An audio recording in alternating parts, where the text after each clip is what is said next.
Next 45 minutes or so of trade. And let's take a look at where the markets are right now. You have gains for a third day in a row, and you have about 0.33% higher for the Nifty 50 or thereabouts, and trading at the high point of the day and well above 25,000. So that's a good sign. The broader markets, let's pull them up as well, and they're looking reasonably good. If anything, they're looking better than the benchmark. That has been the case for the last couple of days. 0.6% higher for the small cap index, and the advance decline ratio in favor of the advances at this juncture. I wonder whether that will hold through the rest of the expiry day session. Now, it's been a day that is packed with news flow all the way from yesterday, and let's take a look at the insurance pack, because that really is the big story of the day. The group of ministers meeting yesterday to talk about what to do with insurance premium in both health insurance as well as life insurance, and the consensus is that they want to exempt GST. The implication is that your policies could get cheaper down the road. The expectation is that it could be around 15%, 13 to 15%, but we don't know all of the details at this point. So it's a measured response. You have a few health insurance players that are doing reasonably well. Something like a Niva Bupa, for example, was looking good. I wonder if it's still holding on to gains. It is up about 2.4%. Star Health as well was one of the stocks that we were looking at this morning. And really, I think a lot of people want to know whether this will relate to existing policies as well and future policies. And some people are saying maybe it won't have too much of a bearing on premium for now. At least that's the reading right now. So, right. But there are more stocks as well. We were speaking to Jupiter Wagons just before Ask Profit started, and that's why Ask Profit got delayed a little bit. It's a big order that they've gotten, and the stock is up as much as 11%. And well, if you thought that you were having a bad day, it can't be worse than the dealer at Avendus Spark, right, Mahima? 100%. I mean, if you're having a bad day, like you mentioned, I mean, it cannot get worse. Yeah. I mean, selling Clean Life Science 2x of what they were expecting. The expectation was selling off around 25 million shares, but they sold, I mean, right now, they sold around 60 million and bought back another 30 million, so 90 million in terms of volumes. Yeah. And that's the kind of move that we've seen in the stock. But we were in fact just trying to calculate as to how much they'll have to probably go ahead and pay just to cover like up 150 the kind crore or thereabouts, right? So, yes. So you don't see this very often. It's called fat finger, or it's called a freak Buttery trade, fingers, or whatever you want to call it. Unfortunately, it's not a good thing to happen for Avendus Spark or the person who actually punched the deal. So our thoughts go to him or her. We've got Lancelot Dikuna, who's a CIO of ValueX Wealth Connect, joining us, and Kush Bora, the founder of kushbora.com as well. Gentlemen, thanks so much for taking the time and for speaking to us. Kush, I'll come to you first on a query that we've got on IRB Infrastructure, and a very large quantity has been bought by Mithun Kumar, who's writing in from Varanasi, and 67 rupees is where he's bought it at. 10,000 shares is what he has, and so therefore he's incurring a pretty hefty loss at this point. What would you do with this in the near term?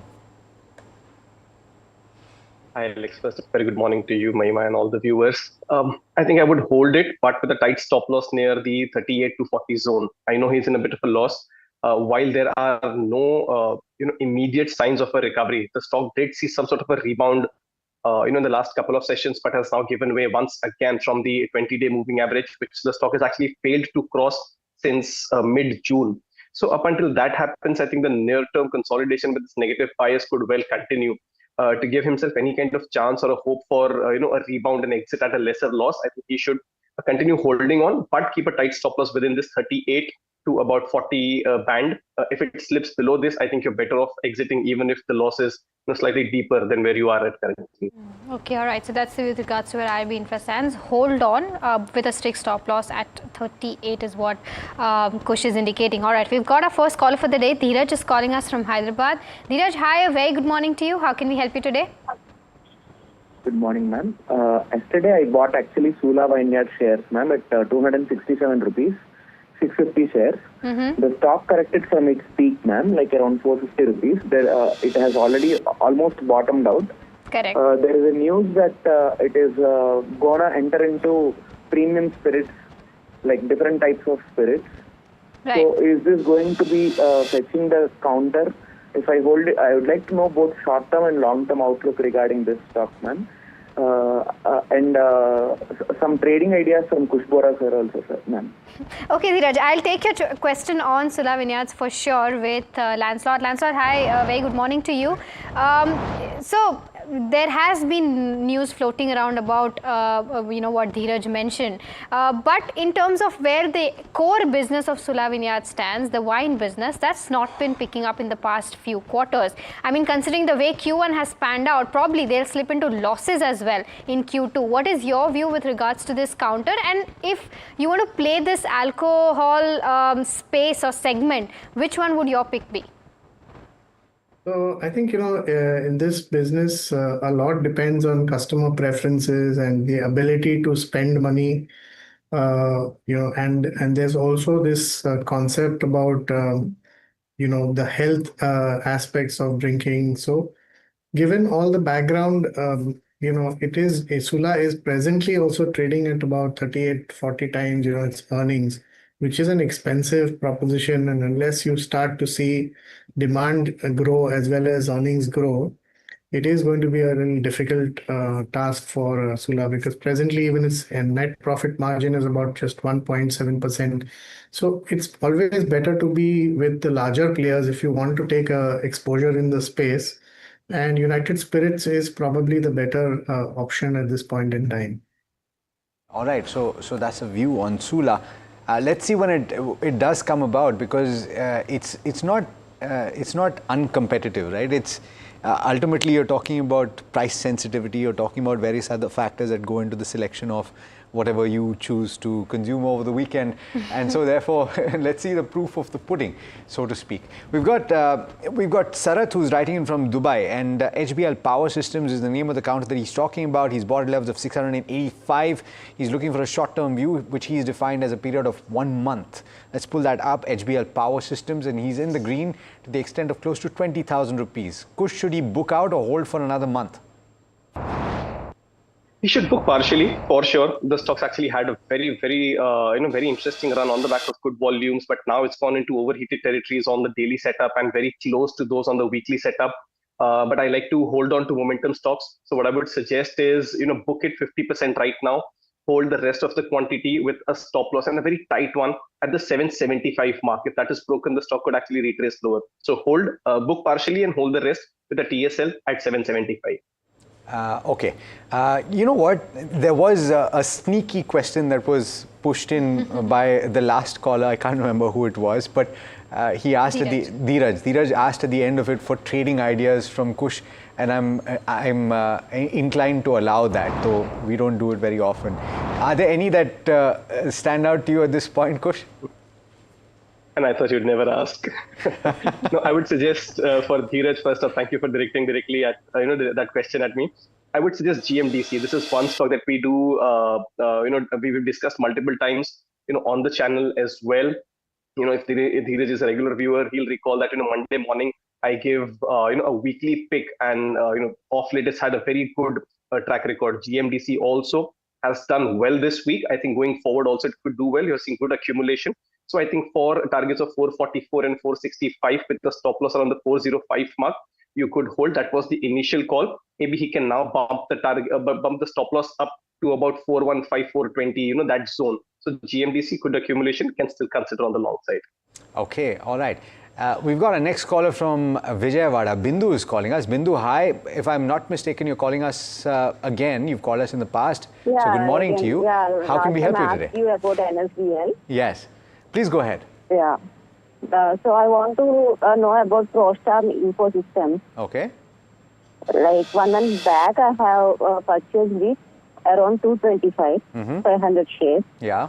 So I want to know the both short and long term point of view. I want to ask this question particularly with the Kush because I follow him very closely. often. Yes. Yeah, I got it. You know what? I want to make an exception and take a question with Lancelot on this if he has a view, because Bindu, I don't know if you've seen the latest stock exchange notifications from this company, and this is Prostarm Info Systems. It is in the business of battery storage, and it has just announced that it has emerged as lowest bidder to set up 300 megawatt per hour standalone battery energy storage system, in which the yearly rental is going to be 45.7 crore, and the contract is for a period of 12 years. Notwithstanding the latest order win or the contract that it seems to be getting into, do you have a view on this one, Lancelot? Would you hold for the long term? I think it's a relatively small cap company, and it's trading at almost 37 times earnings. So I think a lot of the positives have got already factored in, and these are longer term contracts. 12 years is a long period of time. And profitability of these contracts would depend on how cost management is being undertaken. So I think I would wait for a little bit more confirmation about the sustainability of profits in this business, and then take a call as to whether to invest or not. Yeah, it's moved up quite substantially over the last 3 months. Bindu, very quickly, where did you buy? What price did you buy at? 225. Should I exit or hold it? Got it. Kush, what's the view on the technicals? She's bought at slightly elevated levels, so it's above the current market price. What would you say? Sure. First of all, Bindu, thank you for the kind words, and was saying that you've been following following me on the channel for some time now. Thank you so much for that. Very limited data, Bindu, on this stock because it's a recently listed one, but I would suggest a hold because for the last 4 sessions you're seeing a good volume back up move. So with a stop loss on the 198 mark, continue to hold. But my suggestion would be, as long as you, as in when you see your buying price or maybe just over, exit. The momentum right now seems missing on this one. So hold with a stop loss of 198 and exit at cost. Okay, all right. So that's the view with regards to where Prostarm Info Systems stands. We've got our next question on the stock that's zooming in trade today, and that's Jupiter Wagons. And Natarajan from Chennai is writing in. He's bought 500 shares at 407 a piece, so at elevated levels for sure. So he's still sitting on a loss of around 20,000 odd rupees, and wants to know if he can continue to hold this counter from a longer term perspective. Lancelot, I'll come to you on this one. The recent news about Jupiter Wagons is that they've acquired an order for Vande Bharat coaches, and that will give them a revenue potential of over 250 crores. Do you think this is the right way to play the railway theme and continue holding it for the next 3 years? So I think, given the current, run up that this stock has seen over the last, 2-3 years, it sort of has really risen significantly on the back of, interest in the PSU space, and especially those companies which are getting orders from the railways. But if you look at profitability, it hasn't kept pace with its price, with its share price, and it still is struggling in a sense. So I think I would sort of stay away from the stock till it actually generates enough profitability to justify a decent return on its investment, and then only one should look at it.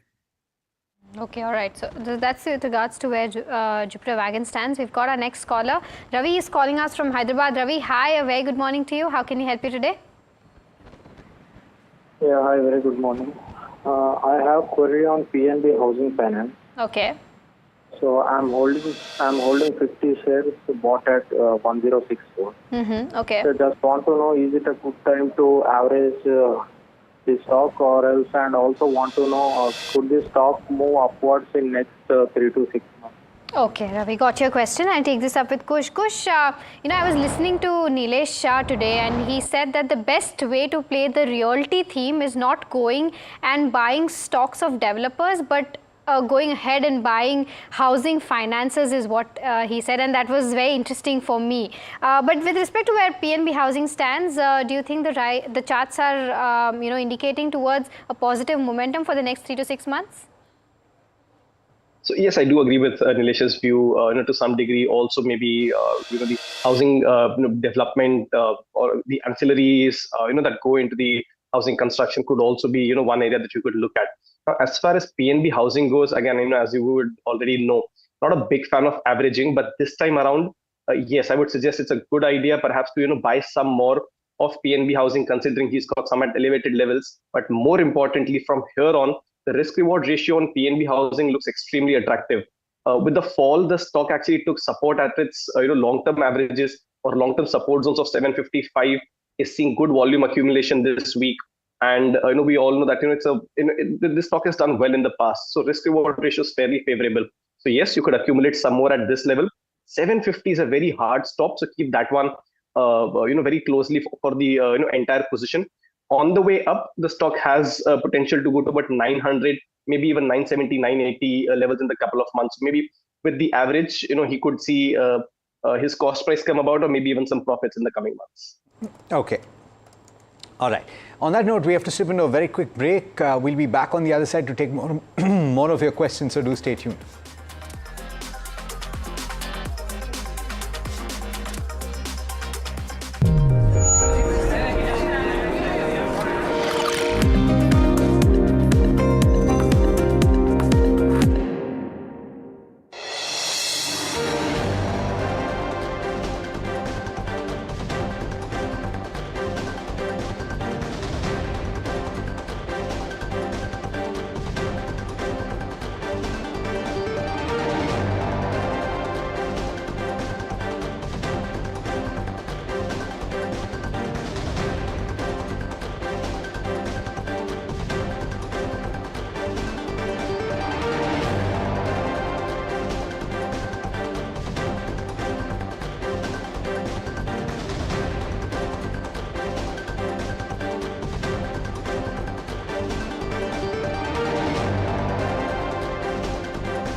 My birthday gift to पापा, ये उनके पापा की पहली गाड़ी एक garage में पड़ी थी दार्जिलिंग में, फिर 3 मैकेनिक, पेंटिंग, पॉलिशिंग। जब इसे फाइनली घर लाया ना, तब लगा लाइफ में ग्रो किया है।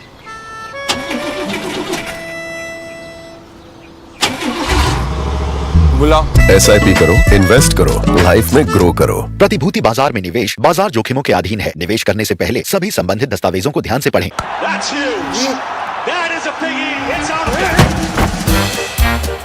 गोल्ड प्लस क्लियर ग्लास, पार हो या नियर, सब कुछ दिखे clear.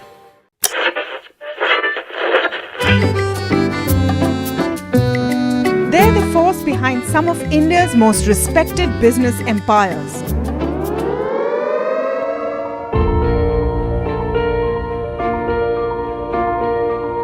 But you've rarely heard them speak. Now, for the first time, these leaders open up on succession, conflict, governance, and inheritance.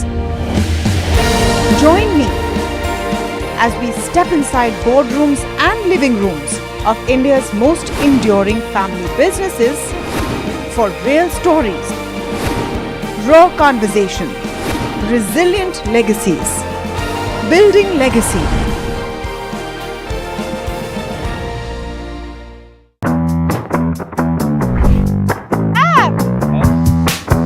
Tamanna, thank you so much for coming here. So not that far from Bangalore. Only 4 hours. This is exciting. Yes. It's exciting because we're also the only channel to get a look inside the factory. We're going to be on the factory floor. Absolutely.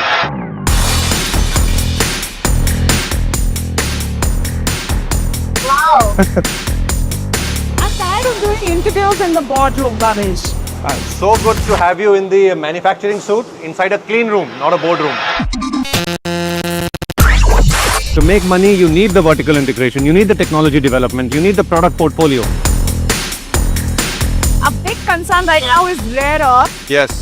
And I think we need to focus a bit on what you are trying to do to solve that problem. Global OEMs, Western OEMs are increasingly testing rare earth-free motors in their batteries. And Ola Electric is the first Indian company to do this. This is the output that comes here, Tamanna. You can see this is a cell. Oh, wow. Yeah.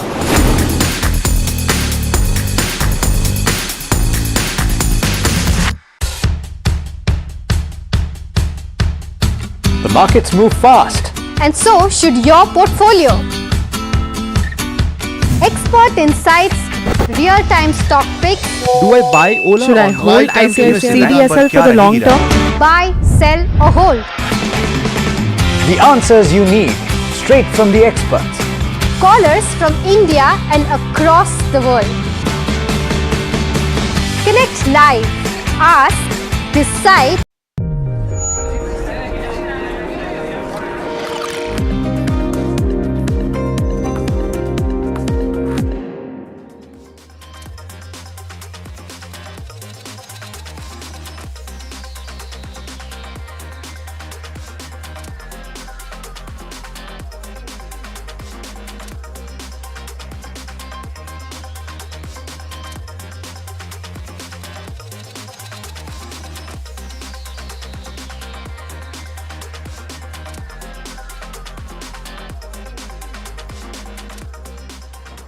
Welcome back. You're watching Ask Profit, and we're in the midst of taking all of your questions. By the way, if you're tuning in for the first time, there are two ways that you can get in touch with us.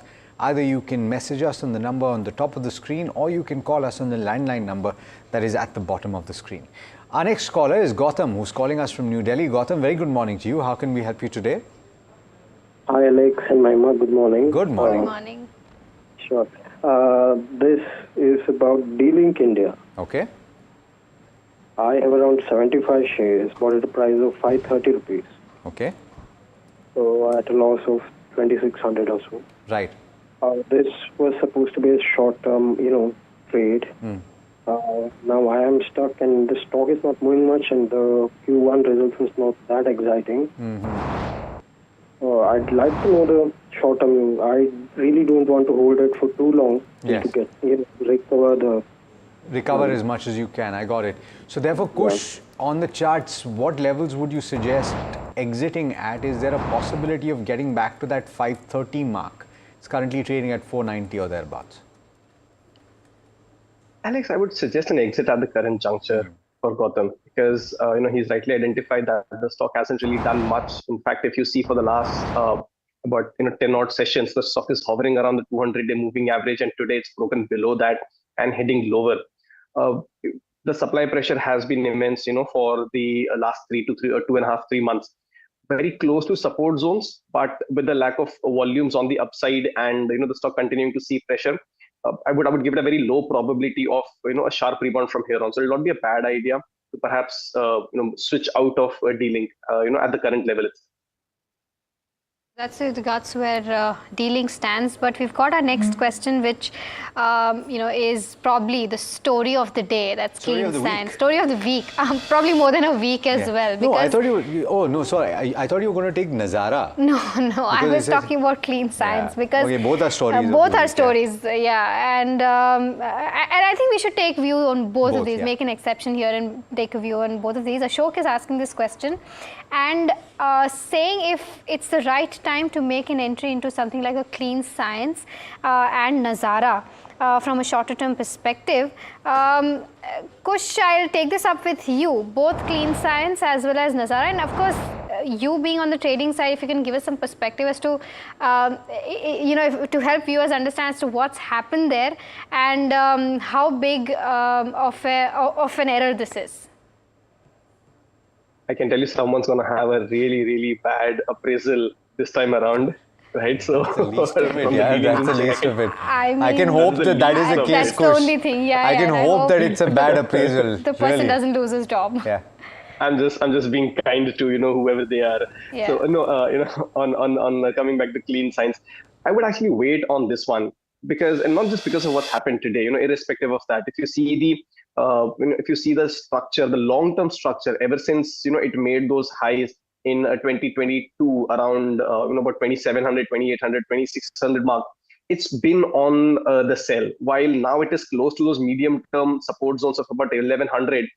There isn't a real uptick, that's coming about in terms of volumes. First come the volumes and then the price action. So I'm not seeing that. What I could suggest is wait up and see if the stock crosses above 1200, 1210, that zone. That's the first hurdle, 20-day moving average. Yes. A close above that would perhaps turn the tide for Clean Science, not right now. Got it. Okay, we'll circle back to you to ask about Nazara, but we've got a very special guest speaking to NDTV Profit. Ramdeo Agarwal, who's a chairman and co-founder of Motilal Oswal Financial Services, is speaking to Neeraj Shah, and I'm very excited to hear what he had to say. Neeraj, over to you. Well, thanks everybody for tuning in to yet another episode of Profit Insights, and it's absolute delight to have Mr. Ramdeo Agarwal speak to us today. And not for any other reason, it's always a delight to talk to him, but I think we are talking to him after a week of a lot of developments. And Mr. Agarwal, it's great to talk to you because until, let's say, until the 13th or the 14th of August, the markets and the hopes were looking in a bit of a disarray. And then the S&P upgrade happened. 15th August, Prime Minister Modi unleashed those GST reform conversations. And today we just learned that the HSBC manufacturing PMI numbers are at record high levels for services, and manufacturing too has inched up.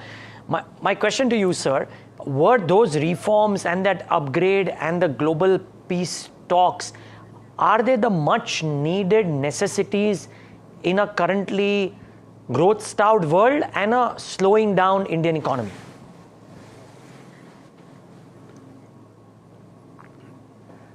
Yeah, Neeraj, good morning. I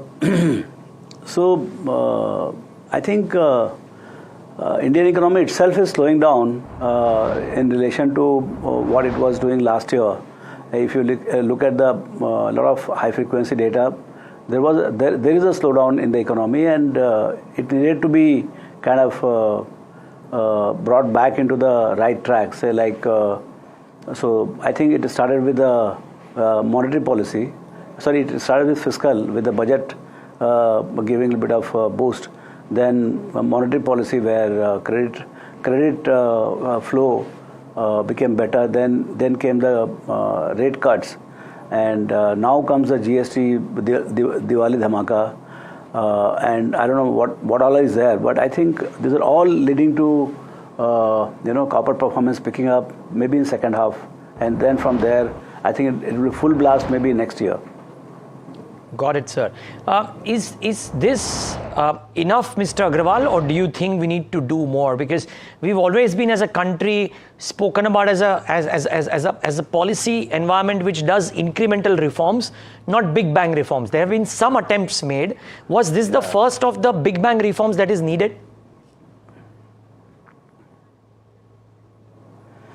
Yes, I think by Indian standards, it looks to be pretty good.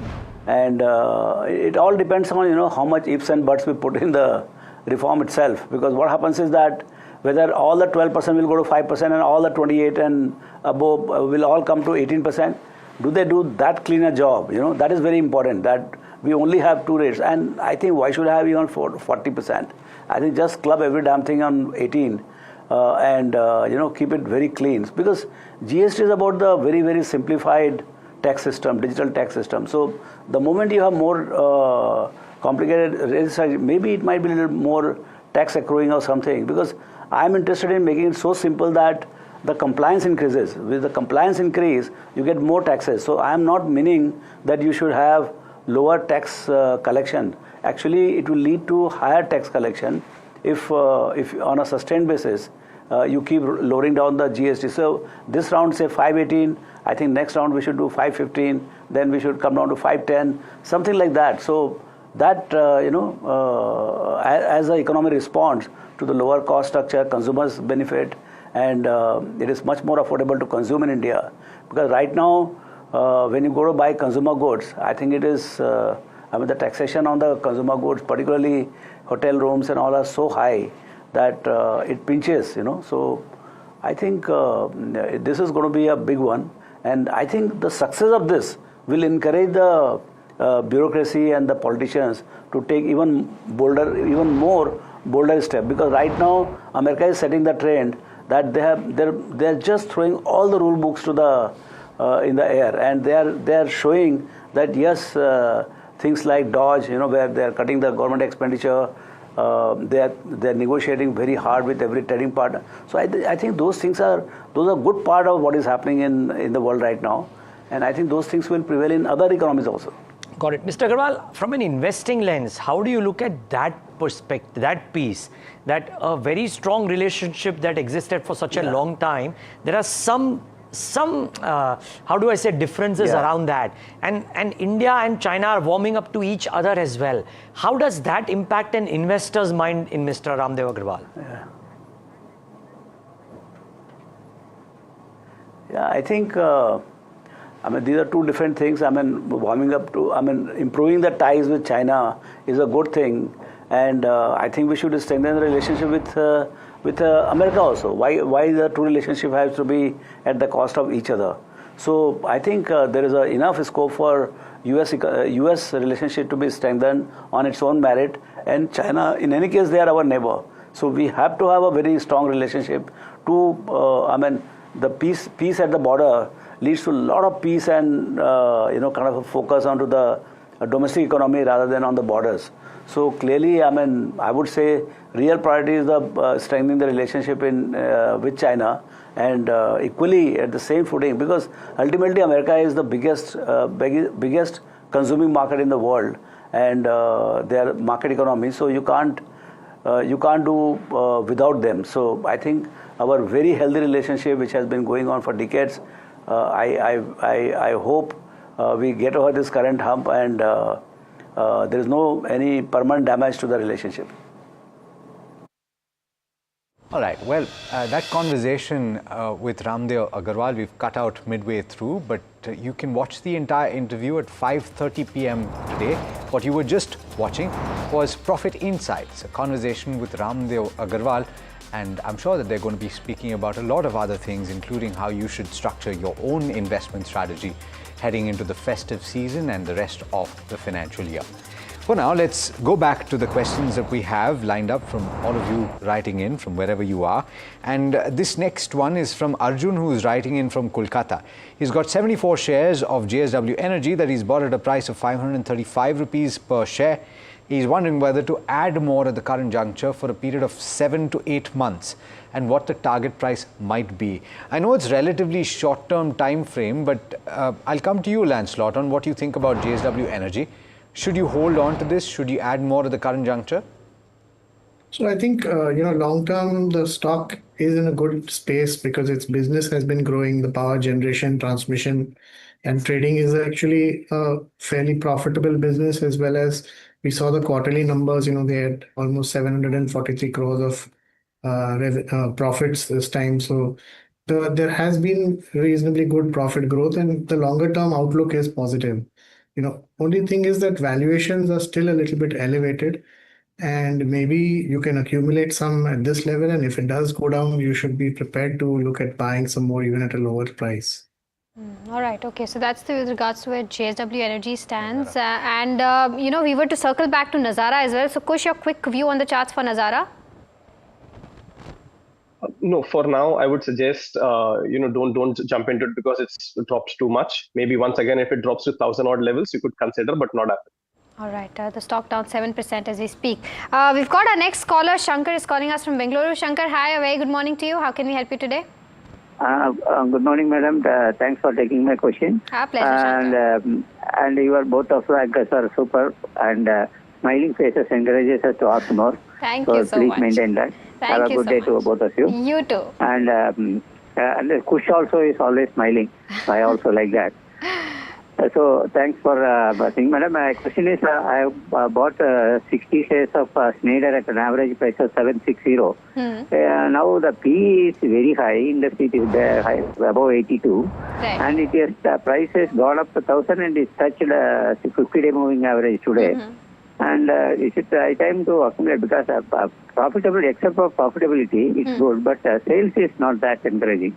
So do you consider continuing this or adding add-on bits? Okay. Long-term investor for long-term. Okay, Shankar, I got your question. I'll take this up with Lancelot then. Lancelot, Schneider Electric is the counter and he's sitting on profits of around 6,000 rupees. Wants to know if he can accumulate more from a longer-term perspective.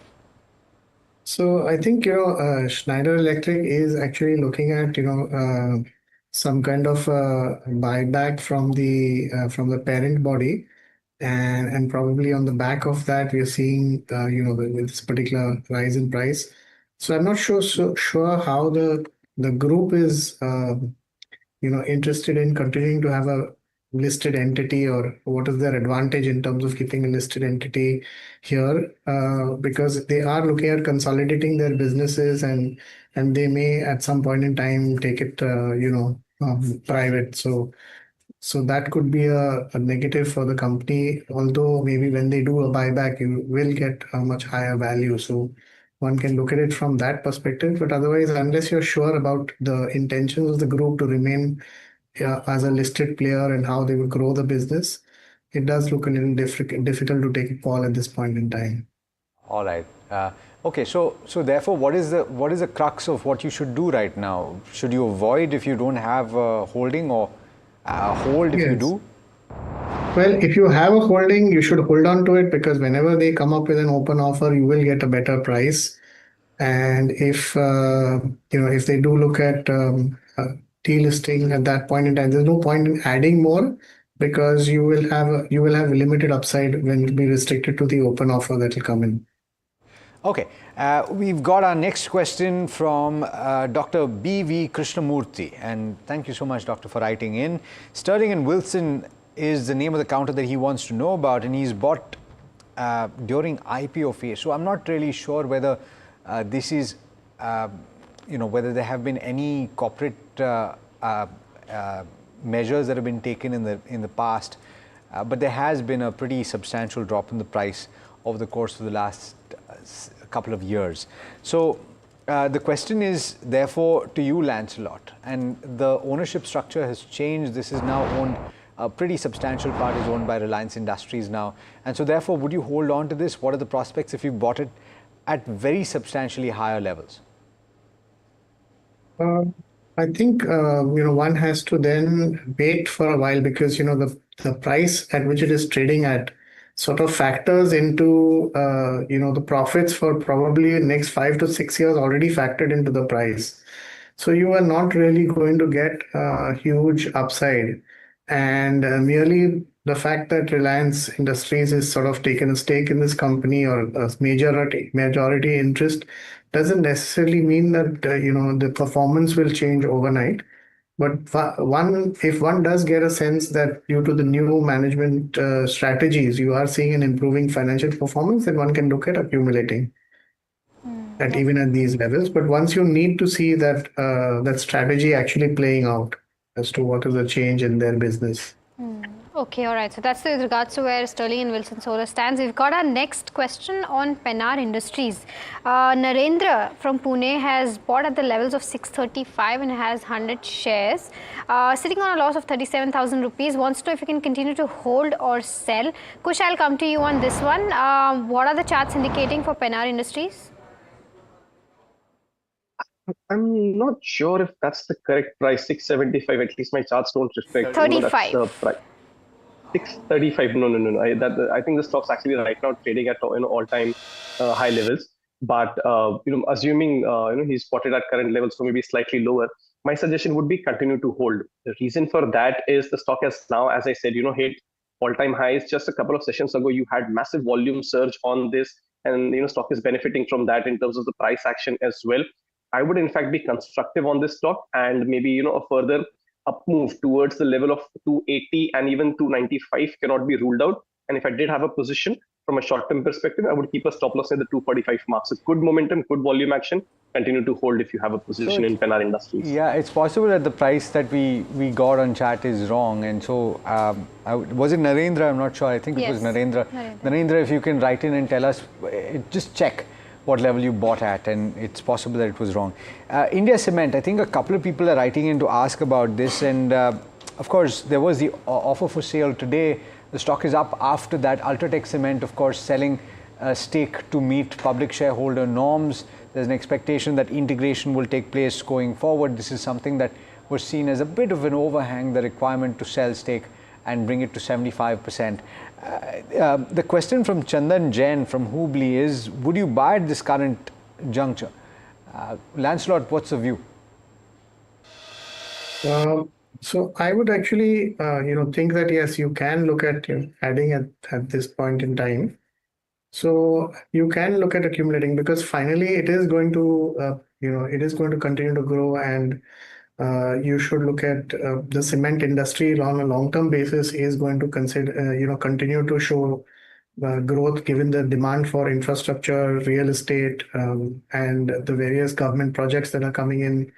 So from a secular basis, yes, you will see an uptrend, and given the fact that you are seeing some amount of value addition, one should look at accumulating the stock even at these levels. Okay, one should look at accumulating India Cements, is the view that Lancelot has, considering that cement space is going to pick up from here on. We've got our next question from, do we have the name? Sumit. Yes, Sumit. Okay, Sumit is asking about HCL Tech. He's got 83 odd shares at the price of 1523 a piece and wants to know from a 6 months perspective, should he accumulate more at the current levels to see some upside? Kush, is that something that you're seeing on the charts? So I wouldn't suggest accumulating more, but he could continue to hold. The reason for that is that yes, IT stocks are seeing some revival, but if I dial the clock back not too far, maybe just earlier this month, the stocks actually rallied and then perhaps saw some profit booking and then are on the way up again, suggesting that yes, there is some interest, and if you hear on the street there is a contra buying interest on some of the IT names. As far as HCL Tech goes in particular, yesterday it had a good price action surge coupled with decent volumes.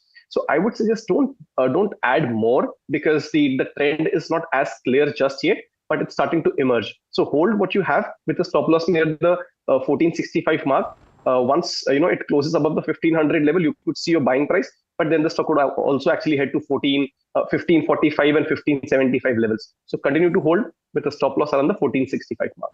Got it.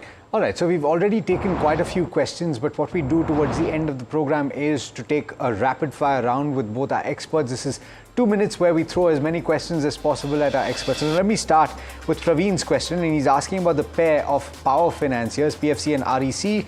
He's asking, is it good time for you to average for the long term, or would you suggest to sell? He bought it at the peak of 2024. What's the view, Lancelot? I would actually look to sell.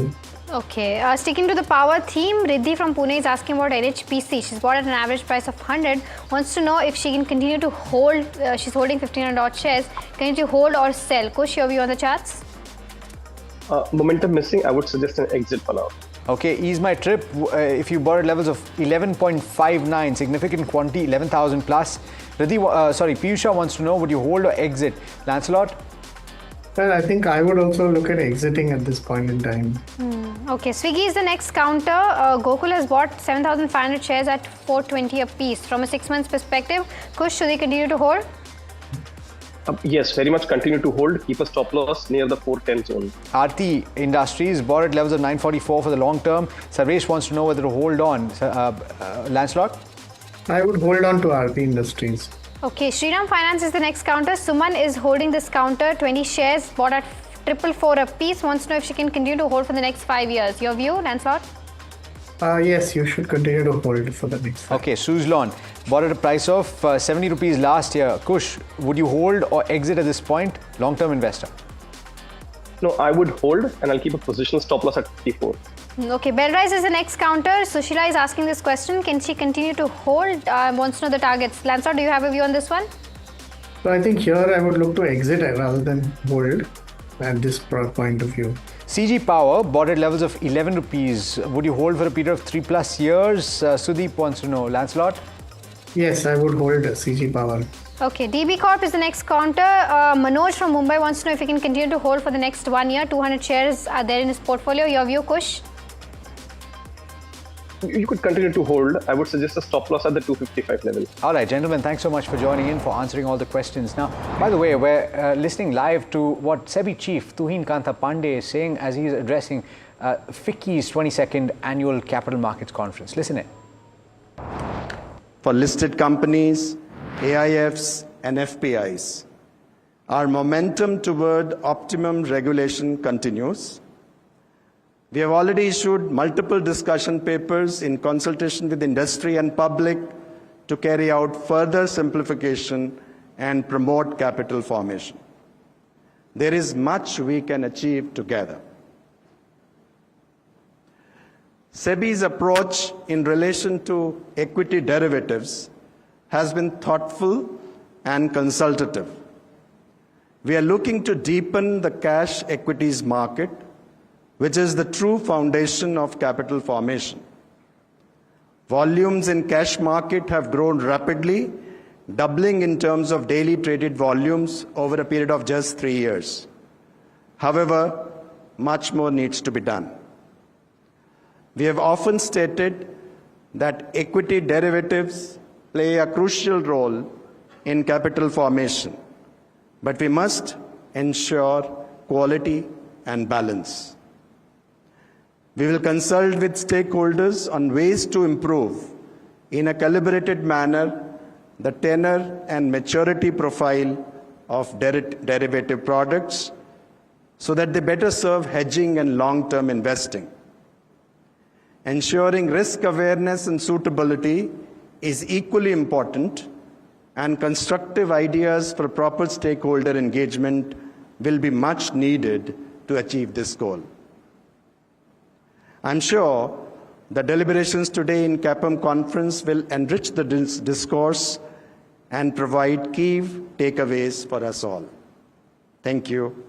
Jai Hind.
Gold plus optimistic reflective glass लगाओ, धूप की गर्मी को दूर भगाओ और बिजली का बिल भी बचाओ।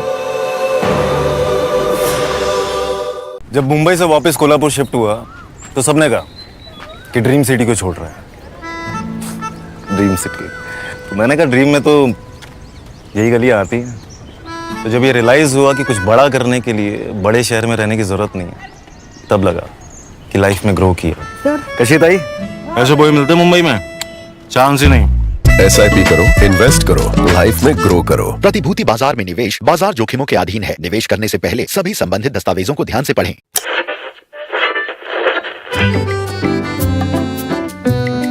They're the force behind some of India's most respected business empires.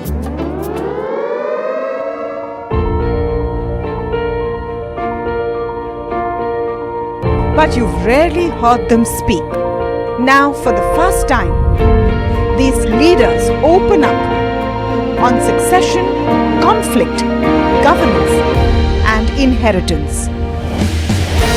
Join me as we step inside boardrooms and living rooms of India's most enduring family businesses for real stories, raw conversation, resilient legacies. Building legacy.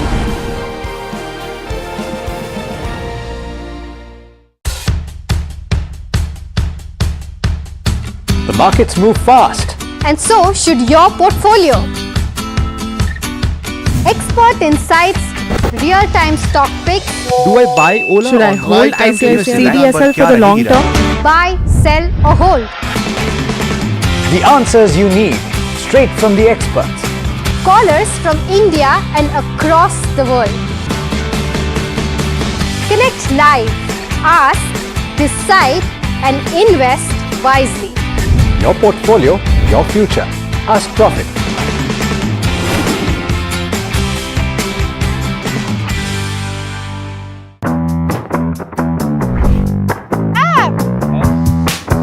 Tamanna, thank you so much for coming here. So not that far from Bangalore. Only 4 hours.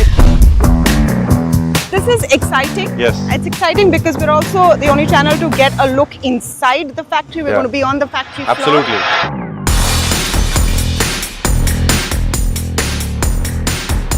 Wow. I'm tired of doing interviews in the boardroom, Babish. So good to have you in the manufacturing suit inside a clean room, not a boardroom. To make money, you need the vertical integration, you need the technology development, you need the product portfolio. A big concern right now is rare earth. Yes. And I think we need to focus a bit on what you are trying to do to solve that problem. Global OEMs, Western OEMs are increasingly testing rare earth-free motors in their batteries. And Ola Electric is the first Indian company to do this. This is the output that comes here, Tamanna. You can see this is a cell. Oh, wow. Yeah.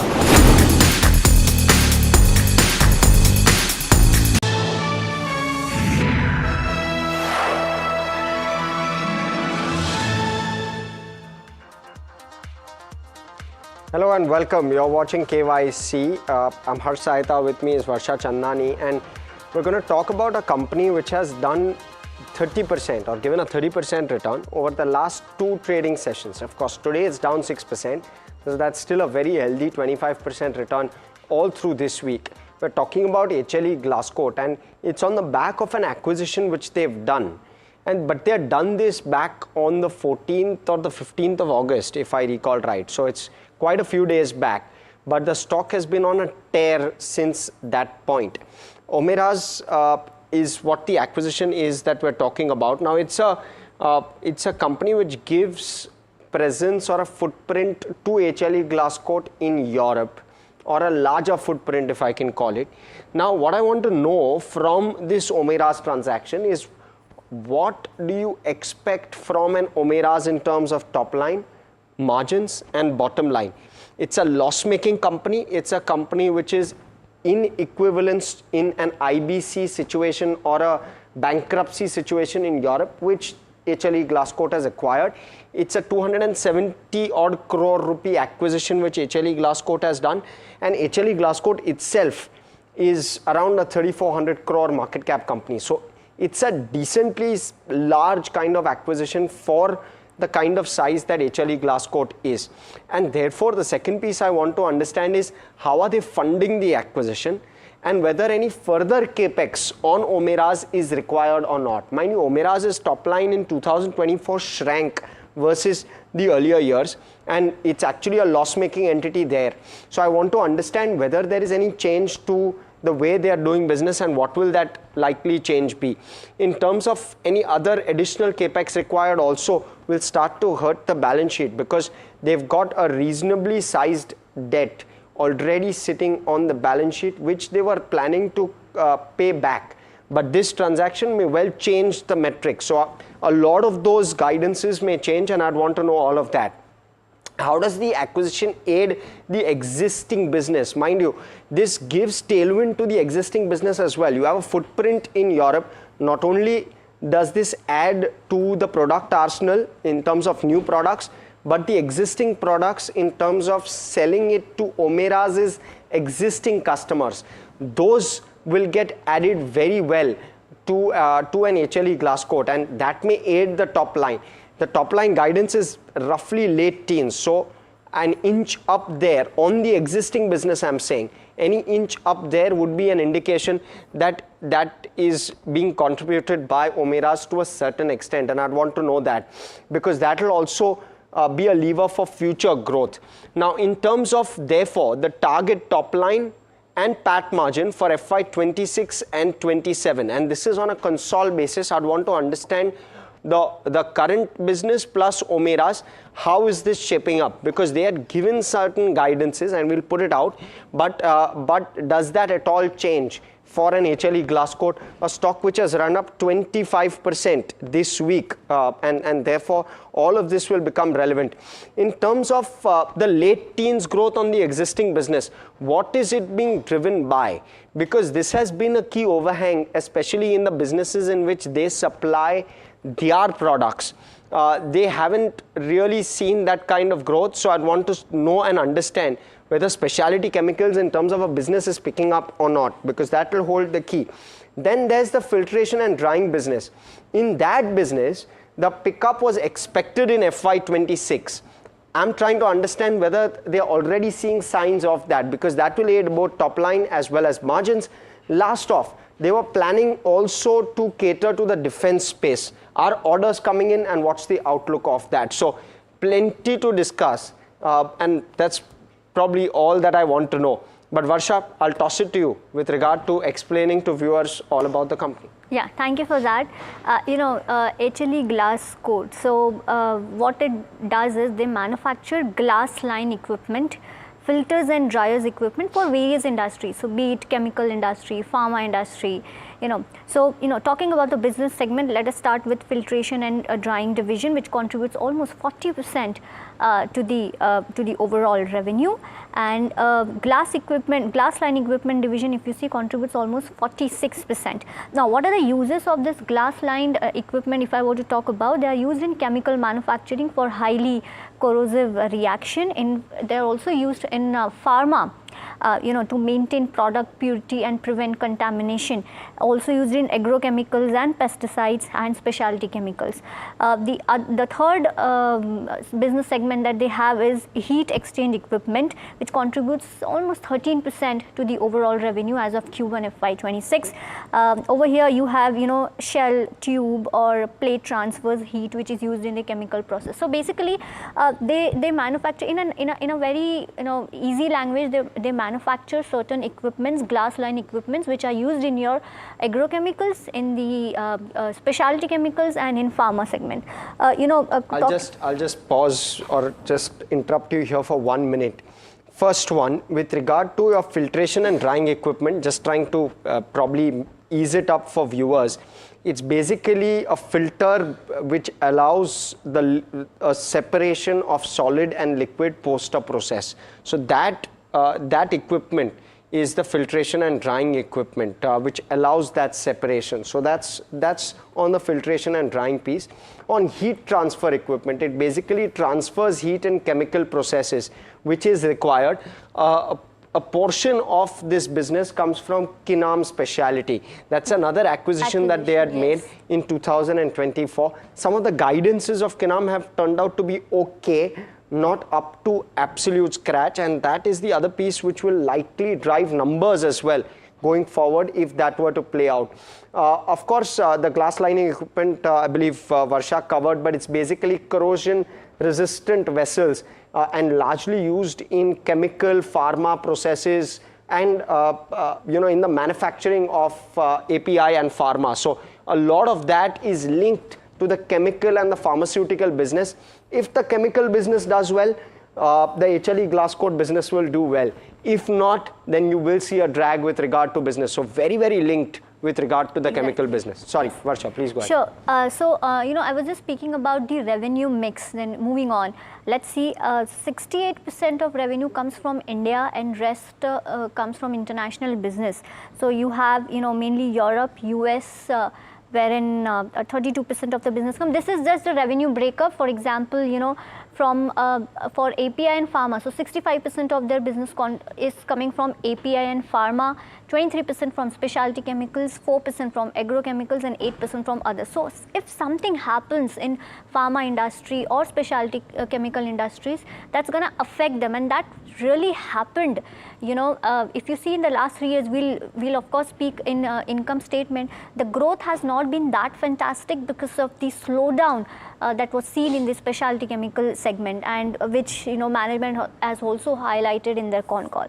Well, moving on, let's talk about order book detail, because this is important. This gives us a revenue visibility for the future quarter. So order book as of June 25 stand at around 738 crore, and this gives a revenue visibility of 8 months for international business and 6 months for India business. So they have quite a good order book which will take care of the future quarters.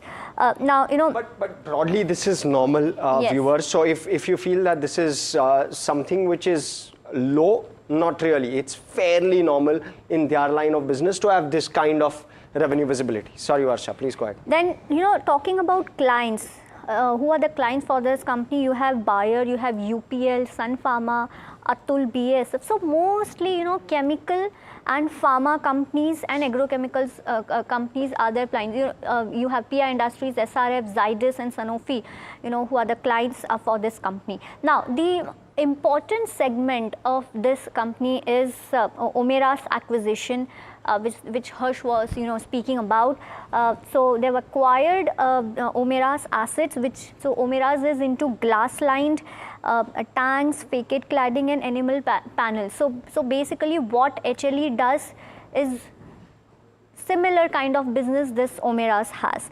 And so what is in business for HLE Glasscoat, if I were to talk about, there's an immediate diversification to infrastructure, renewables, and opportunity to cross-sell. So now see, so we all know that chemical sector and pharma, so mainly problems in chemical sector has affected HLE Glasscoat. Now because of the diversification into renewables and infrastructure, this overhang will go away. This pressure because of some user industry will go away, and maybe we can see good numbers going forward because of this Omera's acquisition. So basically they've done this acquisition just to diversify their portfolio from chemicals and pharma. And let's analyze the key metrics now. Yeah, exactly. Let's start off with that. We're gonna look at income statement, balance sheet, cash flow, return ratios, shareholding, street cred.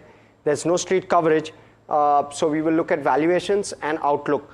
And thereafter, we'll speak with the management who will join us very, very shortly.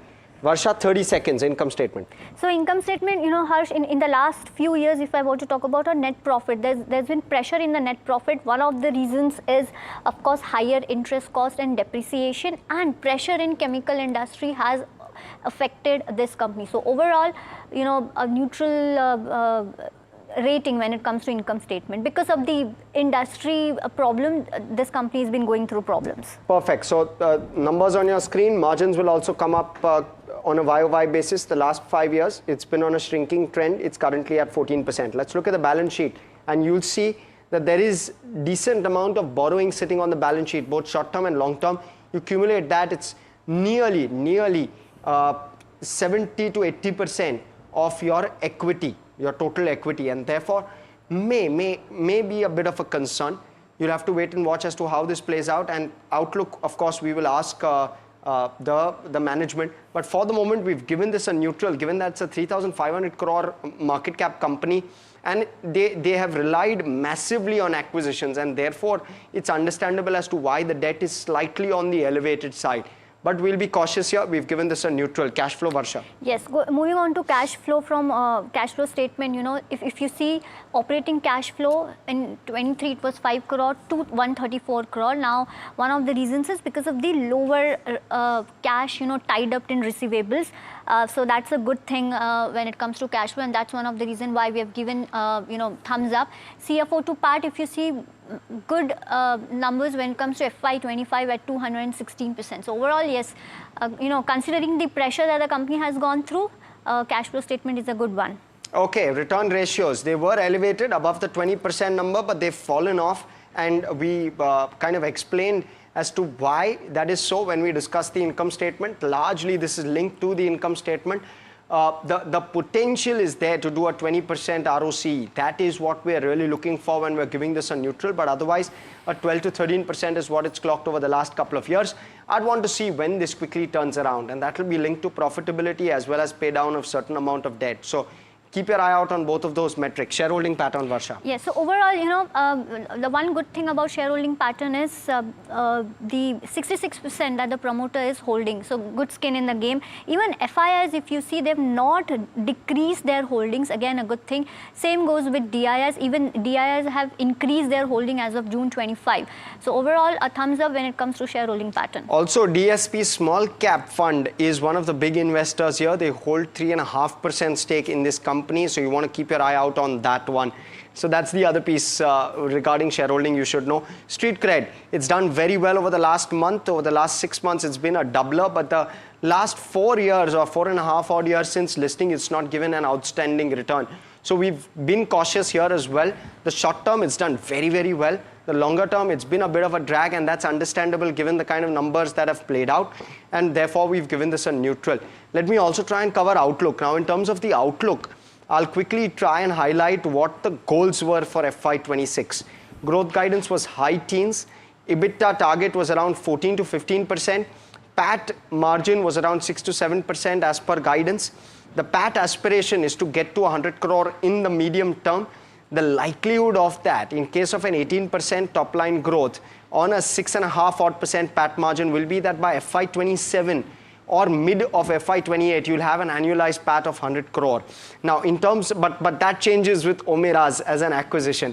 Order book levers, well, there is traction, both pharma, chemical. There's a ramp up in oil and gas as well.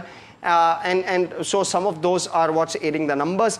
Of course, there are risks both on the macro front as well as on the raw material front, which HLE Glasscoat is not able to fully pass on to its customers in terms of price hikes. But talk to us about valuations, Varsha. How do those stack up? Valuation, comparing it with peers, you have GMM Pfaudler. So on a TTM basis, pretty much same valuation that the company has. Now, these are on the premium side because of the lower EPS that you are seeing. So, on the neutral side, we'll give when it comes to overall valuation, considering GMM Pfaudler. Okay, let's therefore stack up all of the ratings. That's how it stacks up. No real thumbs down here. That's the one thing that stands out. But it's been a phenomenal run for the stock. What's the potential here? Like 5 out of 8 on the KYC final rating. Let's go across. We have the whole-time director of HLE Glasscoat, Harsh Patel, joining us. Also, Alap Patel joining us, who's the ED at HLE Glasscoat. Hello, gentlemen. Welcome. I'm Harsh. With me is Varsha. Want to first start off by understanding, Harsh, from you first, to try and get a sense as to what does the Omeras transaction bring to you in terms of top line and in terms of PAT margin for the full year FY26. Is it going to be a loss-making entity for you where FY26 is concerned? So will it drag your numbers? Hi, thank you, Harsh, for having me here. Omeras, basically, we acquired the assets of Omeras.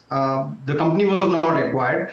And also, I just heard your segment. I would like to maybe give my bit. Somebody said on the show that we acquired the company for some 200 crore.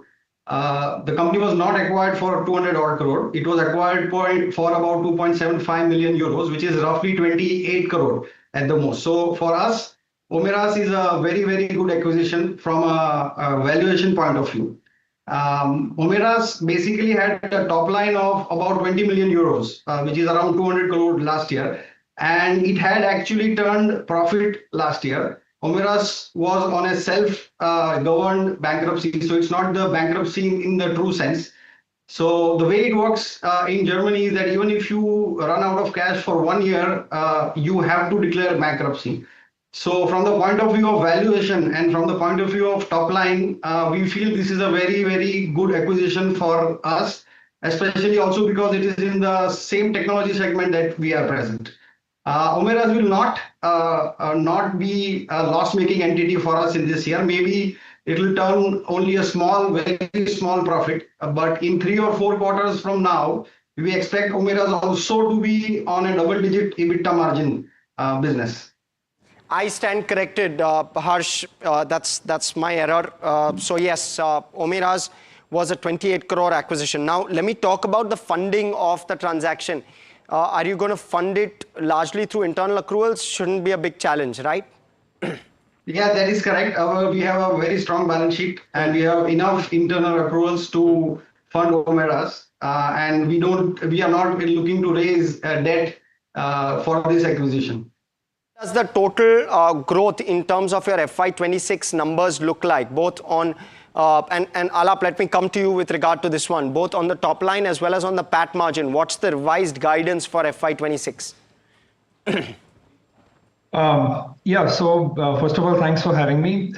When you say revised guidelines, I'm assuming it is on account of acquisition of Omeras. That is correct. That is correct. So for FY26, we feel Omeras will get us an additional, let's say about 100 crores worth of top line. And like Harsh said, we will have, a very modest profit in the Omeras business for this financial year. But from next financial year onwards, which is about 3 or 4 quarters from now, we are aspiring to have a double-digit EBITDA there as well. Right. Thank you for that. Hi gentlemen, Varsha this side. Pleasure to have you on NDTV Profit. Harsh, my question would be to you, because company is also exploring, possibilities of expanding business when it comes to aerospace and defense. Have you seen any kind of orders, or what's the on-ground talks? Have you, done something there? Have you received any order? Yes, hi Varsha. Yes, we have been working on certain projects on defense. We have made headways on some defense projects. Unfortunately, I may not be able to divulge much details, but yes, we have taken some initial steps in the defense. Of course, everybody knows that 2 years ago we delivered some diving vessels for the Navy, which were then installed in the Nazara vessels, which were then launched from Visakhapatnam. So that is already done. We are continuing to service such more inquiries, but we have also made headways in the army, in the vehicle segment. So you will see some action in future. Right now, I have not much to say there. Understood. And also, Alap, coming to you, if you could give us sense on how chemical and pharma sector, especially chemical sector, is evolving, because we know that currently the industry is under pressure. But talking to your clients, are you getting a sense that is there a growth, volume growth, or has pricing pressure settled? Anything, on ground reality that you're getting? Yeah. So as you very rightly said, the chemical sector was struggling to a large extent for the last 6 or 8 quarters. What we are seeing now is that a lot of projects which were on hold for many quarters at a stretch, they are now all coming through. We have finalized quite a bit of these orders which were not moving at all. What we are also seeing is a revival in demand, in the sense that our reliance on a few large inquiries or projects has gone down. So maybe even in months where we don't have any large or very large project orders in the pipeline, we are still meeting or exceeding our revenue booking targets, as is evident from our order book.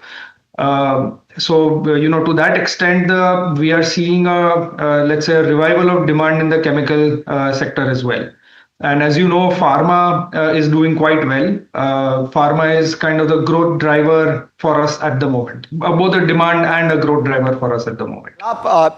What is the kind of strength in that recovery? Are you seeing extremely strong demand, or are you expecting that? Is that what your customers are telling you? What's the expectation like? So I think we are definitely seeing an uptick in the demand and the sentiment both. I would still not call it an extremely strong demand. And what about filtration and drying? That business was expected to do well or pick up well in FY26. Are you seeing green shoots there, Alap? Yes, absolutely. Absolutely.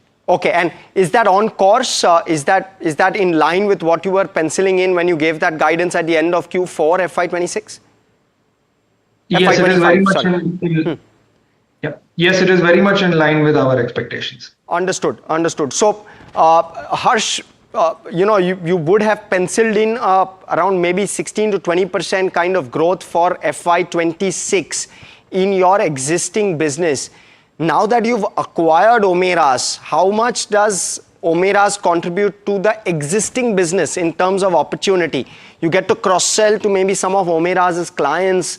How does that add to your top line?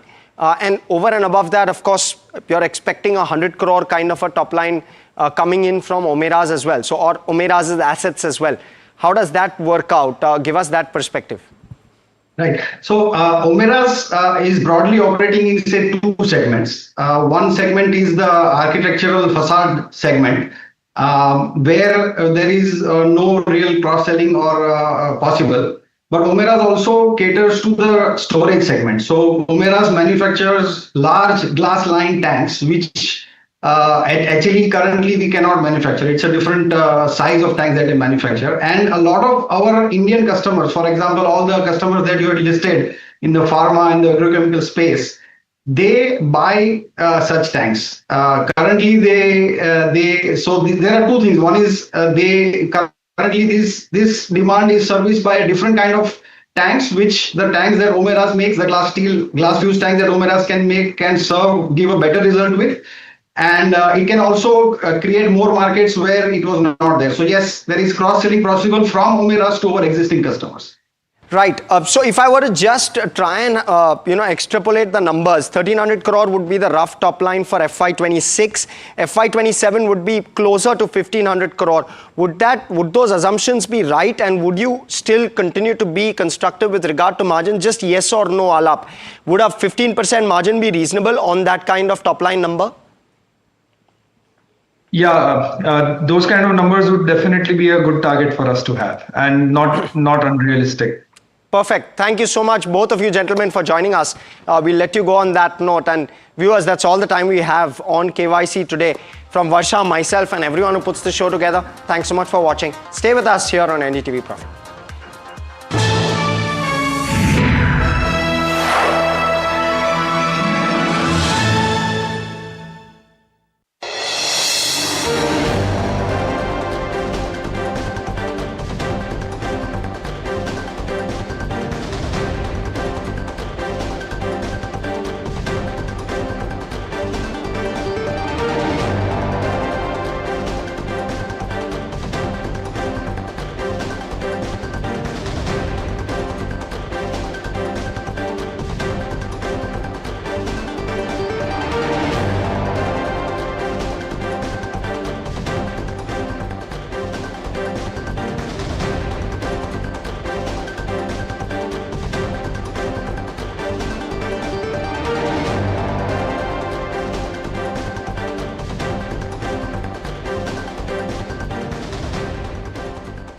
तू ही तो है जिसकी सच्चाई वाली clarity की वजह से मैं आज यहाँ हूँ। गोल्ड प्लस सिल्वॉक्सी मिरर्स, ऐसी क्लैरिटी कि आपको सिर्फ सच नजर आए, चाहे कितने भी साल बीत जाएं। माय बर्थडे गिफ्ट टू पापा, ये उनके पापा की पहली गाड़ी एक गराज में पड़ी थी दार्जिलिंग में, फिर 3 मैकेनिक, पेंटिंग, पॉलिशिंग। जब इसे फाइनली घर लाया ना, तब लगा लाइफ में ग्रो किया है।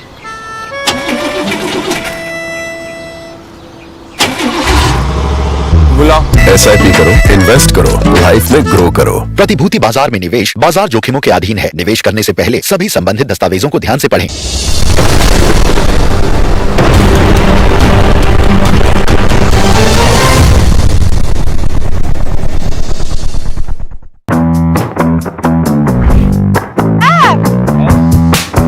Tamanna, thank you so much for coming here. So not that far from Bangalore. Only 4 hours. This is exciting. Yes. It's exciting because we're also the only channel to get a look inside the factory. We're going to be on the factory floor. Absolutely.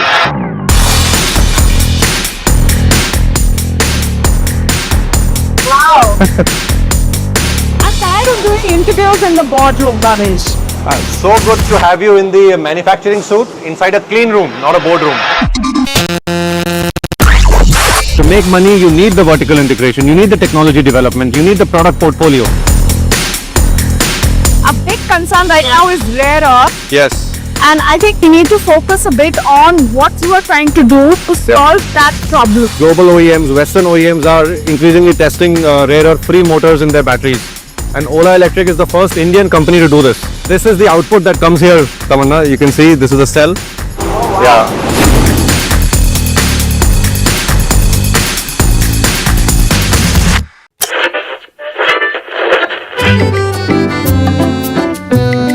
They're the force behind some of India's most respected business empires.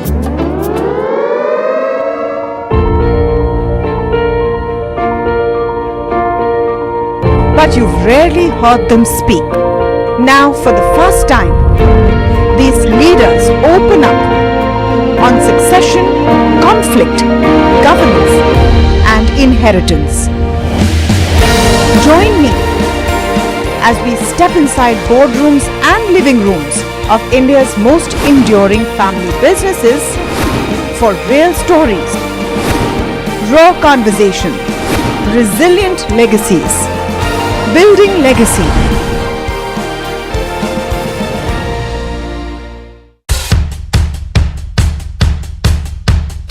The markets move fast. And so should your portfolio. Expert insights, real-time stock picks. Do I buy Ola? Should I hold CDSL for the long term? Buy, sell or hold. The answers you need, straight from the experts. Callers from India and across the world. Connect live, ask, decide and invest wisely. Your portfolio, your future. Ask Profit.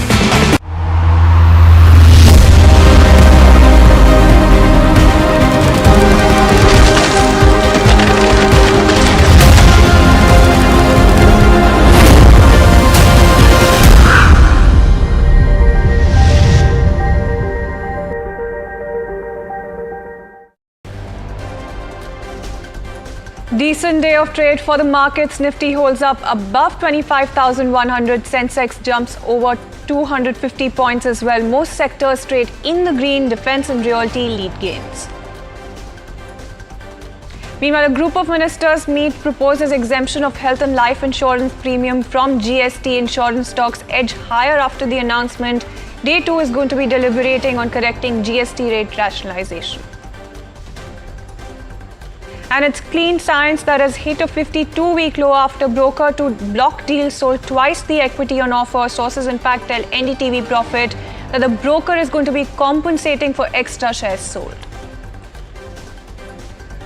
Jupiter Wagons surges over 10% after arm bags and over 200 crore rupees order for supply of over 5,000 wagons for Vande Bharat train.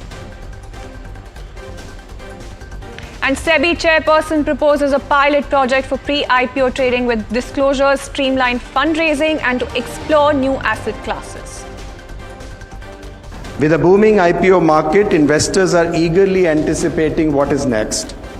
Yet, pre-listing information is often not enough for investors to take an investment decision. Can we think of an initiative on a pilot basis for a regulated venue where pre-IPO companies can choose to trade subject to certain disclosures? Here are some key challenges. Which are the unnecessary processes and pain points that cause avoidable friction in fundraising, disclosures, and investor onboarding, and how they can be removed? Which emerging areas, products, and asset classes can be developed for creating both demand and supply of capital?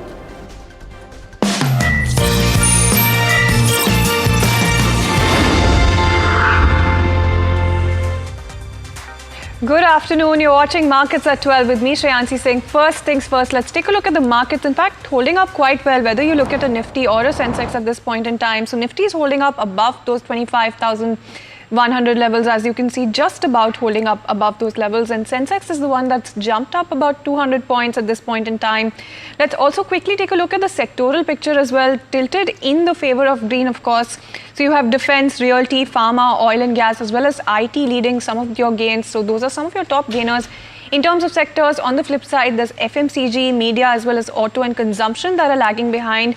And from within the Nifty 50 pack, there's a Dr. Reddy's, Cipla, L&T, Reliance Industries as well.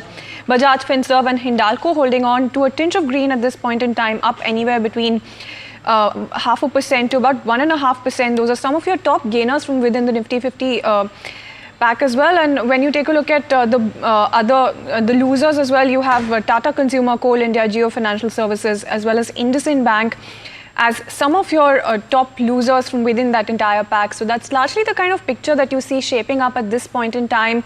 But tell you what, let's also get in some commentary coming in as far as the markets are concerned. What kind of approach should you be taking? And in terms of the approach, there's of course Samit Vartak, who's talked about how this is not the time to have a top-down approach. In fact, he's also bullish on select defense companies. Let's also go across and listen into what he then had to say.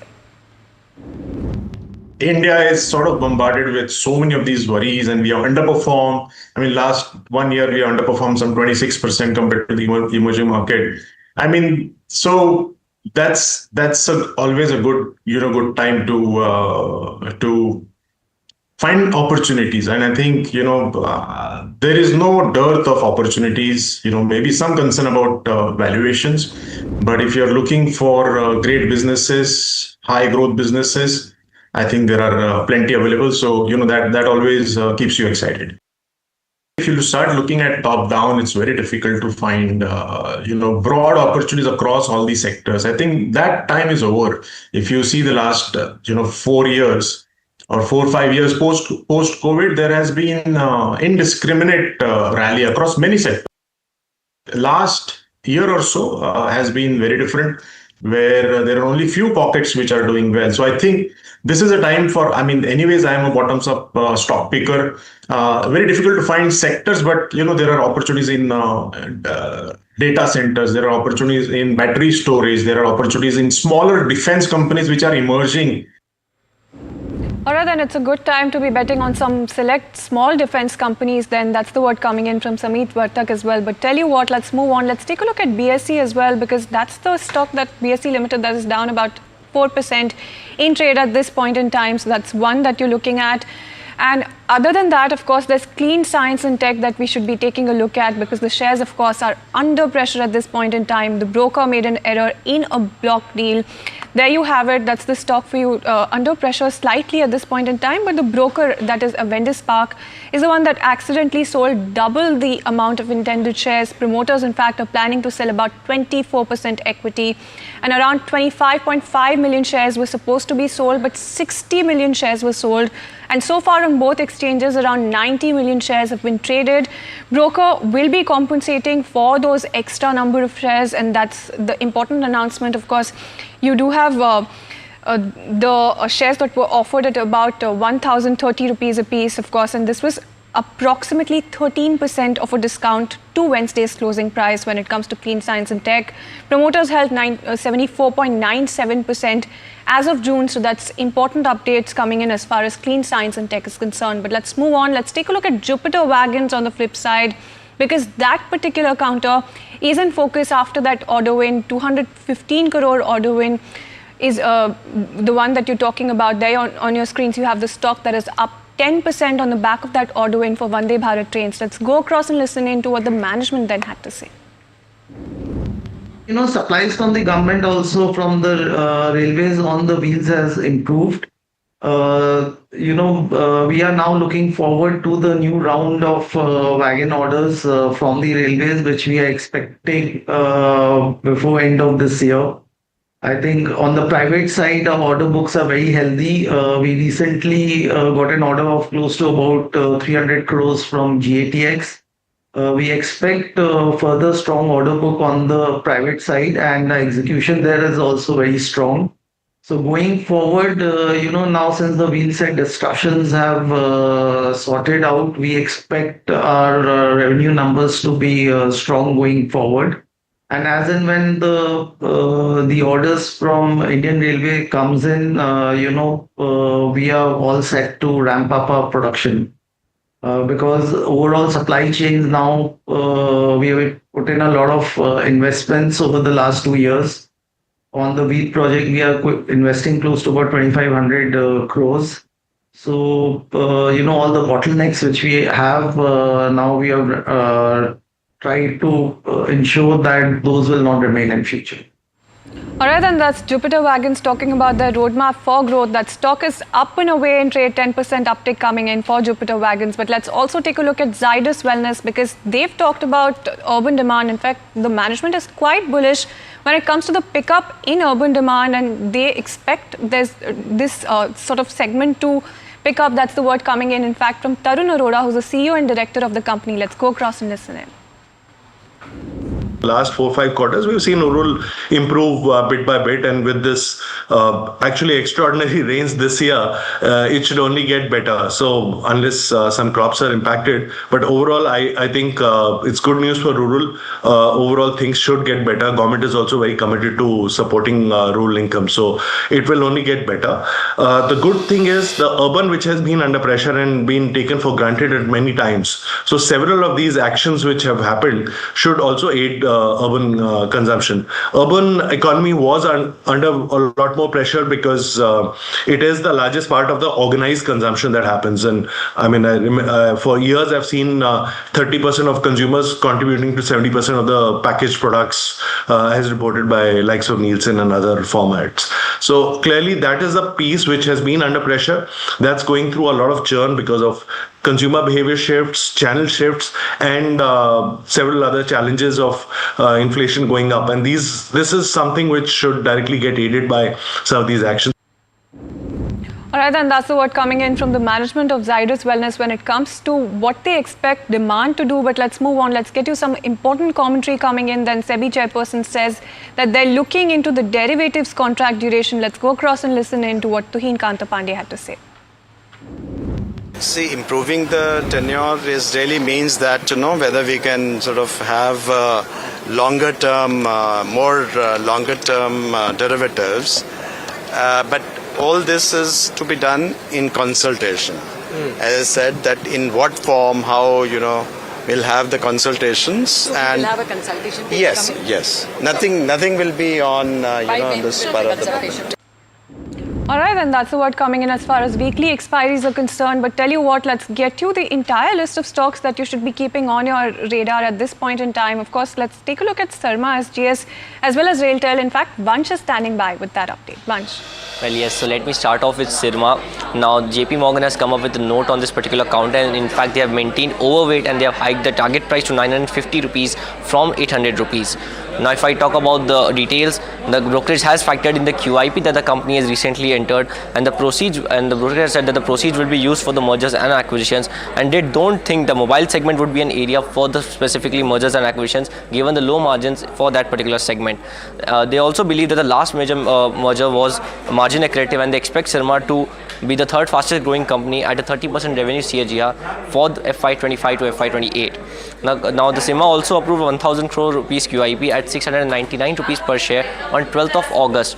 Now if I talk about some of the partnerships that the company has entered, on 24th of July the company has entered into a JV with Shinub Electronics.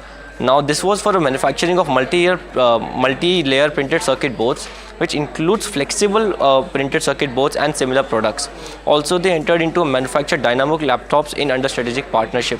So clearly, this is what is looking for Syrma SGS. Now, if I move on to RailTel, now the company has bagged orders worth rupees 50 odd crores, and the order is from the government of Odisha amounting to 15 crores, and the order is from the Kerala state for the operation and maintenance of state data centers amounting to 35 odd crores. Company also received orders worth rupees 235 crores on 5th of August. So a series of order win that is we are seeing for RailTel. So these are some of the stocks that are in focus today. Those are some of the counters that are in focus. So there you have it. RailTel as well as Syrma SGS are the ones that you should be keeping on your radar. As you can see, the stocks are up anywhere between 1.5% to about 2.5%. But let's also take a look at HCL Tech, because that is the particular counter where you have Nuvama that has initiated a buy on this particular counter. The target price that they've talked about is 950 rupees. In fact, they've also gone ahead and said that the company is in a sweet spot of growth and value, and revenue is in fact in a sweet spot to be outstripping the industry growth. And that's key commentary coming in from Nuvama, who have initiated a buy on Hexaware Technologies. They're also talking about the multi-pronged vertical presence as well as coveted clientele. So that's also key commentary coming in there. And in terms of the margins, they're talking about how the margins are stable. Cash flow profile as well is something that they've highlighted when it comes to Hexaware Tech as a key lever for growth. Other than that, they've also talked about how there's a recent correction that has also sweetened the appeal. So the stock is in a sweet spot, and the revenue growth is going to be outpacing the industry, and that's key commentary coming in as far as Hexaware Tech is concerned. But let's also talk to you about how you as a consumer will have to pay lesser premiums, or will it be remaining the same when it comes to insurance premiums, because there's key commentary that has been coming in on that particular front. So if you do get this benefit passed on to you, what will be the quantum? In fact, Harsh is standing by with that entire math. Well, yes, so GST likely completely removed on insurance premiums you pay, and that what impact is that going to make? First off, let's look at the key news development. It's the fact that the group of ministers have proposed that there's going to be a complete GST exemption on health and life insurance for premiums paid by individuals. Earlier, this stood at 18%. So on 100 rupees of insurance, you would typically pay 118 rupees inclusive of GST. Now, that 18 rupees goes away, and therefore customers get a straight discount on the 118 rupees of 15%, which is 18 rupees of the 118 rupees that you pay. So now you pay only 100. How do other countries really look at this? And you'll quickly see all of those countries on your screen and how they typically tax insurance. This is, of course, not life insurance, but health and general insurance. So all of those countries which are taxing or levy indirect taxes of almost 5 to 21%, which is where an Argentina stands with regard to how insurance premiums are taxed. Now, let me tell you what the key contention here is with regard to India specifically. How do companies pay GST?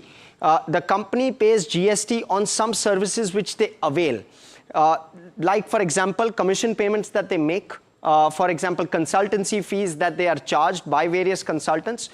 That is offset by the GST you pay to the company on the premiums that they collect from you.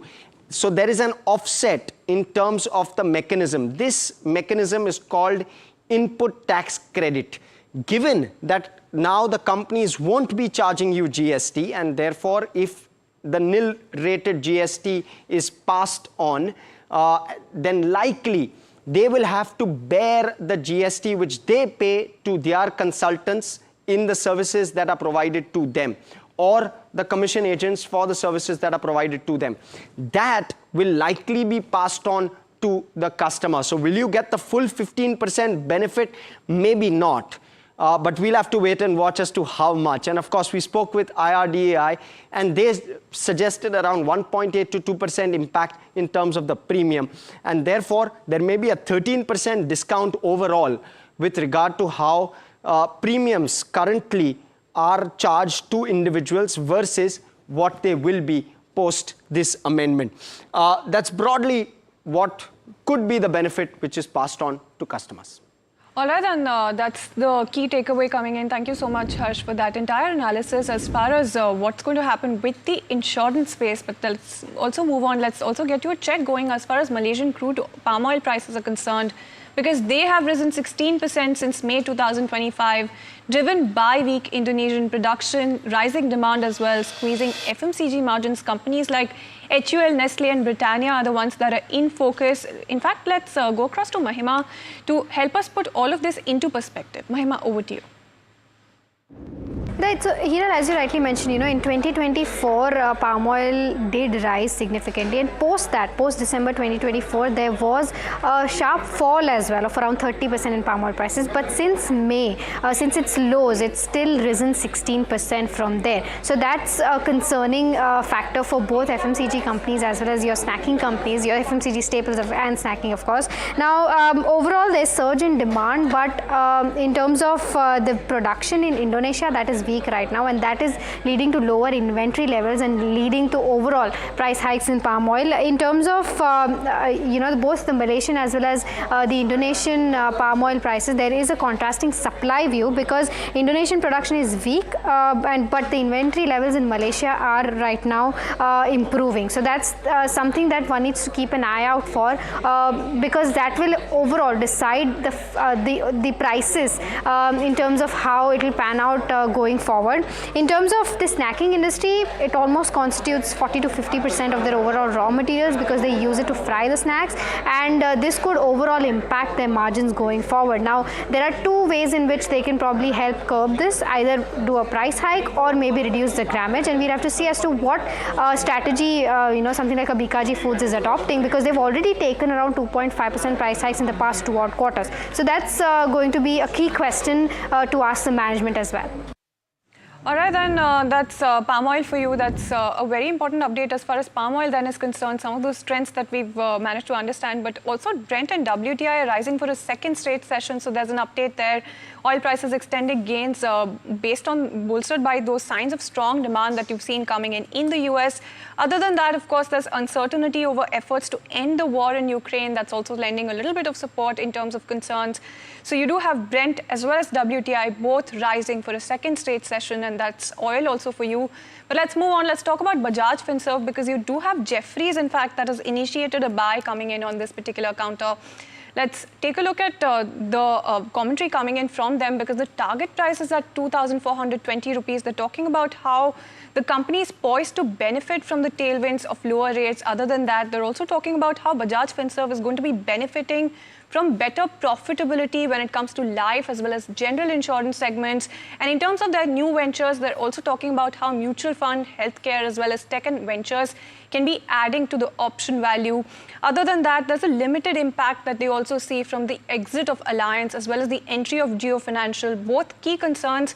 And Jefferies has in fact gone ahead and said that these are going to be having a limited impact when it comes to Bajaj Finserv. Other than that, they're also expecting a 22% CAGR in core earnings. So that's also very important commentary coming in as far as Bajaj Finserv then is concerned. But lots to look at this afternoon, Hiral. Absolutely. Thank you, Shreyansi, for that. You know, the big news that is coming in right now is where SEBI is now planning to raise the tenure and maturity for equity derivatives. And this is the commentary that is coming in from SEBI chairperson Tuhin Kanta Pandey, where he spoke about this at the FICCI conference today. What he's indicated is that on weekly expiries, they're looking into the derivative contract durations. This will be a consultative process as well, and they're actually working towards deepening the cash markets from here on, and clearly indicated that there is a need to increase the tenure. On the back of which, if you see stocks like BSE, Angel One, Motilal Oswal, all of them are seeing some bit of pressure. CDSL as well, from the day's highest levels, has seen some bit of downtick pressure. Let's get in K. Suresh, from the president at ANMI. Mr. Suresh, welcome to the show and a pleasure to speak to you at NDTV Profit. My first question coming to you is, good morning. An important comment coming in from SEBI Chair Tuhin Kanta Pandey, clearly indicating that they are looking into the derivative contract duration and working towards deepening the cash market. Your initial comments on the same? Actually, see, our view, that is ANMI view, is that we already met twice SEBI chairman also. Okay. In the due course of consultation, we told very clearly that whatever weekly expiry already we are having should continue. There's no doubt about it, because that already has given some stability to the market, and all other measures have been taken by SEBI also to prevent what kind of speculation, what they are visualizing. Already steps taken by increasing the size, everything. And only thing is, what we suggested is, you bring in some entry barriers for the people to play in fund. That's what we suggested. See, once you have a well-informed investor in fund, then the question of losing money, all these things will go to the back seat. That's what we advocated. In fact, we suggested that we should have more and more weekly contracts, particularly Bank Nifty. We would like to bring it back. On the background of that, when you are going to dilute the Bank Nifty constitution, which already it is in the offing, so it is nothing wrong in bringing back the weekly expiry for the Bank Nifty also. See, now already one exchange, one expiry, everything has been brought in. So only one more thing we said, that, see, we have to understand the functioning of the market.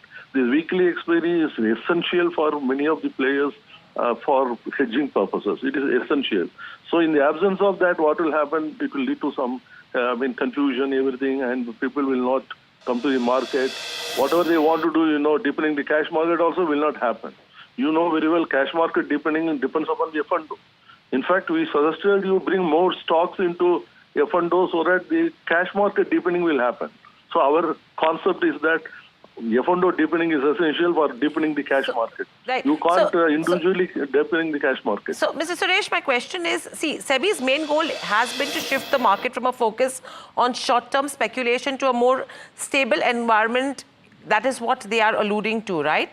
Now, to take all of this into consideration, this is a proposal to extend the tenure and maturity of equity derivatives as a response to something like this.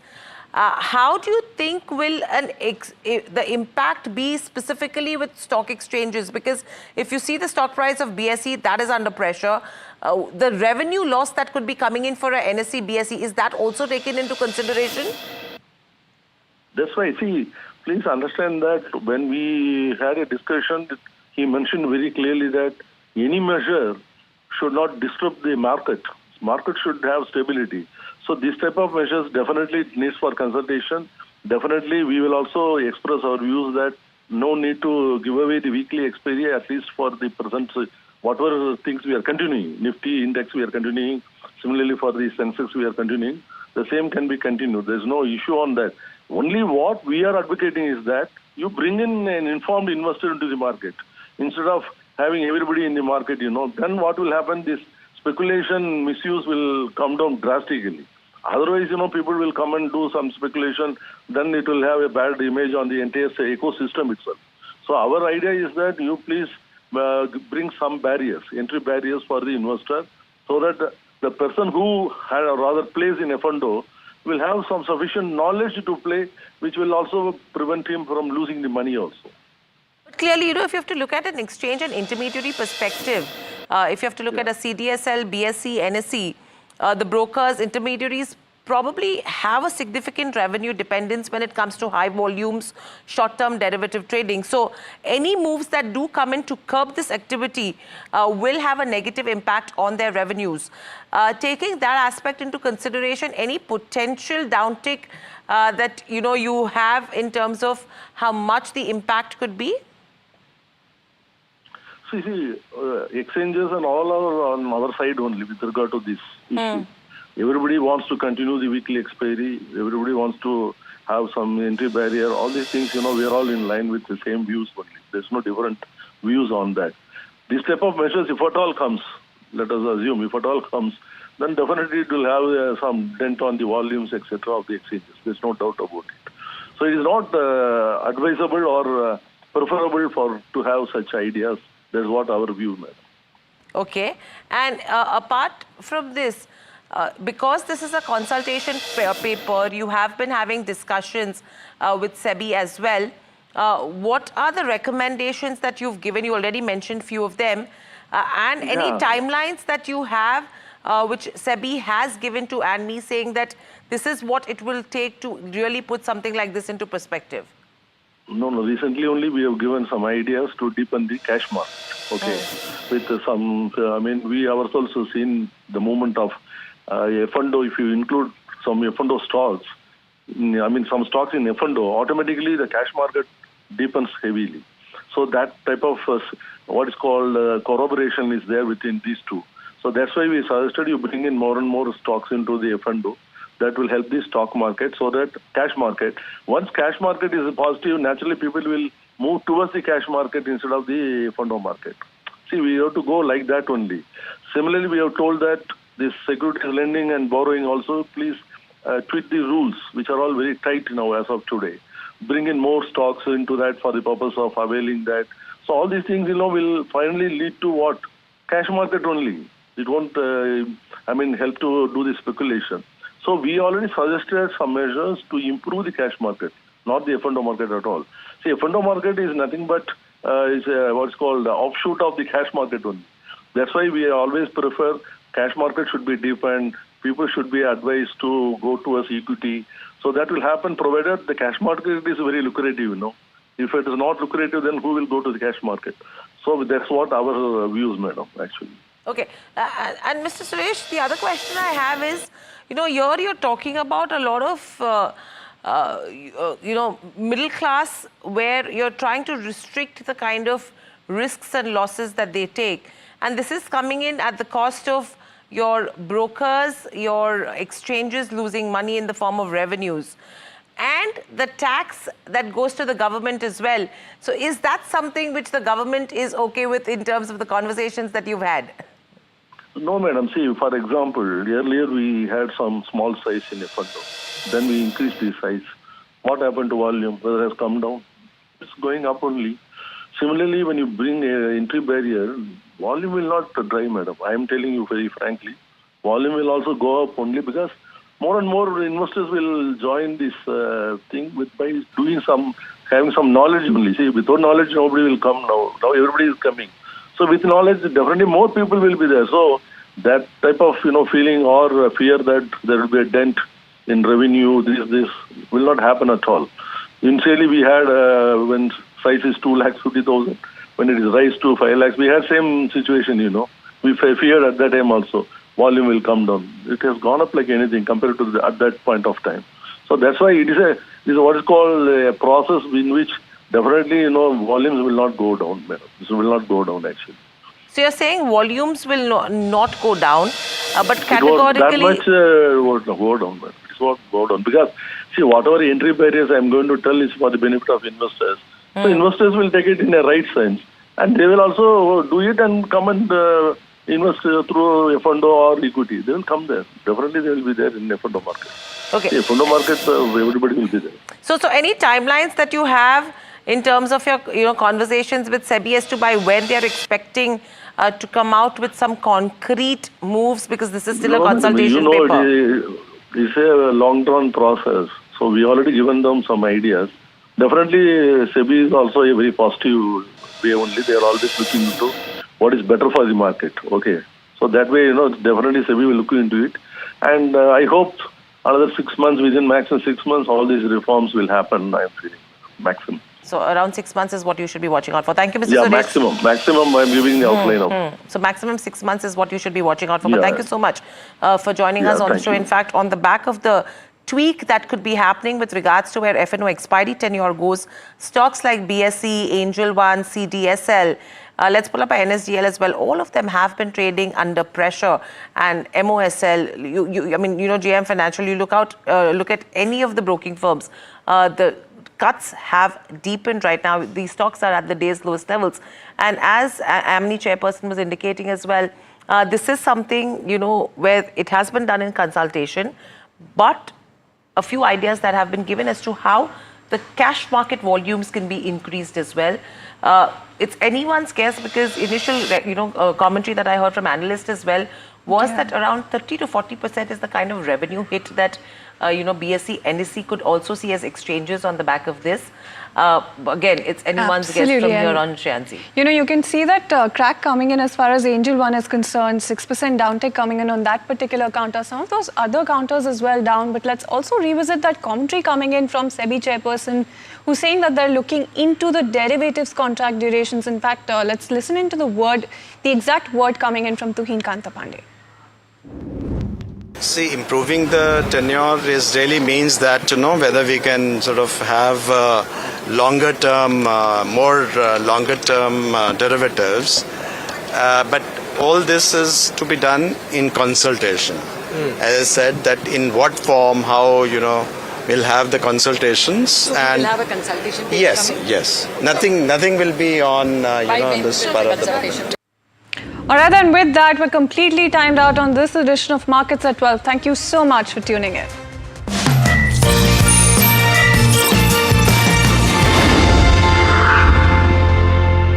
जब मुंबई से वापस Kolhapur shift हुआ तो सबने कहा कि dream city को छोड़ रहा है। Dream city. तो मैंने कहा ड्रीम में तो यही गलियां आती हैं। तो जब ये रियलाइज हुआ कि कुछ बड़ा करने के लिए बड़े शहर में रहने की जरूरत नहीं है, तब लगा कि लाइफ में ग्रो किया। कैसी ताई? ऐसे बॉय मिलते मुंबई में? चांस ही नहीं। SIP करो, इन्वेस्ट करो, लाइफ में ग्रो करो। प्रतिभूति बाजार में निवेश बाजार जोखिमों के अधीन है। निवेश करने से पहले सभी संबंधित दस्तावेजों को ध्यान से पढ़ें।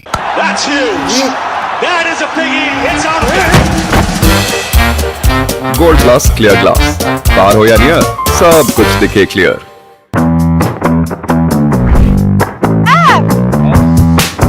Tamanna, thank you so much for coming here. So it's not that far from Bangalore. Only 4 hours. This is exciting. Yes. It's exciting because we're also the only channel to get a look inside the factory. We're going to be on the factory floor. Absolutely.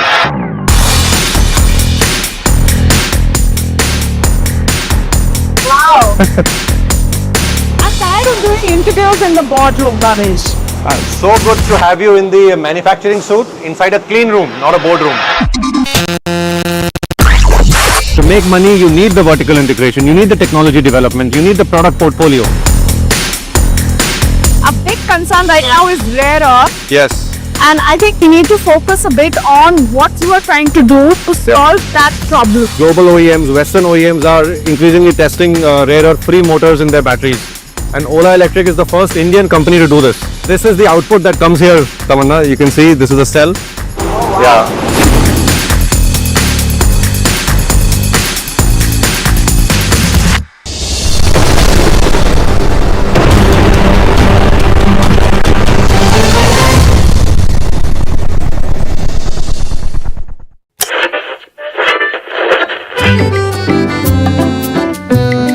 They're the force behind some of India's most respected business empires.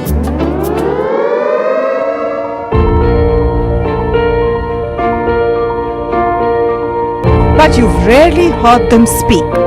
Now, for the first time, these leaders open up on succession, conflict, governance, and inheritance. Join me as we step inside boardrooms and living rooms of India's most enduring family businesses for real stories, raw conversation, resilient legacies, building legacy.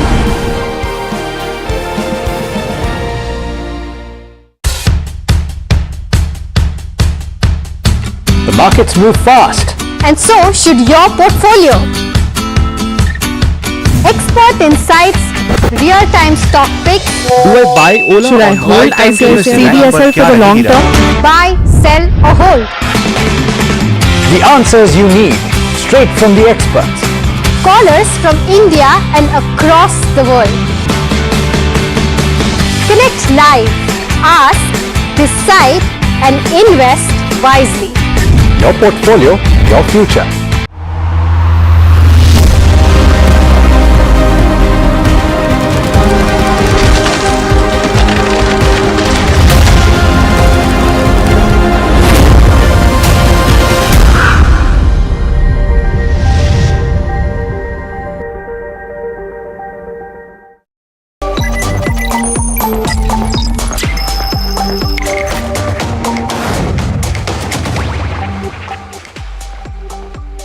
Hello and welcome to NDTV Profit. You're watching Profit Bazaars. This is Hiral Daria. Let's quickly take a look at what markets are doing at this hour.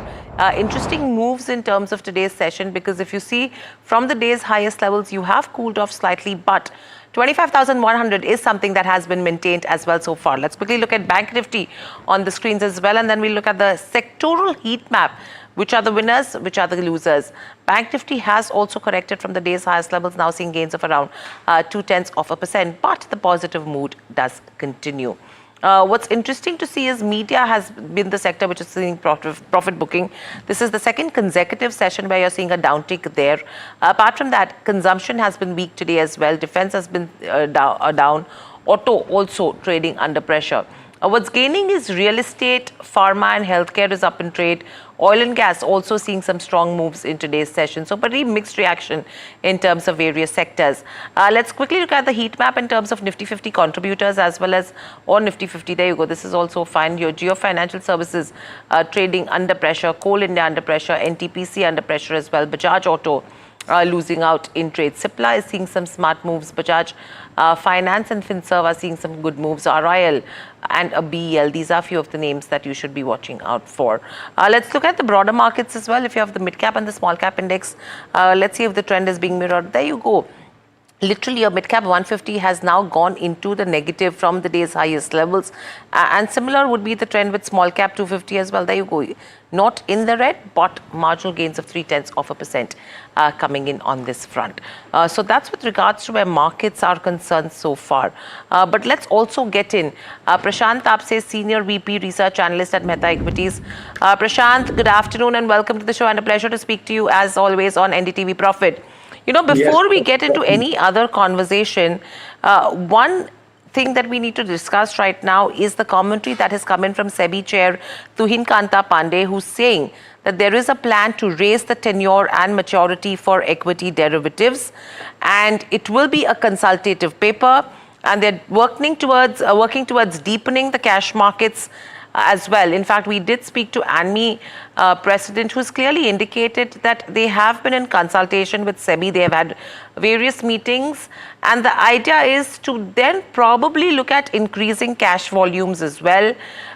Things have been done for the benefit of the retail investors, but categorically, this seems to be negative when you talk about exchanges or your depositories or even your brokers. How would you look at this move, and what would you advise investors to do with any of these stocks? As a market participant, I think the SEBI move is very positive for the overall market setup. See, whenever we have seen SEBI coming out with some lot of changes or regulations, which is trying to keep the markets very healthy. So immediately, obviously, the sentimental impact on the top 10 brokers or the market participants like BSE, NSE, as well as CDSL or NSDL, they will be seeing some kind of sentimental impact. But again, I think volumes will continue to rise going forward because the volatility is going on in the markets, and as well as the regulator is controlling all the negative things which is happening. We have seen how SEBI has said a report of 90% people are making losses in future. So obviously the focus and the regulations are going towards the cash market. So overall, again, very positive on the markets. But yes, sentimentally, these top 10 brokers or the other players will see some kind of pressure in the revenue as well as in the profitability. Okay, so we'll see a hit in terms of revenue as well as profitability as well. But do you think that should be used as an opportunity to buy any of these stocks in the correction that you're seeing right now? Because positive on markets, but a near-term headwind that you're looking at. Obviously, yes, such corrections can be opportunity for Indian markets because we cannot buy Sensex or Nifty directly. So better to have the proxy players like BSE, Angel One or Motilal Oswal to buy those and have a proxy portfolio stock for long term. Absolutely. So these are names you should be watching out for. Moving on, another stock that is buzzing in trade today is a Coffee Day Enterprise.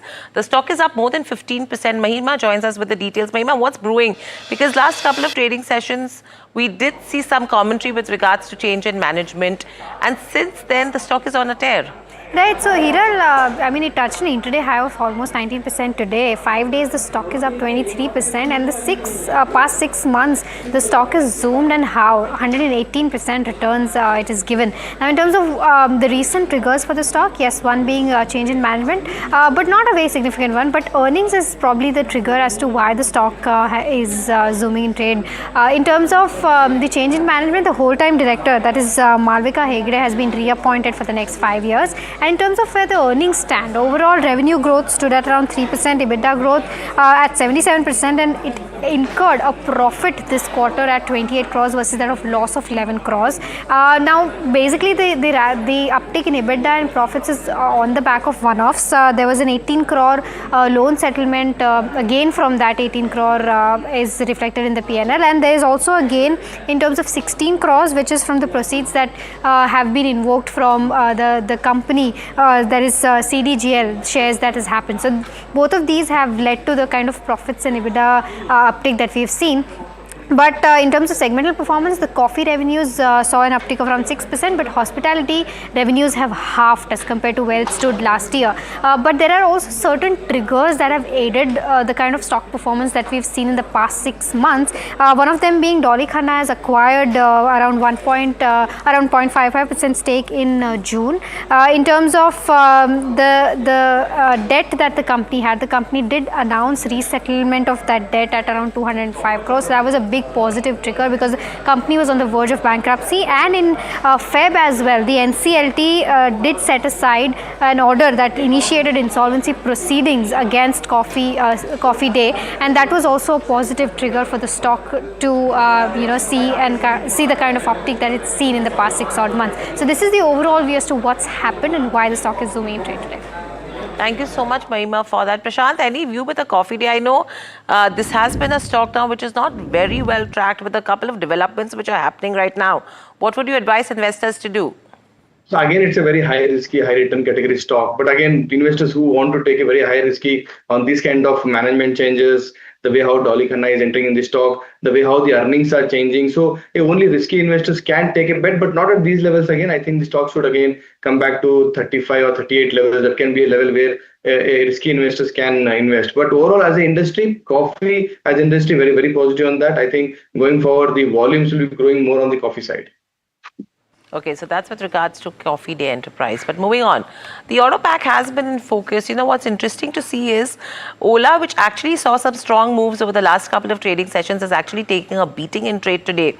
A lot of large trades that have happened in terms of Ola, but no major buyer names that have come up as well. So I think it's multiple arbitrage funds that have looked at Ola in the last trading sessions. Today seeing profit booking to the tune of around 5 to 6%. But let's get in Puneet to tell us, is this the Vahan data which has actually put Ola under pressure today? So the party seems to be over. And you have Ather, which has emerged as number 2 now.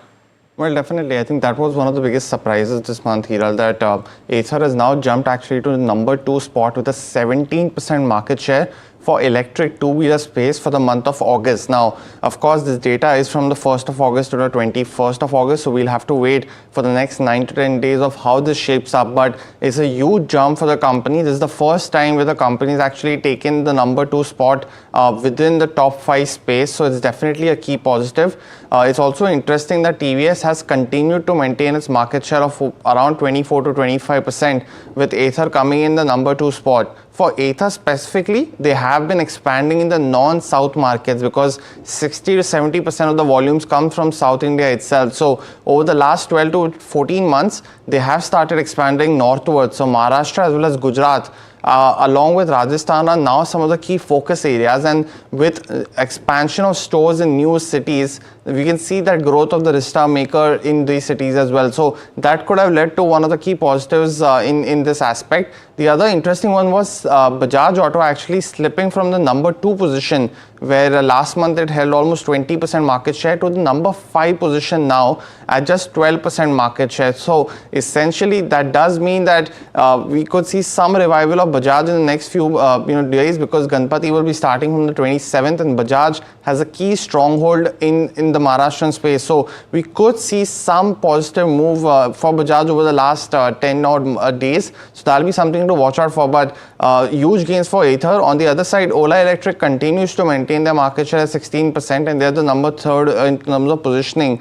But we could see the first month where Ola slips essentially from number 3 to number 4 because of the gains that Ather has made. So it's going to be a tight battle for the number 3 spot between Ather as well as Ola. Of course, on the contingent that Bajaj Auto comes back. But it's shaping up to be a very interesting trend for FY26 in terms of the electric two-wheeler space. Thank you so much for all of that, Puneet. Prashant, how are you looking at the EV space specifically? Because the kind of run-up that we saw in terms of Ola over the last couple of trading sessions, it seems that the party is over now. What would you advise investors to do, and what would your top picks be? In the EV space, I think TVS Motor as well as Ather should be the stock one should focus more on, because I have seen both the vehicles. I have tried both the vehicles. I think Ather has that quality of product which will deliver for a buyer. But Ola, again, the quality of the vehicle is very much low. But again, with respect to pricing, Ola gets a very strong advantage with 50,000 to 1 lakh rupees. But again, Ather will have a 1 lakh plus kind of pricing strategy. Going forward, again, with respect to festivals coming in, I think both the stocks, Ather as well as Ola, as well as TVS, will continue to focus. But my focus would be more on the Ather as a investment opportunity for long term. Okay, so TVS and Ather, those become 2 investment opportunities as well as Prashant has used both of the products. So I think there is conviction coming in there. But moving on, the US Department of Agriculture will no longer support solar and wind projects on productive farmland. Now, this is as the US president calls it a scam. In his latest Truth Social post, Trump calls renewable energy source inefficient and expensive, and says that his administration will not approve wind or farmer destroying solar. But how will this impact Indian players? My colleague Varsha joins us with the details. Varsha, clearly, I mean, this is a very interesting commentary that's coming in from Trump. Now, whether Trump will be able to do something around this, or is it the states who will be able to respond to something like this, is what we need to wait and see. But there are companies who have exposure to the US markets when you talk about from India. How are you seeing the impact? Yeah, so this is a strong statement that US has made, going against wind and solar power projects. Now, onto the even they have also said that projects funded by US will not use solar panels and cells of foreign companies. Now, coming to how this is going to impact Indian companies, one is Waaree Energies, which may get impacted because almost 17 to 20% of revenue comes from US, and overall 90% of module is been exported to US. So this is one company which may get impacted when it comes to this news. The second company which may have minor impact, it's Pennar Industries, though not much revenue is expected from US because they are mostly focused on domestic companies, but only mere 1% of revenue is coming from US. So Hiral, from both the companies, if I were to talk about your Waaree Energies and Pennar Industries, Waaree will be the one which may have a strong hit, as 17 to 20% of revenue is coming from US. Let's pull up both these counters, because what's interesting is Pennar Industries, that stock is trading at the day's highest levels as we speak. Similarly, Waaree Energies is also seeing a strong move in today's day of trade. Prashant, you heard Varsha take us through what has happened in terms of commentary from Donald Trump, but seems like no reaction. In fact, both these counters are seeing some strong moves today. What would you advise? Very clear again. See, Waaree has their own plant in US, so I think they will not get such kind of impact directly, because Trump said only products which will be manufactured in US will be used for all the solar projects which will be made in the US market. So Waaree has an undue advantage where the plant is situated in US continent, so there will be advantage for that is the main reason why the stock is up by 3% again. But Pennar Energy, obviously, yes, they don't have a lot of directly impacting of the export markets to the US. So overall, the news is not impacting Indian solar panel manufacturers. But yes, going forward, Trump may change his statement, and that can have some kind of drastic impact on both the stocks.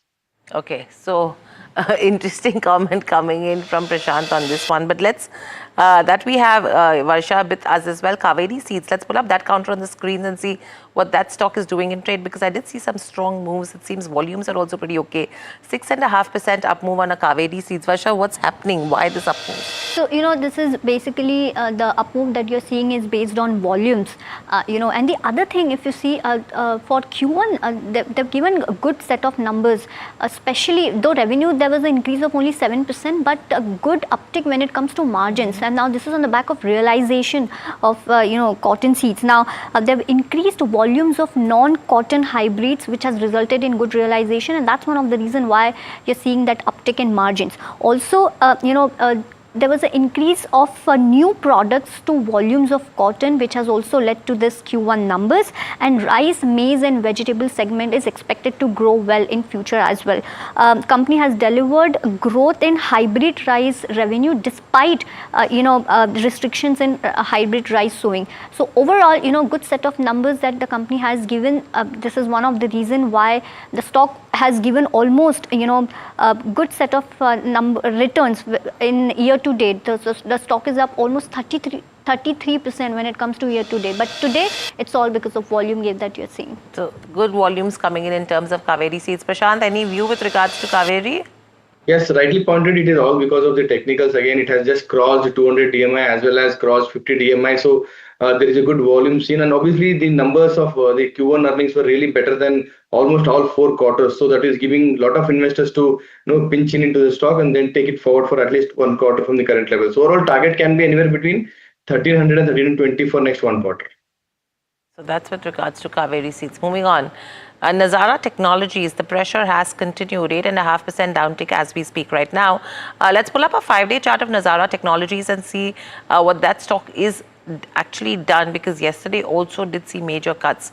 In the last 1 week, 21% is the kind of cuts that we've seen in terms of Nazara Technologies. And the reason why we are seeing this is because the bill that has been passed with regards to online gaming, and when we spoke to the management of Nazara Technologies as well, the management clearly indicated that poker bazi, in which they have around 47% stake, That is what is at risk. They've purchased it for around 850-900 odd crores.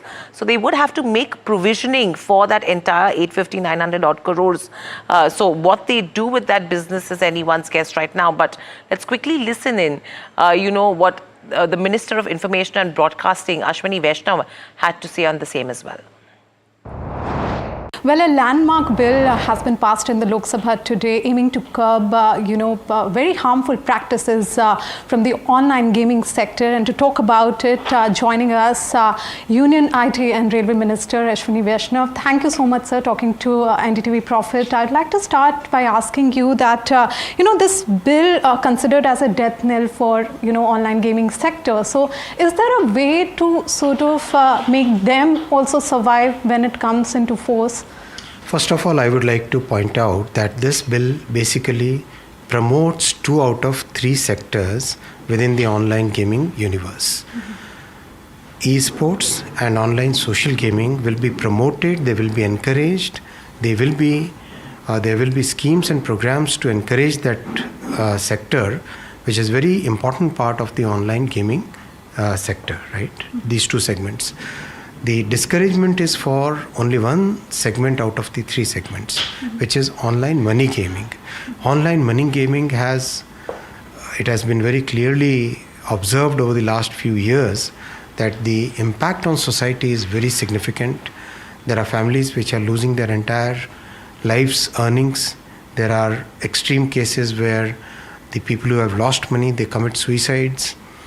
And the significant psychological disorder which is happening because of this is very important. WHO has actually even classified it as a separate public health disease, ICD-11 they have called it. So that's a very significant thing for which society has to be protected. If you have to look at what is the interest of the entire society and what is the interest of a segment of the industry, then we have to wait, and the interest of society interest of the middle class families has to be paramount. Interest of the society, paramount importance. Prashant, how would you advise investors to look at a Nazara Technologies versus a Delta Corp? I know Delta Corp is not much impacted right now, but Nazara is taking a beating. Do you think this is just a knee-jerk reaction over the next probably 2 sessions that we've seen? And probably this could be an opportunity to then buy. I may not say it's an opportunity because I am still negative on the stock with respect to valuations. Very expensive even 2-3 days back, and still it's remaining very expensive even if it is down by 20-25%.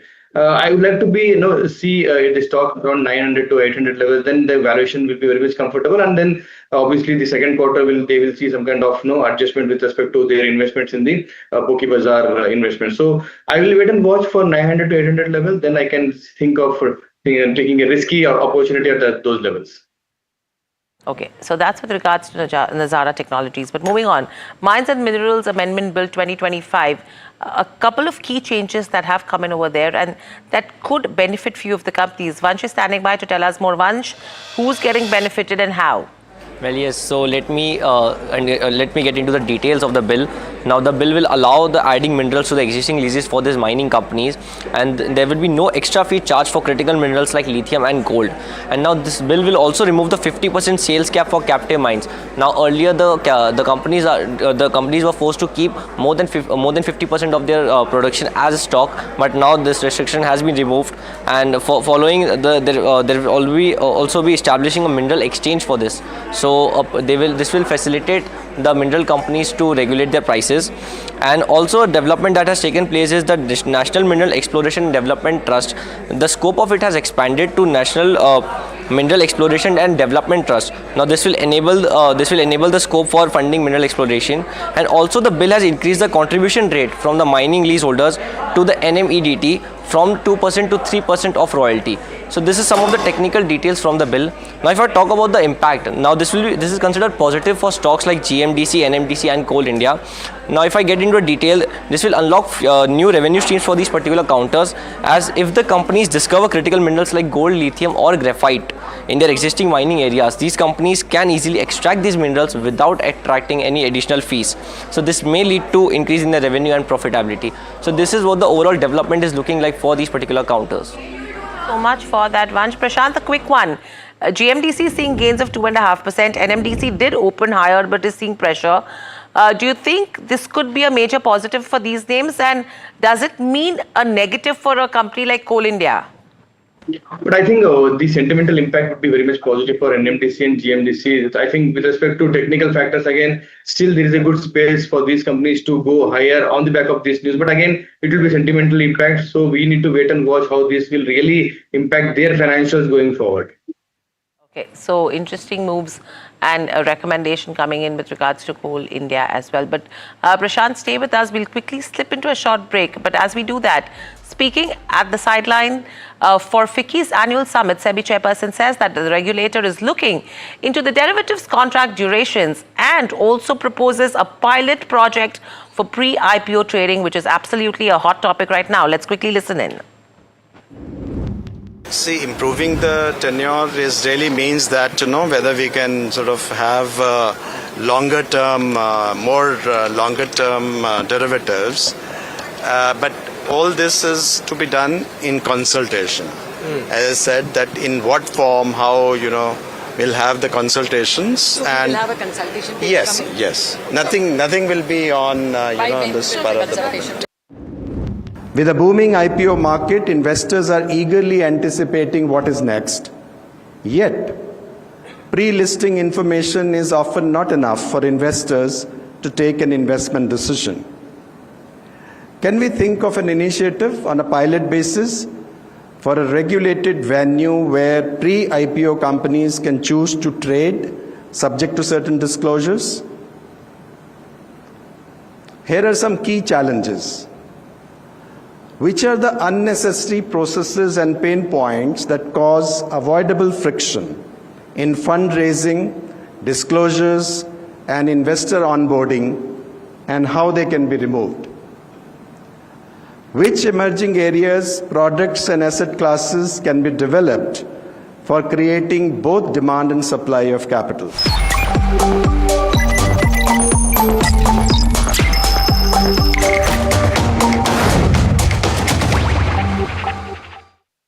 Gold class optimistic reflective glass लगाओ, धूप की गर्मी को दूर भगाओ और बिजली का बिल भी बचाओ।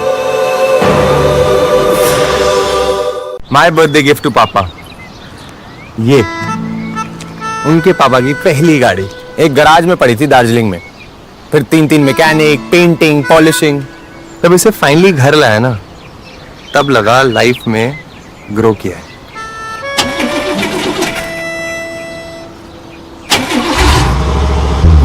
SIP करो, इन्वेस्ट करो, लाइफ में ग्रो करो। प्रतिभूति बाजार में निवेश बाजार जोखिमों के अधीन है। निवेश करने से पहले सभी संबंधित दस्तावेजों को ध्यान से पढ़ें। Tamanna, thank you so much for coming here. So not that far from Bangalore. Only 4 hours. This is exciting. Yes. It's exciting because we're also the only channel to get a look inside the factory. We're going to be on the factory floor. Absolutely.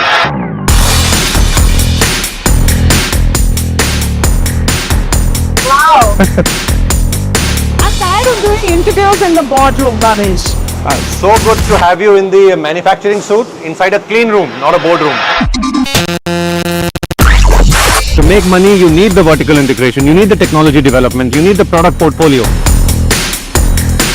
A big concern right now is rare earth. Yes.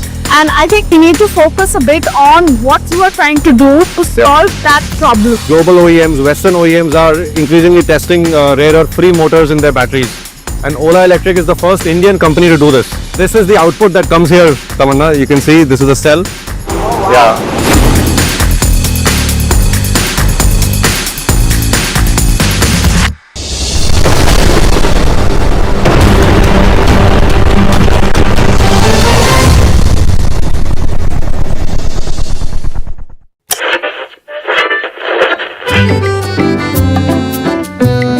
They're the force behind some of India's most respected business empires.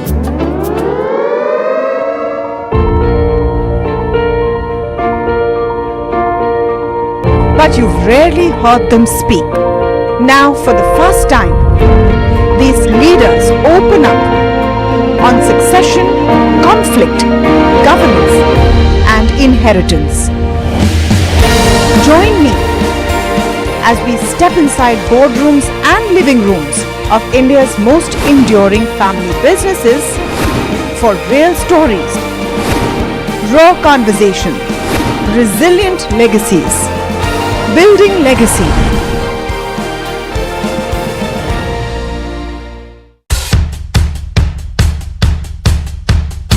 The markets move fast. And so should your portfolio. Expert insights, real-time stock picks. Do I buy Ola? Should I hold CDSL for the long term? Buy, sell or hold. The answers you need, straight from the experts. Callers from India and across the world. Connect live, ask, decide and invest wisely. Your portfolio, your future. Ask Profit.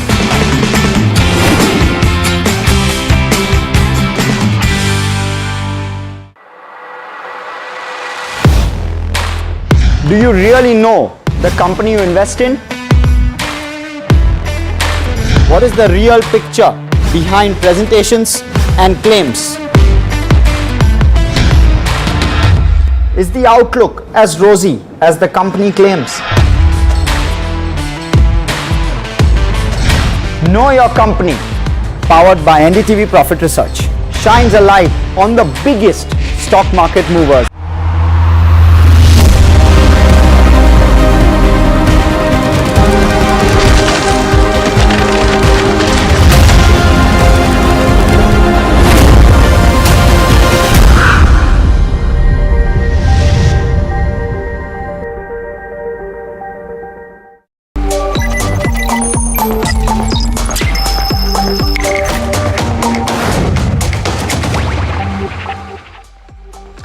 Hi, thanks so much for joining in. You're watching Profit Buzzers on NDTV Profit. My name is Alex Matthew.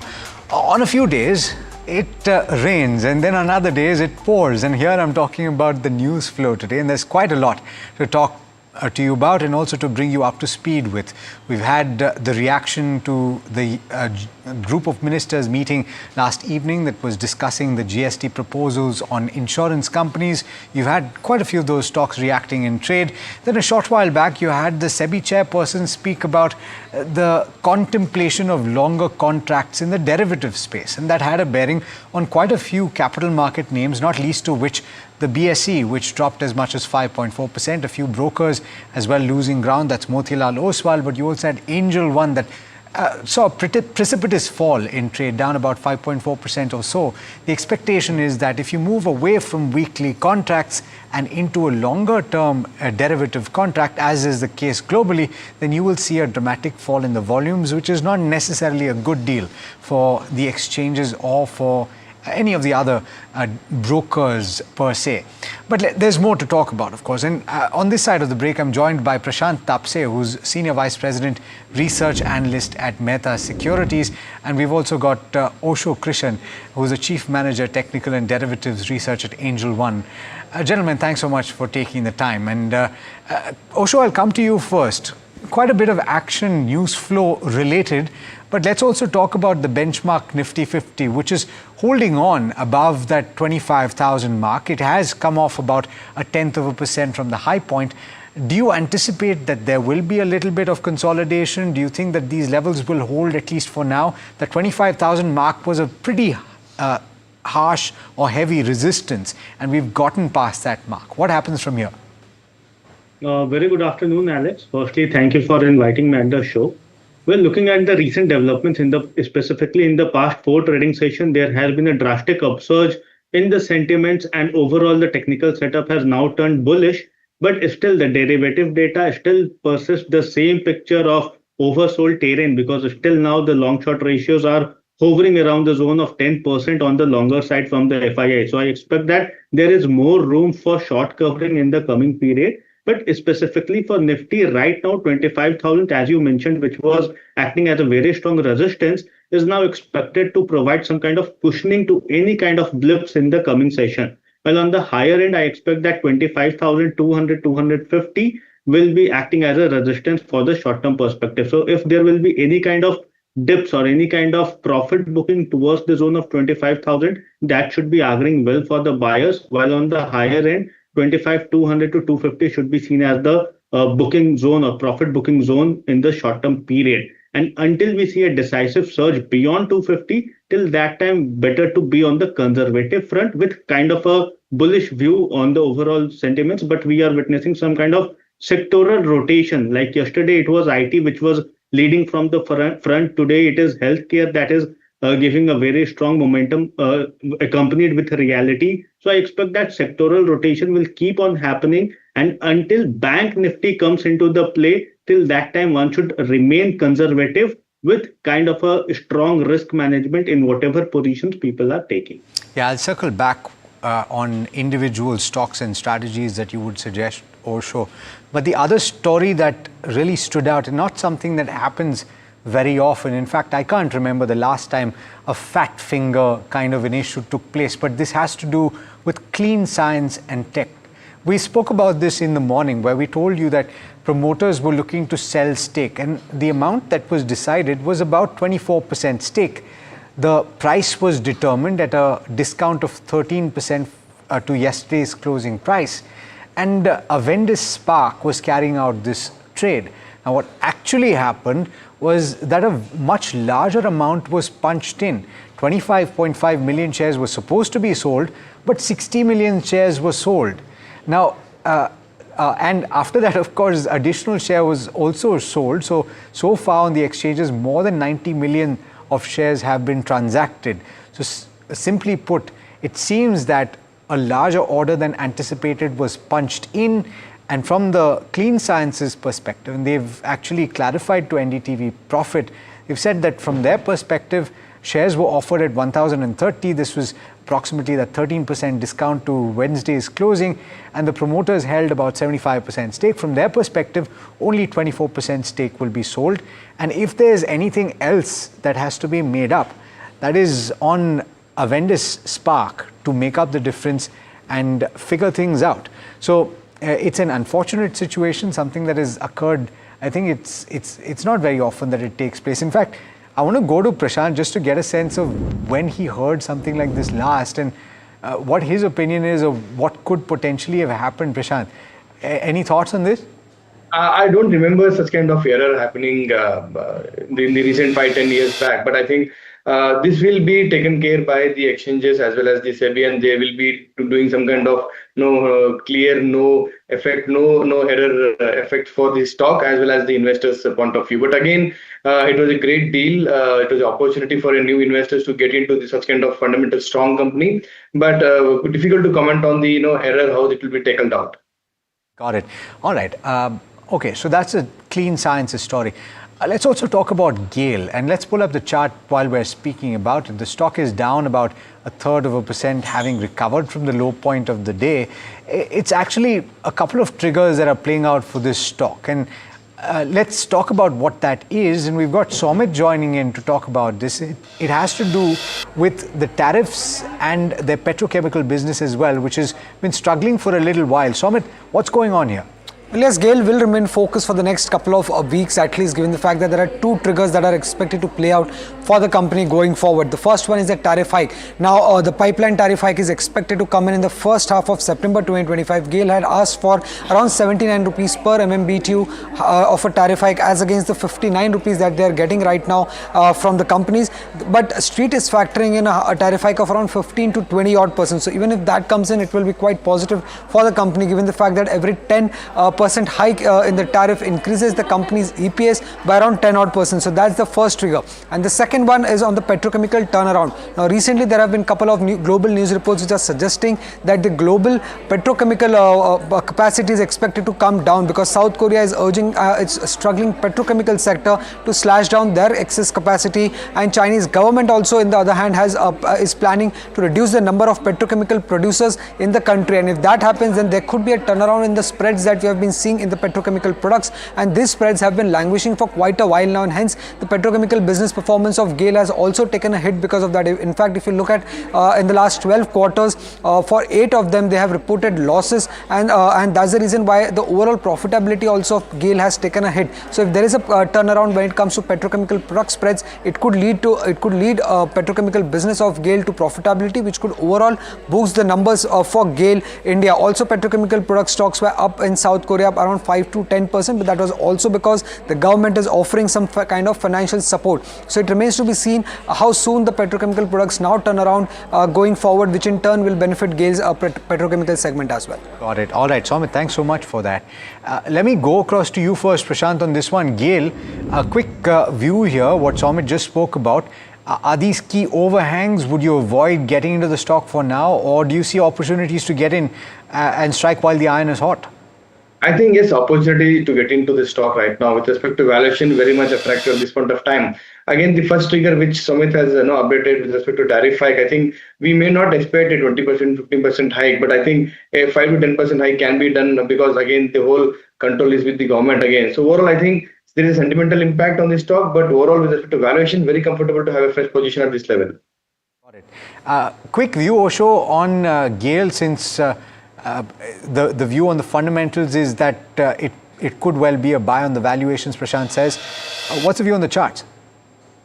See, on technical perspective, I will wait for the crossover between the moving averages, and that will happen once the price levels moves beyond 182. So 182 is a very strong resistance for the counter. It has given a kind of an attempt in the month of June of having a breakout, but again failed from there onwards. And we can see some kind of formation of lower lows on the daily time frame chart. So I will be waiting for 182 zone to get sustainably crossover, and once it happens, then only it will be a buying from a technical front, because all the exponential moving average and even the 200 is simple moving, that is the long-term moving average, still is at a higher zone. So I expect that one should wait for approximately 4 to 5 rupees kind of a authoritative or decisive move in this counter, and then only can look for buying opportunity from short or for medium-term perspective. Okay. Another stock that we've been focused on since morning is India Cements, and a large trade taking place here as well. UltraTech Cement offloading stake in an offer for sale in order to bring its shareholding to 75% to meet public shareholding norms, and this was seen as a key overhang for India Cements. And of course, post this transaction, and integration with UltraTech Cement will take place. We've got Puneet joining in to tell you about why the stock is buzzing today and what the potential here is. Puneet, they've been working towards integration. This now can take precedence. Well, definitely, Alex. Now, there are 3 numbers that you can watch out for this particular transaction. Now, UltraTech has sold out roughly about 2.01 crore shares, and that represents 6.4% stake in India Cements. Now, the key reason for this is for the offer for sale that the company has done is largely to get integrated and be in compliance with the minimum shareholding norms of SEBI to hold only 75% stake in the particular company. So as of now, UltraTech does hold 81.4% stake, and hence they have done this transaction to be in compliance with the norms of SEBI as well. Now, just some context, in July of 2024, essentially, UltraTech did acquire almost a 32% stake from the promoters in India Cement. Subsequently, they also launched a 26% open offer because their stake was over 26%, and open offer was launched. And post integration, their stake had increased to almost 81%, as I just mentioned. So this is essentially that getting in line and in compliance with the SEBI norms. But it's also important that from Q1 onwards, we started to see already a turnaround in India Cement in the EBITDA per ton, almost at 400 rupees per ton. So it's definitely a key positive for the shareholders of both companies, and the integration has a long way to go, but definitely we're starting to see that turnaround in the numbers for India Cement. Got it. Thanks, Puneet, for that. In fact, we were speaking to several experts over the course of the morning, and a couple of them pointing out that things are ramping up for India Cement slowly but surely, and heading up to 2029, the potential for EBITDA growth is quite considerable. But on the charts, I'm curious about what you think about the entire space, not just India Cements and UltraTech. Osho, any opportunities in the cement pack? Yes, the overall cement counters are looking very positive. There have been many names from the cement counter which are on the verge or which has already given a kind of a very strong breakout, like Ramco Cement, ACC, even Ultratech Cement, all these counters are looking very lucrative and has given a very strong breakout. Now coming to India Cements also, this counter have seen a very strong stagnation period from the month of July 2024 till January 2025 around the zone of 370, 375 levels. And from there onwards, we have seen some kind of correction and again a revival. But with today's development, it is expected that this can be seen as a multi-week or multi-month breakout on the time frame chart structure for this counter. And on the higher end, with the kind of a breakout, one can definitely expect a very strong momentum. I expect nearly 445 to 50 as a short-term target for the counter. But again, after a strong breakthrough and after having a very strong consolidation for almost a year, if there is a kind of a strong breakout, then one can definitely look for buying opportunity in the counter. Overall, the whole space is also looking very attractive. Okay, so the space is looking attractive. On the fundamentals then, let me ask you this, Prashant. What according to you is a top pick, if at all, and you don't need to stick to one, what would you pick and why? I will go with Ambuja Cement on the valuation side. I think EV by ton with respect to PE, with respect to ROCs, and I think Ambuja is a better play right now, despite having a lot of volatility because of the group right now with Adani. So, but again, valuation gives me very comfort levels for a fresh position to have for long term. Again, cement as a sector, very positive. I think the housing sector is going to pick up very soon post this second half of this financial year. So, very positive on the realty or housing sector. So, cement would be the major part, and Ambuja's cement would be my preferred pick because of the valuation factors. Got it. All right. By the way, standard disclaimer, Ambuja Cement part of the Adani Group, and so is NDTV Profit through the NDTV Group. Now, let's also talk about Nucleus Software. This is a company that was in focus on account of its numbers, which weren't the best. It's a small cap IT company. It came out with a weak set of numbers in the first quarter, but there's also a couple of deal wins, or at least one that stands out. So let me go across to Puneet, and we're going to speak to the management as well. Puneet, you're going to speak to them, but tell us about the case for the chat. What do we want to know about from them? Well, definitely. So there are a couple of key points. They've stitched a partnership with Sarthi Finance, which is an NBFC, and they will be looking to give their software solutions to Sarthi to integrate as well as simplify the operations. That's definitely one of the key case points. The other ones, of course, are getting what is happening with the demand, because quarter one was impacted heavily in terms of higher costs for the company. Employee cost went up 19% on a quarter-on-quarter basis, and that led to the EBITDA of the company falling by almost 50%. But to talk more about this, we're now being joined by Mr. Parag Bhise, who's the CEO of Nucleus Software. Mr. Bhise, a very good afternoon to you. Thanks so much for joining in. Let me first start off, essentially with your new transaction which you have with Sarthi. Is this a first of its kind transaction for you specifically, or is it that you are giving one of your platform solutions to the company and hence they will take this forward?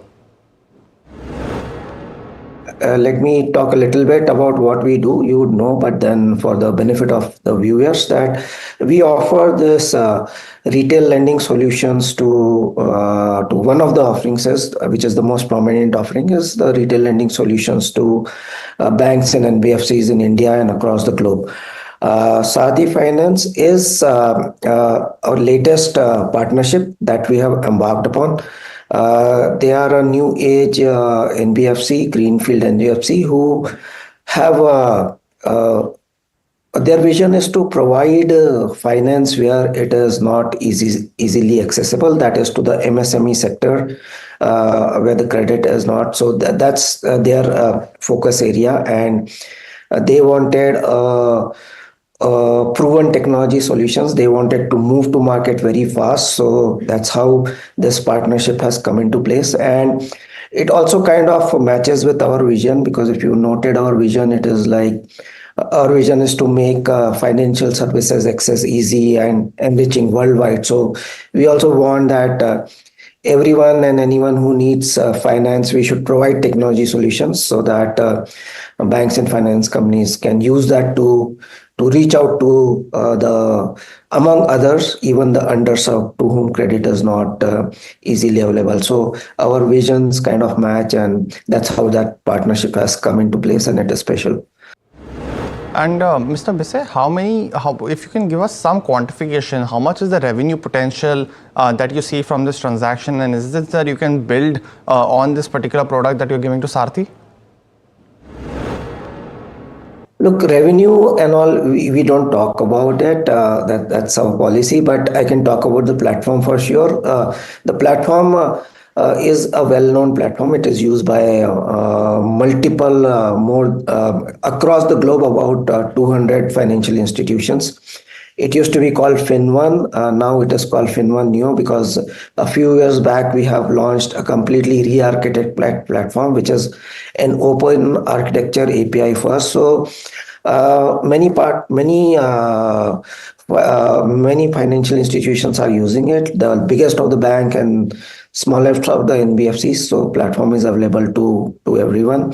And Sarthi Finance is also acquired this platform, end-to-end platform for loan origination, servicings, and debt collection for their end-to-end lending operations. That's where it fits in.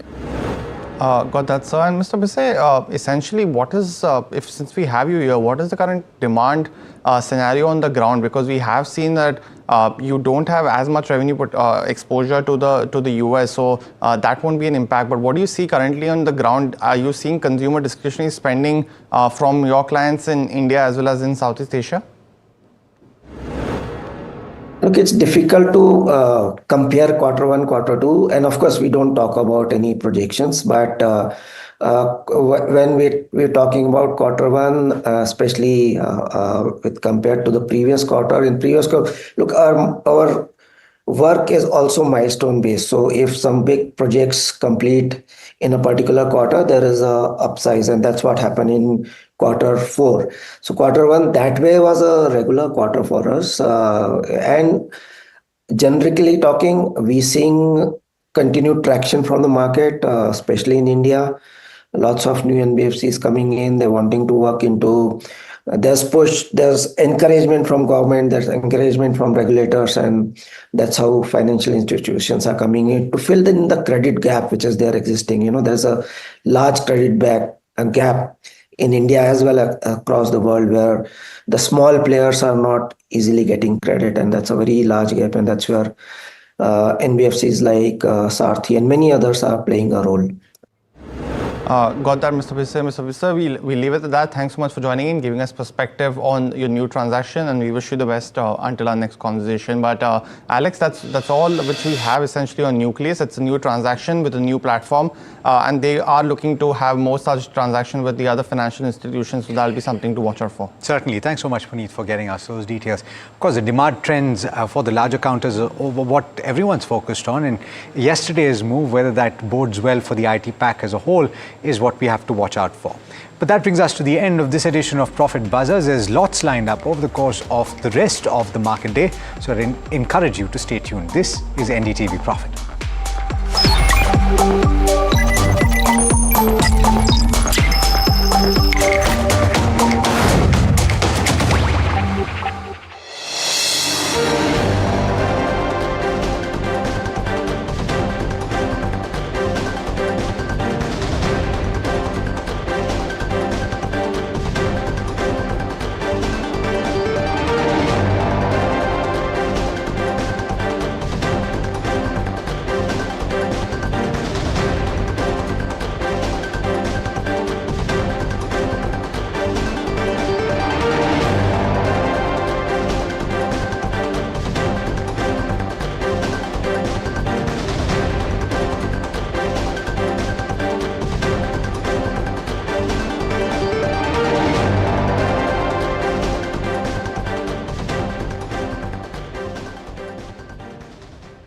तू ही तो है जिसकी सच्चाई वाली clarity की वजह से मैं आज यहाँ हूँ। गोल्ड प्लस सिल्वॉक्सी मिरर्स, ऐसी क्लैरिटी कि आपको सिर्फ सच नजर आए, चाहे कितने भी साल बीत जाएं। जब मुंबई से वापस कोल्हापुर शिफ्ट हुआ तो सबने कहा कि ड्रीम सिटी को छोड़ रहा है। ड्रीम सिटी, तो मैंने कहा ड्रीम में तो यही गलियां आती हैं। तो जब ये रियलाइज हुआ कि कुछ बड़ा करने के लिए बड़े शहर में रहने की जरूरत नहीं है, तब लगा कि लाइफ में ग्रो किया। कशी ताई, ऐसे बॉय मिलते मुंबई में चांस ही नहीं। SIP करो, इन्वेस्ट करो, लाइफ में ग्रो करो। प्रतिभूति बाजार में निवेश बाजार जोखिमों के अधीन है। निवेश करने से पहले सभी संबंधित दस्तावेजों को ध्यान से पढ़ें।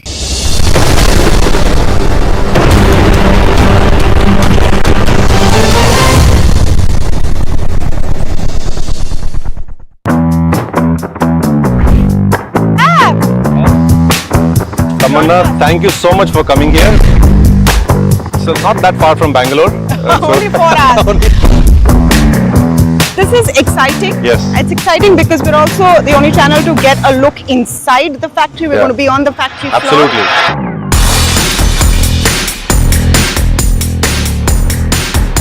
Wow. I'm tired of doing interviews in the boardroom, Ramesh. So good to have you in the manufacturing suit inside a clean room, not a boardroom. To make money, you need the vertical integration, you need the technology development, you need the product portfolio. A big concern right now is rare earth. Yes. And I think we need to focus a bit on what you are trying to do to solve that problem. Global OEMs, Western OEMs are increasingly testing rare earth free motors in their batteries. And Ola Electric is the first Indian company to do this. This is the output that comes here, Tamanna. You can see this is a cell. Oh, wow. Yeah.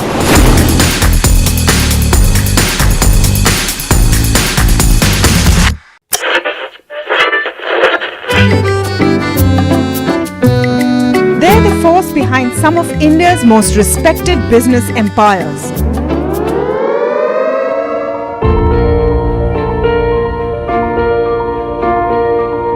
But you've rarely heard them speak. Now, for the first time, these leaders open up on succession, conflict, governance, and inheritance. Join me as we step inside boardrooms and living rooms of India's most enduring family businesses for real stories, raw conversation, resilient legacies, building legacy.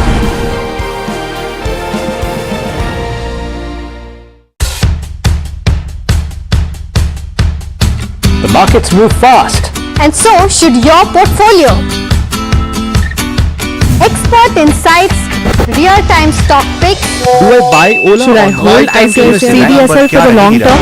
Buy, sell or hold. The answers you need, straight from the experts. Callers from India and across the world. Connect live, ask, decide and invest wisely. Your portfolio, your future. Ask Profit.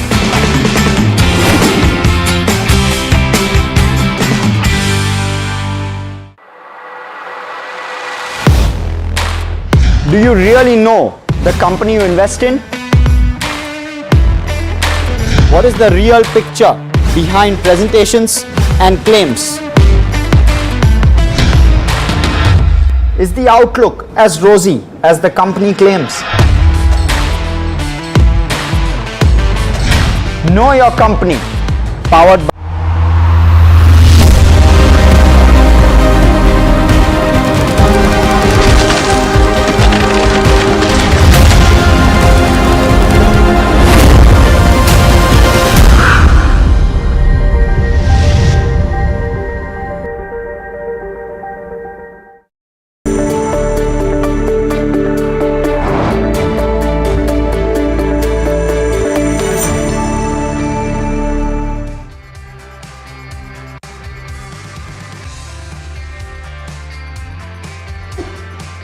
Hello and welcome to NDTV Profit. You're watching Small Cap Bazaars. I'm Hiral Dadia and with me is Samit Sarkar. Some bit of profit booking that did come in terms of overall markets today, Samit, where if you see Nifty 50 as well, we're still maintaining that 25,100 mark. So that is what is important so far. And with this, the trend is pretty much similar with regards to Bank Nifty as well. In terms of individual sectors, also if you go to see, FMCG is under pressure right now. IT has been slightly resilient for some time. Real estate, defense are the ones which are picking up in trade. But let's quickly look at the broader markets, the small cap index and the mid cap index, because that's where there was some bit of resilience, specifically with regards to where the small cap 250 goes. It's cooled off slightly from the day's highest levels, but gains of around 0.2% coming in there. If we can have the mid cap 150 as well to see what's happening on that front. Mid-cap 150 now under pressure with cuts of 0.3% coming in on that front. Let's look at individual stocks from the small cap space, because lots of movers and shakers, some large moves that are coming in here as well. You have a Coffee Day Enterprise. That stock is seeing some smart moves in today's session. Apart from that, you can talk about Nava, which is seeing moves of around 8 to 9% in trade. KIOCL, India Cements, Tejas Networks, as well as Prince Pipes. And you have New India Assurance on the back of the nil GST reform that could be probably coming in. PVR seeing some smart moves as well. What's losing out is Angel One, but this is on the back of the commentary that has come in from SEBI chief with regards to where the duration of contracts is something that is being taken into consideration. HLE Glasscoat is seeing Glasscoat is seeing cuts of around 5.5%. We did have a conversation on KYC today, so watch out for that entire interview on social media as well. Carborundum, Jamna Auto, Easy Trip, these are few of the losers as well. So lots of movers and shakers in trade. In fact, Sirma 4% up move on the back of the brokerage note is what you're eyeing today, Somit. Yes, another stock that is, as you were mentioning, was Coffee Enterprises. That stock is up more than 15% in trade. What could be buzzing around this stock? Let's get in Mahima with more details on Coffee Enterprises. Right, so Sumit, the stock did touch an intraday high of almost 19%. In the past 5 days, it's gained over 23%, and 6 months, it's gained over 118%. Now, the possible trigger today could be two things, probably the earnings and also the change in management. In terms of where earnings stand, revenue saw a growth of around 3%, EBITDA growth of around 77%, and it turned profitable at 28 crores versus that of loss of 11 crores. But of course, there's a one-off here in terms of EBITDA. There's an 18.5 crore loan settlement one-off, the gain from that, and 16.4 crore gain from sale of proceeds that were invoked via the CDGL shares. Now, these two are the reasons as to why EBITDA has seen a significant growth and why there's profits in the bottom line as well. And the other possible trigger could be that Mrs. Malvika Hegde has been reappointed as whole-time director. But in terms of where the counter is concerned, there have been significant turnaround for the entire company, because overall, the company revealed that it settled its outstanding debt of around 205 crore. Plus, there is Dolly Khanna that also made an entry in June by around acquiring 1.5% stake. In terms of the NCLT ruling, that also aided the kind of move that we've seen in the stock in the past 6 months, because NCLT set aside the order initiating insolvency proceedings against the company as well. Lastly, in terms of where segmental performance stands, coffee business has shown a growth of around 6% year on year, but the hospitality business has halved as compared to where it stood last year. So this is the overall view as to what's happening with Coffee Day. Well, thank you, Mahima, for that. Avinash, bringing in you on this counter, Coffee Enterprises. Have you tracked this counter? Any developments that you are aware about Coffee Enterprises here? Yeah, good afternoon, Somit. My sense is, I think numbers have been much better than what the street expected. Of course, there have been many accounting adjustments in this quarter. But overall, if you see the traction and the management commentary, I think one thing is very clear, that the second and third quarter, hopefully, if the traction positive momentum continues, then I think the markets will be looking at a profitable, number, purely from the core operations. And I think one good part is that the insolvency proceedings have been kept aside. There have been some benefits which the company has got, because of this. And overall, the market is now growing again. I think Coffee Day has a very old, traditional legacy, has a very strong customer base. And with, marquee investors like Dolly Khanna coming in, I think clearly the markets are now looking forward for better growth numbers in the coming 2 to 3 quarters ahead. So I think, my sense is that, yes, this could be a good turnaround candidate. Valuations are also not very, very expensive. I think, considering that in the last few years, the stock had been beaten down very badly. So I think it could be a good turnaround candidate for a high risk appetite investor before we see the earnings traction coming in a big way and, the bottom line shining up again. Interesting commentary, Avinash, with regards to where Coffee Day Enterprise goes. The stock actually is up, or in fact has nearly doubled in the last. Venky's, that's another stock which is up in trade. That stock is seeing gains of nearly 7%. Let's quickly pull up that counter on the screens. From the day's highest levels, it has cooled off slightly. If we can just have a longer term chart as well with regards to where Venky's is concerned, because that will give us some bit of perspective of the kind of stock moves that you see. There you go. 3 months, it's actually been a downward journey for Venky's, and it's actually started picking up itself in the last couple of trading sessions. If you can just have a 1 month chart of Venky's as well to see since when that upward journey has started for the this counter. There you go. It's just been the last couple of months. Let me go across to Vansh to get more details and perspective in terms of what's happening with the Venki's today. Vansh, over to you. Well, yes, so let's get into the business details of the company. Now, the company is engaged in involving in the poultry breeding and chicken meat processing. Now, if I talk about the segments of the company, it's involved in poultry and poultry products, animal health products, and oilseed segment, that is a soybean segment. Now, it's also important to note that the company is a significant competitor of brands like Licious and Zorabian, which are popular brands for meat on quick commerce. If I talk about the financials of the company, the revenue for Q1 FY26 was up by 7%. EBITDA was down by 78%. Now, this was on the back of the poor margins in the poultry segment for this particular counter. And the margins stood at 2.7% versus 12%. And the net profit was down 78% to 16 crores versus 75 crores. If I talk about the segmental performance of the company, the poultry segment saw a downtick of 7%, animal segment saw a downtick of 16%, and the oilseed segment saw an uptick of 62%. If I talk about the guidance for this particular counter, the company expects a 25% volume growth in the soybean segment, and they expect the soybean prices to remain stable for FY26, and they expect better realizations coming in from the poultry segment. So this is what the overall picture is looking like for Venki's. Thank you so much for that, Vansh. In fact, let me head across to Avinash to get his view. Avinash, 7.5%, 8% up move coming in on a Venki's. It seems consumption of poultry as well as if you talk about animal health products, that is on an increase. What would you advise investors to do? No, I think, Hiral, this stock can be held on by investors. It's a market leader in the poultry business. And more importantly, I think they have a wide variety of products in the chicken, category also. So despite the competition, I think there's a huge market kind of runway available for them.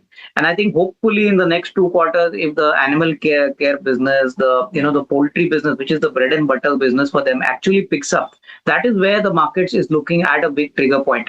The soybean business is a large volume opportunity, but the margins also are not very high. So I think, markets are definitely looking forward for the poultry business to take off. In this quarter, I think it was not so great, but hopefully the second half should be much better. And I think, the fact of the matter is that they are a large dominant player in the organized sector place. So I think definitely with more and more consumption of these products happening across metros and small town cities, I would not be surprised that the second half should be equally better. So I think, we are looking forward for a better second half. So I think we are structurally positive, but somebody who wants to buy in should actually wait for some time. The stock has moved up quite significantly. So maybe on a market dip, one can add, and existing holders can definitely hold on to this stock.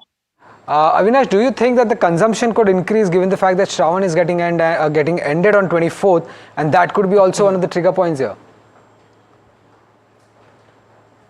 So definitely this period is slightly, a lower consumption for, non-veg products, but definitely second half, as I mentioned, post-September, I think you could see a strong uptick, for the poultry care business. And clearly, Venki's is a brand which is known to many people in the market as well as in the overall, B2B marketplace. So I think, definitely a solid growth potential awaits them, but we'll have to wait and watch for the numbers.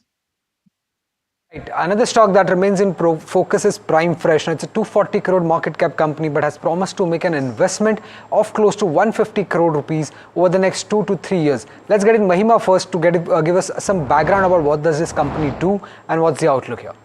Right, Somit. So basically, it's a fully integrated, agricultural value chain company that is into fruits as well as vegetables.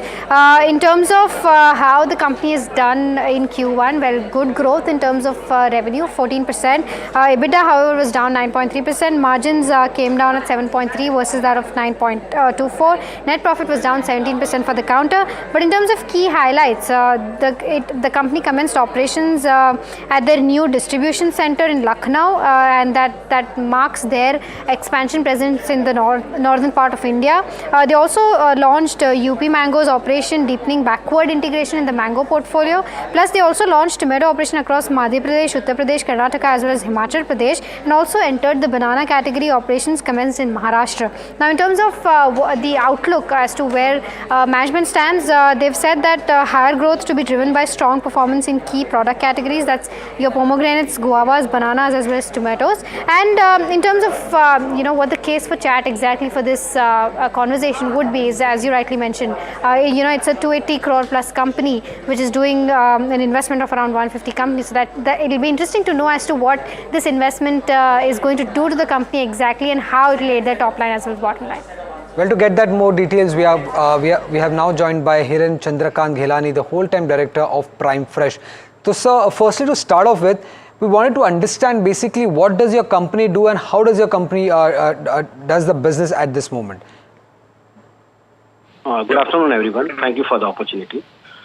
Basically, Prime Fresh Limited is a fully integrated agri-value chain company with a core focus on fruit vegetable supply chain segment.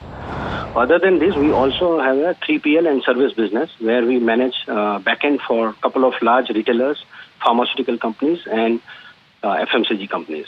Our core business is focusing on fruit vegetable supply chain business, which is essentially procurement, operations, and placements. As far as procurement is concerned, we procure from direct farmers, our collection centers, local area aggregators, FPOs, and other supply chain partners.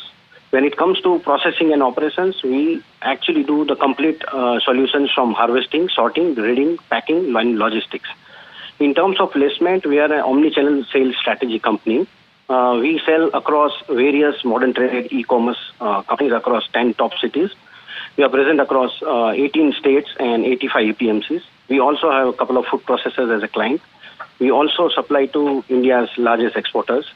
And in this sense, we have identified about 7 channels. And we are also focusing on exports and HoReCa as a new upcoming channels. Right. So the 150 crore investment that you're planning to do over the next 2 to 3 years, couple of questions on that. Firstly, where you will be doing this investments and how are you planning to fund this?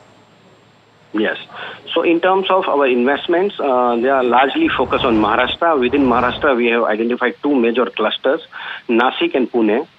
These investments are pertaining to end-to-end pre-production, production, setting up collection centers, distribution centers, cold storages, warehouses, setting up a food processing line, and also ensuring that we do marketing and storage activities for third parties. These investments will be spread over the next 3 years, starting between mid-October and in 2028. In terms of the sourcing of the funds, we have a very good internal accruals. We are zero debt company. We have a lot of scope to raise further capital. Our net worth as we speak today is around 76 crore. Our debt is zero.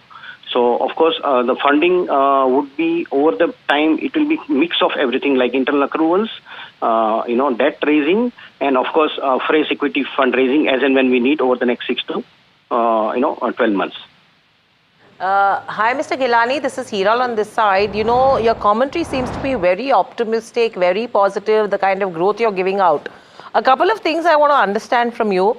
What is the net cash flow right now that you're sitting on?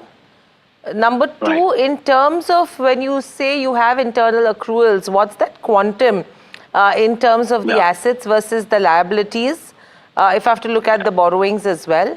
And 3, this kind of exponential growth that you're talking about, how do you aim to achieve that? Because overall, if I have to look at the previous years as well, the maximum you've done is around 200 odd crores in terms of your sales, if I'm not mistaken.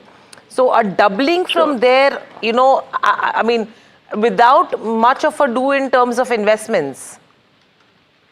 Sure. So as I mentioned, we'll be invest every year, every quarter under this 2 major business plans. In terms of cash flow, our net profit currently is around 9 crore for FY25.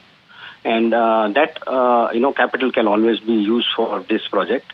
As I mentioned already that we have a huge scope to raise debt. We can, fund this project, with a combination of debt and the new equity. What are the strategic partnerships, Mr. Ghelani, that you're looking at? Because 500 crores in the near term, a long-term goal of 5,000 crores in 5 years. If you're looking at strategic partnerships, as you've mentioned, like Amazon or with the RIL or with Adani, what is it that you plan to do with them and how will it benefit you? Yeah. First of all, I would like to correct figures that we have a 5 to 6 years plan of 2,000 crore sales. Okay. Secondly, to achieve this kind of numbers, with the help of internal accrual and the debt, we could be needing around 200 crore over a period of next 2 to 5 years, right? As we keep growing along, right? In terms of strategic partnership, currently all e-commerce clients, all modern trade guys are our customers. We have also identified a couple of global partners where we can keep getting long-term commitment in terms of order flows. We have almost more than 1 lakh plus farmer network built. With these 2 projects, our farmer network will be further strengthened. Of course, when it comes to growing fast and raising money, of course, you may explore as and when required in terms of any strategic partnerships. Mr. Gilani, from Yeah. where are you looking to raise this 200 crores that you will need right now? What's the near-term plan? Right. So the near-term plan, of course, is internal accrual, and I have already taken an approval from the board and the shareholder to issue of preferential warrant shares to promoters. Board and shareholders have already approved, and 25% of the portion has already been put into the company. So when these preferential warrants are converted fully in equity, it will infuse about another 11 crore rupees in the company, and promoter will raise the stake in the company. And as I mentioned, the near-term cash flow of 9 to 10 crore rupees from internal accrual will take care of 20 crore. So I don't think we are going to invest more than 20 crore in the phase 1 for the entire project in terms of over the next 6 to 9 months. So if I were to stagger the investment 20 crore each, and maybe towards the fag end of the project completion another 30 crore, I think it should not be a challenge for us to raise further debt and equity. Right, sir. Sir, as you had mentioned earlier, I believe that during COVID, exports were zero. At this moment, how much of your revenue is coming from the export market? And just wanted to understand whether do you have any exposure towards US market? No, we don't have any exposure to US market, first of all. Our target markets could be UK, Europe, or Middle East, Far East. We were doing, exports prior to COVID, but post-COVID, we found that the domestic market is far more lucrative and easy to execute with low risk. So we were doing more focused on domestic markets, and we expanded across 18 states. Our sales has grown at 30% CAGR over the last 10 years. Our sales have gone up 4 times in last 4 years. As I said, if we want to grow from here, the focus will have to be on exports as well. And for exports, we have already got a couple of purchase orders from few clients overseas, and we are building a separate dedicated export team. And we think that over the next 3 to 5 years, we should be doing at least 150 crore worth of exports. Are the margins? However, we have been already supplying lot of exporters. Right, sir. And we have been, kind of staying away from exports to ensure that there is not much pressure on the working capital. Right. And are the margins different when it comes to the domestic market and export market? Where are the margins higher?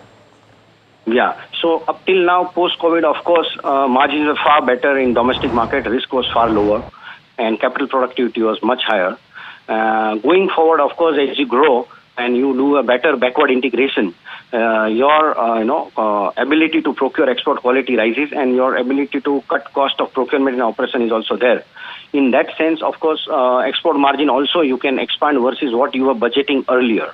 So I think on a longer term basis, from here onwards, we see that margins broadly would remain same, but terms of trade, the terms of payments could not be very lucrative for a export business. Okay. So export is not very lucrative, but thank you, Mr. Gilani. It'll be interesting to see how things pan out basis the way you've looked at it as well from here on, because interesting targets, interesting guidance, Somit, that we're picking up. So that's the management, no major moves, 1% downtick in terms of prime. Thank you very much. Prime fresh. But moving on, let's just quickly address the flashes at the bottom of your screens that we're picking up right now, where the GST panel has recommended scrapping 12% and 28% tax rate. That is interesting. The government, the GOM is supporting the proposal for 2 GST slabs right now. Panel is recommended scrapping 12% and 18%. So the question is going to be 12 and 28%. So the question is going to be which are the 2 tax slabs which will come in. But the group of ministers is supporting the proposal in terms of where the 2 tax slabs go, but scrapping of 12% and 28% tax rate is what is being recommended right now.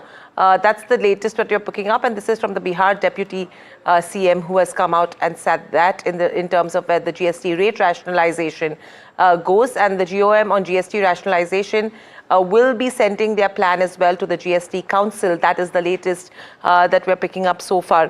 Sumit, why this is interesting right now as well, because in the last couple of trading days, since Prime Minister Narendra Modi's speech on Independence Day, where he spoke about the GST reforms, since then you are seeing that rotation that's happening in terms of sectors which could be beneficiaries of this GST reform and GST rationalization. And I think today was a day where we heard a lot about insurance. That is a sector which is up. Auto has already had its day. And there is cement, FMCG as well, which are a clear beneficiaries right? So of the I think, you know, as the government is moving towards GST rate rationalization, a lot of sectors which are taking it in the positive stride, and that is what is going to be important. The GOM on GST rationalization, they've said, will be sending the centre's plan to the GST Council as well. So there are things which are moving forward. We will try getting you more details from Shrimi, who is absolutely on the ground, giving us a lot of updates from the Finance Ministry and, from there. But clearly, interesting moves on the GST front. Right. Another stock that remains in focus when it comes to the small cap space is Saxoft. The company's revenue for FY25 rose to around 883 crore. The stock has been buzzing in trade. Let's get in Jasmeet with more details on the stock. Well, right, yes, thank you for that. The stock is buzzing in trade today and it's up 8%. Let's quickly understand what does the company do. Well, company's market capital stands at 2,900 odd crores, and while company is based out of providing digital transformation solutions to mid-tier companies across USA and UK. Well, let's understand more about the sectors they cater to. They generally cater to sectors like BFSI, fintech, and other utility and transportation sector. Talking about the key financials on an annual basis, the FY25 revenue rose to 883 crores. This is an uptick from the previous year, which was at 770 odd crores. But the margin saw a slight pressure, remaining at 17 odd percentage versus 18 in the FY24. We look at the operational highlight. Company nearly drives 55% of its revenue from digital engineering space. Rest comes from the emerging markets. While segmental wise, the BFSI segment stands at 30 odd percent of the revenue, while the other segment, that is the emerging sector, contributes roughly 46% of the overall revenue. While the company drives 44% of its revenue from US, rest 21% comes from the UK, and the rest comes from the APAC region. Talking about the outlook that the company expects going forward, the company's vision is to reach $500 million of top line by FY26. So this is all about Saxoft, which is buzzing in trade today. Right, Avinash, coming to you on this counter, Saxoft, would you recommend your clients to buy this stock at the current valuations? Yeah, I think, from a longer term perspective, the sectors which they cover definitely have a lot of growth, attached. And I think, if one takes a 12 to 18 month view, the stock is also corrected from higher levels. So I think, this was definitely a overall good number of performance. But I think hopefully if the second half is also equally strong or better, then I think you could see good amount of, positional trades coming here. I think it's not a stock where it's like a speculative stock, but more on the fundamental side, we believe that the numbers which have come out actually justify the valuations. So I think you'll have to give in some time here, Swamit. Clearly, I think, I would say that as they get more business from the US, because currently, with the tariff issue, dragging along, I think markets are a little skeptical on companies which have got a large exposure to the US market. So we'll have to wait and watch. But I think post-September, if things clarify and get better, then I think you could see a good amount of re-rating here. So that's with regards to where Saxoft goes. Before we get on to any of the other stocks that we're discussing, let's just look at a few of the commentaries that have come in from the Deepam Sekhi, where they've said that the expression of interest exercise on the IDBI Bank stakes issue has been completed so far. The due diligence is currently being done and the documents are being finalized as well. On the back of which, if you see in terms of the stock price, let's just pull up our IDBI Bank on the screens and see what the counter is doing in trade. It has seen a spike that has come in. If we can just have the chart, there you go. At the day's highest levels with gains of 4.5% coming in there. So clearly, the process is ongoing. Clearly, the expression of interest exercise is completed, due diligence is being done, and the documents will be finalized. So a step further is what they are looking at. And secondly, with regards to where LIC minority stake sale goes, what they've said is that the decision on the issue will come in a consultative way from SEBI, LIC and more. The LIC market cap is huge, and an interministerial group is there for this. They cannot give a number on the transaction details for this right now. The investment bankers are working on this as well. So that's the commentary coming in with regards to where the LIC minority stake sale goes. Let's quickly pull up our LIC on the screens as well and see what LIC is doing in trade as we speak. There you go, at the day's lowest levels. Avinash, very quickly, a quick comment with regards to the Deepam Sekhi commentary that has come in with regards to IDBI Bank stake sale and the commentary on LIC minority stake sale. I think, Hiral, on the IDBI kind of details which have come out, I think it's definitely a positive news flow. I think the markets are looking forward for this deal for a very long time. And I think once a strategic investor comes in and the government exits its sale completely, I think you're going to see a lot of re-rating happening here, because in terms of their network, in terms of their balance sheet, I think now the asset quality has also come down to measurable levels. So I think definitely positive for IDBI Bank.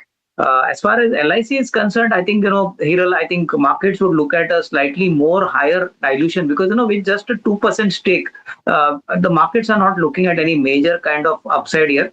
But what kind of valuation they give, because, the amount of money which they raised earlier via OFS of 2% had actually not delivered any big wealth creation for investors. So I think we'll have to wait on the valuation and on the extent of the dilution. But definitely, I think if it's a decent number and a valuation which is attractive, then only I think you could see a good number of institutional investors, maybe the high investors getting in. Right.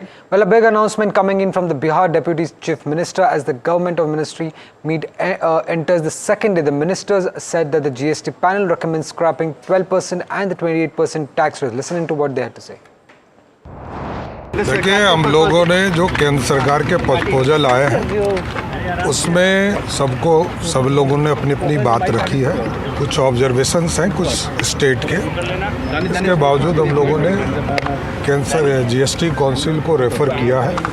अब GST council उसमें निर्णय लेगा और जो केंद्र सरकार के प्रस्ताव हैं 2 स्लैब को समाप्त करने के लिए, उस प्रस्ताव पर हम लोगों ने विचार किया और समर्थन दिया है और हम लोग इसको रिकमेंडेशन दिए हैं। अब जीएसटी काउंसिल इसको फैसला लेकर क्या रिकमेंडेशन है सर? हम लोगों ने जीएम के तरफ से स्पष्ट तौर पर ये निर्णय लिया है कि जो गवर्नमेंट ऑफ इंडिया के 2 प्रस्ताव आए हैं, स्लैब 12% टैक्स को ख़त्म करने के लिए और 28% के टैक्स को समाप्त करने के लिए, उस प्रस्ताव का समर्थन किया।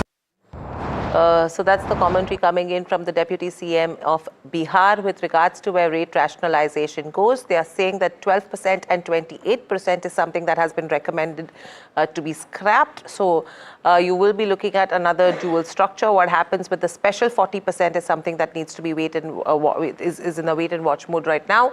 And the recommendations will be sent to the council, that's the GST council as well.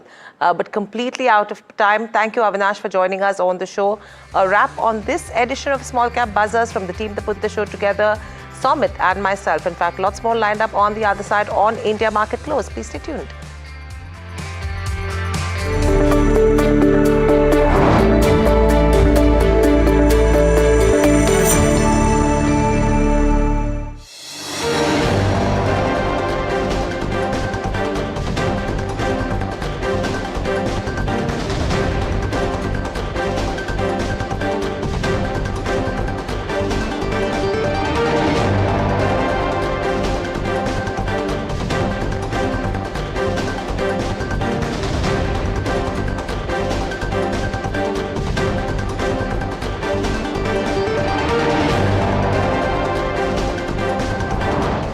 Disinvestment. We have undertaken a review of all the listed public enterprises, and wherever we are above the minimum public shareholding norms, we are in touch with the regulator, and we have done our homework. We have appointed the merchant bankers where necessary, and depending on the market conditions, the liquidity, the market appetite, the volume weighted average and market research, we'll be coming out with both OFS and FPOs and during the course of the year, and we've already completed one major transaction in the last few months, and we'll be hopefully coming out with a few more, and you will hear it at the right time. So when you say that we'll hear it at the right time, and you're saying that things will come out in the course of this coming year, so we are looking at some sort of a timeline right now in this year itself? Yes, of course. We have targets to meet, and we've already, we are on course. So another thing, I recently heard one of your, public interactions where you said that you are going to be doing weekly reviews of public sector undertakings market caps. So are there any interesting trends that you are looking at? Yes. We now collect the capital, the capex performance data every month, and we have split the public enterprises into what we call cognate groups. So every week one cognate group is reviewed so that we are on course and we continue to support the economy as far as the public capex is concerned. And I'm happy to share that by the end of July, for which we have the latest data, we've already achieved 29% of the public capex target this year. So any comments that you might have on wanting the private companies to have a more fair way of sharing profits with the government? Private sector should be left to decide for itself. We are partners in arms. We want to make public enterprises a role model that they should share fair dividends as part of our dividend policy, and we enforce that very strictly. And the reason is that one, we want ordinary investors to be part of the public enterprises and their wealth, and also get regular incomes from them. And as part of that strategy, as I mentioned, the fair dividend policy has the same time consistency issue as monetary policy, and that is why discretion versus rule applies very much here. And therefore, we have very carefully calibrated the regulation for them, and which is 30% of PAT or 4% of net worth, whichever is higher. We have seen the benefits of this strategy. We paid the highest ever dividend last year, and this year we hope to sustain and maybe even better that performance. So just one last question. You said that if there are going to be any consideration about delisting any other PSUs, you are looking at it and there might be some announcements by the end of the year or something like that. So is there some homework being done around this, research around this? You are looking at something very concrete? Yes, but will not be able to give any market sensitive details at the moment. But you will hear regular announcements from us during the course of the year. Thank you so much for speaking to Profit, sir. Thank you.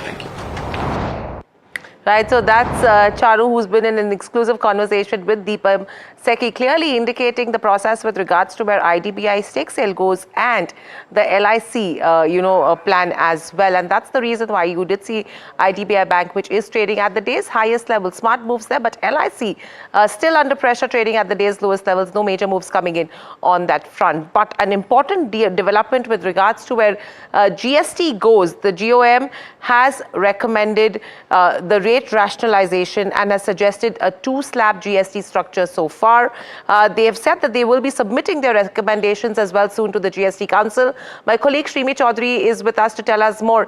Shrimi, what is the latest that you're picking up from the GOM meeting? Yeah, that's true. GOM led by Samrat Chaudhary, the Bihar Deputy CM and also the convener of the GOM who's looking into the rate rationalization process. So this is, of course, a very major step towards simplifying the GST legislation. And in fact, the panel is now backing up Centre proposal to reduce the GST structure to just 2 primary rates, scrapping the existing 12% and 28%. And as we've been reporting, that group of ministers who met earlier in the day today has also backing the elimination of 12% and 28%, doing away with 5%, and to rationalize the whole complex tax structure. So under the proposed structure, what Centre proposes is to have a lower rate, which is 5%. So whatever the item is at 12% will move to 5%, and the 18%. So whatever the item currently at 28% will move to 18%, with a special tax rate of 40%. that will be there for some select few items, like 5 to 7 items, including tobacco products, etc. So, of course, the panel move is seen as a very important step, without, compromising the revenue collection. And in fact, as we have been reporting, that this is the first time Finance Minister Nirmala Sitharaman also addressed the GOM in the start of meeting, and in fact says that, you need to come up with clear discussion on the center proposal and how this is economically benefit for common man. And with that, GOM met today on the rate rationalization, and we could see the final call will be taken, of course, by the GST Council, expected to meet on 18th and 19th September. But for now, the GOM is going to recommend what Center proposed in its final report to the GST Council. Thanks, Shrimi, for that. But Shrimi, very quickly, what becomes important over here is everything that goes from 28 to 18% is a positive. Everything that goes from 12 to 5 will be a positive. But anything that you have in terms of the 5 to 7 products that would come in under the special tax rate of 40%, any clarity on that front or any expectation on that front? So what we are picking up, Neeraj, is that some of the items which is currently in the 28% category will definitely move to the 40% rate. But the sense we are getting at this point is that there are very few items. For example, they are mainly focused on distant goods, demerit goods like tobacco, gutka, all those stuff, but we could perhaps see some, big or luxury car also coming in those segments. But as we have been reporting about the fact that how the government is kind of supposed to have a, two distinguished category, the small cars and big cars, and currently all the cars are under 28% bracket. So what they will do is that most of the small cars below 1200 cc will go to the 18%, and above 1200 cc will go to the 28%. But something also very interesting we need to watch out for is that whether state and center will come up with an additional levy over and above the 40% rate, which is the maximum rate under the GST regime. So that is something they need to take a call on, and that will perhaps they will discuss in the GST Council meeting. All right. Thank you, Shrimi, for getting us the updates so far. Really important ones that are coming in there. We will try touching base with her if further developments do come in. But let's get in. Uday Pimprikar, National Leader in Direct Tax Services at ENY.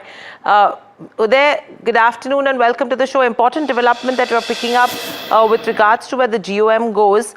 They have come out and said that with regards to rate rationalization, they've suggested to slab GST structure. You're talking about 12% that will move to 5%, 28% that will move to 18%, and a special tax of 40% that will be considered for 5 to 7 products.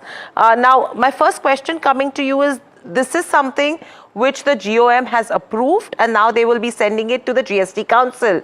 Your initial comments?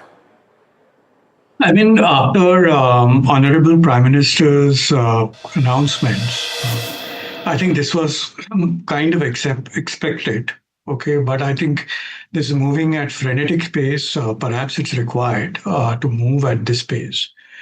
And I think it's good news at a broad level. I saw some of the other comments that also came in that the states have kind of asked about what happens to the revenue. The states have also kind of considered, some bit of kind of ask on some of the other aspects of anti-profiteering. Those are the aspects that would need to be kind of discussed and debated at the GST Council. But I think this seems to be almost a done deal. It might be useful for us to kind of look at whether this 12% could be an exceptional, some amount, some bit of, let's say, services can remain there or not. I think that's something that one would want to go through some amount of nitty-gritties as we go along. But great development. Right, Uday, great chatting with you. Harsha, want to quickly get a sense, what are the kind of timelines that we can expect with regard to these rates kicking through at a ground level? And second, is this can we consider this as pretty much a done deal, or do you still believe that there could be some hiccups or hindrances to implementation of these likely changed rates? So the ideal process in all of this is that this goes to the GST Council. It gets debated, discussed, and then whatever response, acceptance by the GST Council then kind of becomes the legislation. But from a direction perspective, the recommendation is kind of clearly kind of gone in to the GST Council. Okay, there are several aspects I guess the GST Council would want to kind of discuss, and perhaps it's the correct thing to do, right? I mean, to discuss and debate. From a timeline perspective, the next GST Council is expected to be around 19th of the next month. And post that, notifications and other bits would need to be kind of issued to make this effective as and when it does. It should be sooner rather than later, to my mind.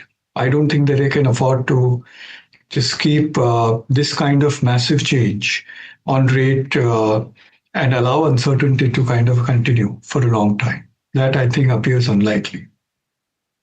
Uday, stay with us. We have Pratik Jain, partner at Pricewaterhouse as well. Pratik, welcome to the show. How are you looking at this entire aspect now that the GOM has gone ahead and said that they've recommended scrapping 12% and 28% tax rate, and they're supporting the 2 GST rates proposal? The next process is where, you know, the entire plan or the proposal will be sent to the GST Council. But taking all of this into consideration and the way it has panned out right now, firstly, the rates, do they come in as a recommendation from the GOM, number one? And two, do you think that the government should be waiting till mid-September for the GST Council, or the announcement should be made? No, look, I think there's a process involved. So announcement is unlikely to be made before that. We all want announcement to be made faster, but I think government is acting very fast. So the process is that, and GOM also is comprising of various states, right? So they have taken into consideration, typically the GOM recommendations are accepted by the council. That is a trend that we have seen, but the council has to accept. If there is a disagreement, you know, you might see voting also in the council. So it will take some time. I think the timeline of Diwali or thereabouts was being talked about, and government, whenever it is notified, government would give some time before the rate is actually made effective, because you have to do a lot of planning, and you know, there is stock across the distribution chain which is lying. Government will also have to decide what are they going to do with the anti-profiting provision. So if you recall, there was an anti-profiting provision which was applicable till 31st of March 2025. And of course, the government would want this benefit to be passed on to the customers. Now, how do they make that effective? So some background work will have to be done. I think it will take some time. As the Prime Minister had announced, around Diwali perhaps would be the time when the effective rate will come down. Pratik, hi, Mahima also joining in. Just want to understand, because once this move comes in, there will be, you know, inventory lying with a lot of stakeholders which will have input tax credit. Just want to get a sense if you have, you know, had the chance to, you know, ponder upon it, because sometimes it's also possible that there is an inverted, you know, duty rate structure there. How will that pan out? Will there be relief given there? Any idea as to what should be done there? Yeah, look, this is not the first time when the rates are changing. So it has happened in the past, but you're absolutely right that let's say if the rate is effective, let's say from 15th of October, and a particular commodity, the rate is reduced from 28% to 18%.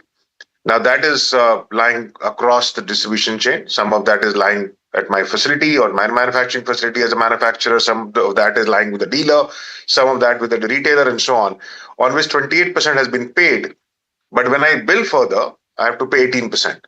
So it becomes a cash flow issue for the distribution chain, because you paid 28% and you have 18% on the output.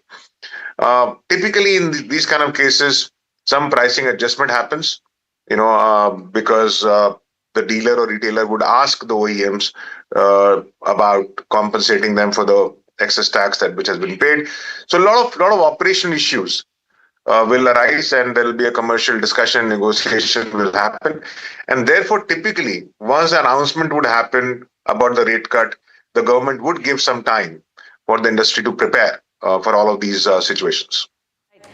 In fact, let me just go across to the what happens with regards to the compensation cess as well. Was there anything on that front? Because there haven't been any alternatives that have been discussed with regards to where compensation cess goes.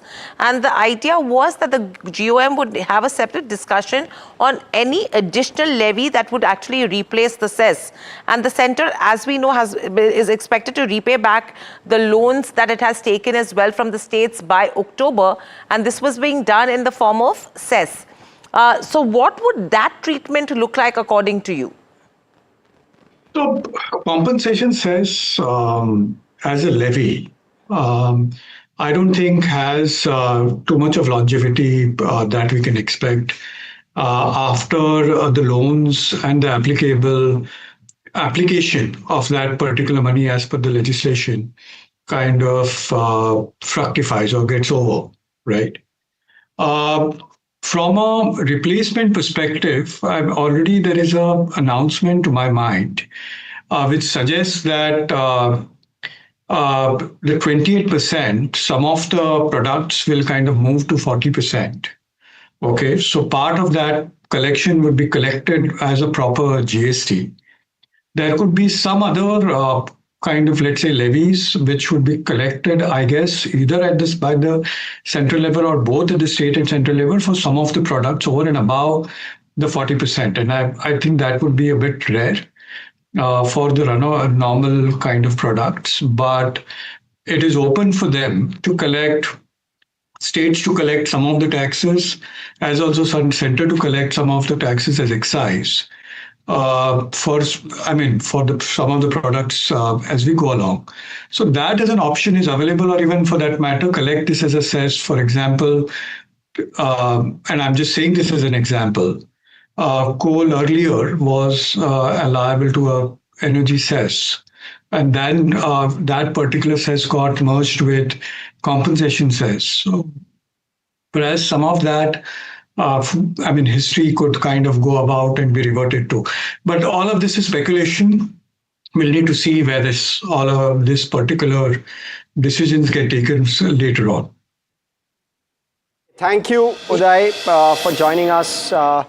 Thank you, Prateek, as well, both of you, for giving us all of those views. We'll let you go on that note. Also, we'll slip in a very short break, viewers. On the other side, we're going to, of course, kickstart the show with regard to India market close, and of course we'll get you stocks which are buzzing. So stay with us for the next hour or so.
My birthday gift to पापा, ये उनके पापा की पहली गाड़ी एक garage में पड़ी थी दार्जिलिंग में, फिर 3 मैकेनिक, पेंटिंग, पॉलिशिंग। जब इसे फाइनली घर लाया ना, तब लगा लाइफ में ग्रो किया है।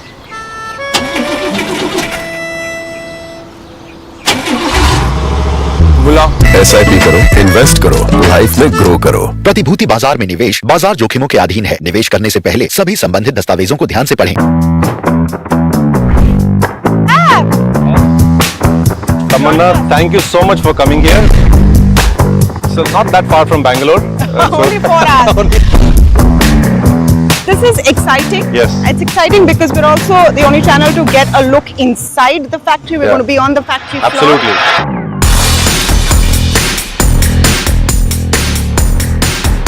Wow. I'm tired of doing interviews in the boardroom, Ganesh. So good to have you in the manufacturing suit inside a clean room, not a boardroom. To make money, you need the vertical integration, you need the technology development, you need the product portfolio. A big concern right now is rare earth. Yes.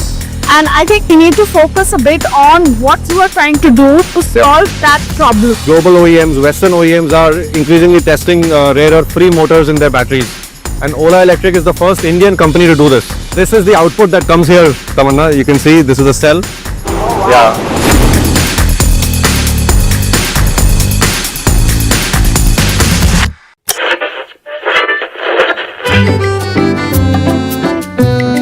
They're the force behind some of India's most respected business empires.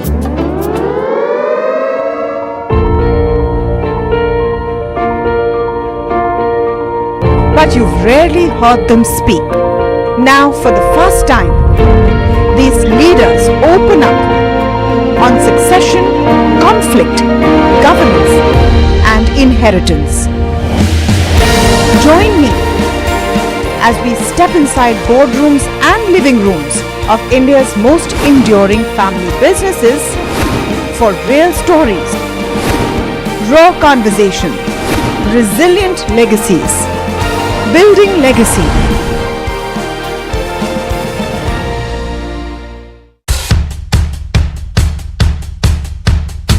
The markets move fast. And so should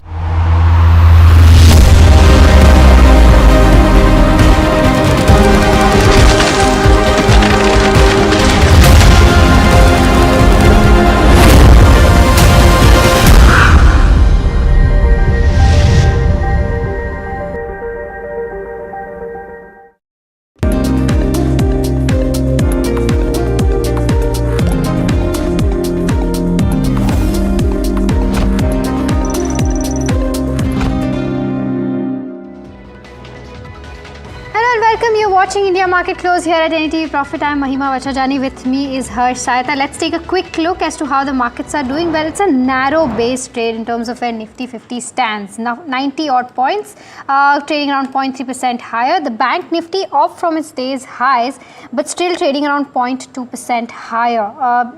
Trying to maintain that 55,700 levels, but off from its day's highs for sure. Let's also try to pull up the Nifty heat map and see what counters are doing well in trade today. Some pharma names doing pretty well. Cipla, Dr. Reddy is doing well in trade today. The Bajaj twins doing well today. The Bajaj Finserv, especially on the back of the Jeffries initiation, doing pretty well in trade today. SBI Life insurance names, of course, on the back of that GST exemption doing well. There's Reliance, ICICI Bank and L&T. Some counters in the green, but something that's not doing well is Coal India, down 1.5%.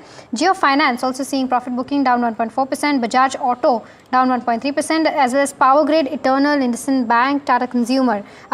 In fact, consumption names, from the entire pack not doing very well. Profit booking seen there after the kind of rally that we saw yesterday. And that is reflected in the sectoral heat map as well, if we can try to pull that up.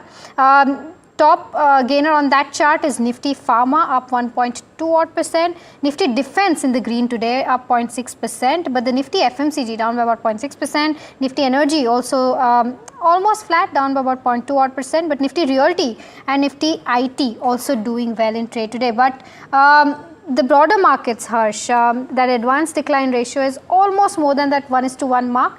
How are the mid-cap and the small-cap indices doing? Well, there's a minor underperformance, frankly, on both of those indices. Let's pull up the Nifty mid-cap and that'll give us a sense. There you go. In fact, the Nifty mid-cap is actually sitting in the red, but just a slight negative bias, if at all.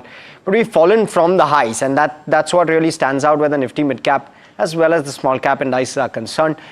Fairly range-bound day of trade even on both of these. Of course, there are plenty of buzzers. So while that's not reflective on the index itself, there are plenty of names which are absolutely buzzing. Let me start off with some top gainers from the lows. There's a Tejas Networks, there's a Clean Science, there's an India Cements, there's a Nazara. All of those doing fairly well for themselves from those lows. They've done fairly well. Clean Science, of course, standing out. It's one of those which have done well from the lows, but has fallen from the highs as well. So that's one stock which is really something which is standing out in trade. You also have the likes of a Agarwal Tech, a BSE and Angel One, which have fallen substantially from the highs. BSE, Angel One, understandably, given the F&O changes which are likely to be in the pipeline. Volumes. On volumes, there's Clean Sciences, which tops the list, not surprisingly. But there's India Cements, Happiest Minds, and Tejas Networks. All of those big buzzers in trade. Let me go across. We have Kush with us. Kush, good afternoon. What are you seeing on the index? What are you tracking at this hour? And any stocks within the Nifty that are standing out for you? Hi, Harsh. Very good afternoon to you and to all the viewers. Very interesting moves on the Nifty. We were looking at this 25,000 resistance, which was taken out yesterday. What is heartening to see is that even today, the markets are able to firmly hold above that mark. Now, if you look at the weekly expiry, that's today, 21,500, early in the morning had a strong call base. That's been knocked out. Now you've got a base at the 21,150 mark, even 25,200. And the put base is now at 25,100. So I think this is going to perhaps be the range for the next hour or so for the weekly expiry, 25,100 on the downside and about 25,200 on the upside. But dare I say, funny things happen on the expiries. All in all, I think the texture for Nifty is healthy. Also adding to the fact is that the PCR, which had shot up to 1.3 and a little over, yesterday, has actually now been reset to 1.08. And with the expiry getting done today, I think it will be further reset. So I think there is good amount of gains to be had on the Nifty, but because of the near-term moves that it's made over the last 5-6 sessions and including today, I would wait for a pullback. Any move closer to 25,000 would offer a good risk-reward ratio. From where on you could expect Nifty to move to 25,250 and higher levels, and 24,800 becomes your stop loss in that case. Well, this is a substantial change from yesterday, right, Kush? And since the last couple of days, what's made you make that change? I think a small update, is perhaps warranted here. From a very near-term perspective, Harsh, I have been bullish on the Nifty for some time. From a very near-term perspective, the first target for me was 25,000. That's been it. It's the medium term that I'm a little concerned about. But as I usually do, I take each week as it comes. What's changed is also the fact that Nifty's moves have been sustainable, and FII short covering is yet to kick in. Now we can't really predict as to when will that happen. But that is one, impending trigger. As in when that happens, I think that alone could take the markets higher to about, by about 300 to 400 points. So yes, while we wait for that and Nifty continues to move higher, there is some confidence that keeps building. Okay, all right, Kush, your top picks for the day, and before I go to that, the news that's flashing on your screen down there. The online gaming bill has been passed in Rajya Sabha is what the breaking news is. Let's try to pull up some of those stocks. Nazara has been down in trade today already. Let's try to pull up that stock and see how it's doing in trade. Also Delta Corp, as to whether it's reacting positively or not. We'll try to pull that up in a while. But Kush, before can we try to pull that Nazara stock up? Okay, there you go. It's down by about 1% odd. So in fact, off from its day's low point, trading at its day's high point almost, but still down 1% odd. Delta Corp also, if you can see, and try to pull that up, down about 1% odd. But that's probably profit booking there. So that's with regards to where these gaming counters stand. But Kush, your picks for the day?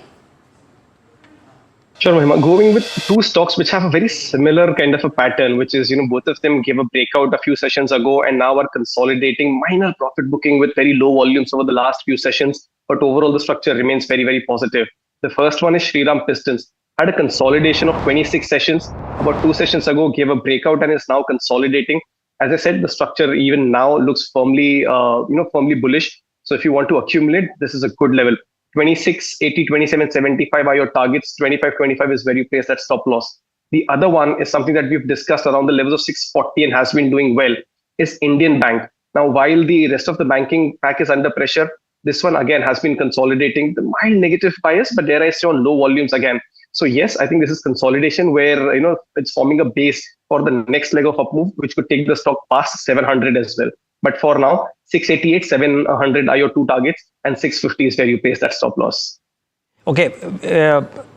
Okay, let's first get in what Daily News are recommending in the session today, because it's that time of the show wherein Soumit Sarkar opens up his portly pitara can, whatever you call it. I was getting bored with the word pitara, so I thought I should think of something new. But anyway, Soumit, good afternoon. What are you learning? And multiple stocks, in fact, a lot of stocks that are in focus today. Firstly, it's UPL, and dealers are indicating that, in fact, they're saying that multiple dealing rooms are saying this.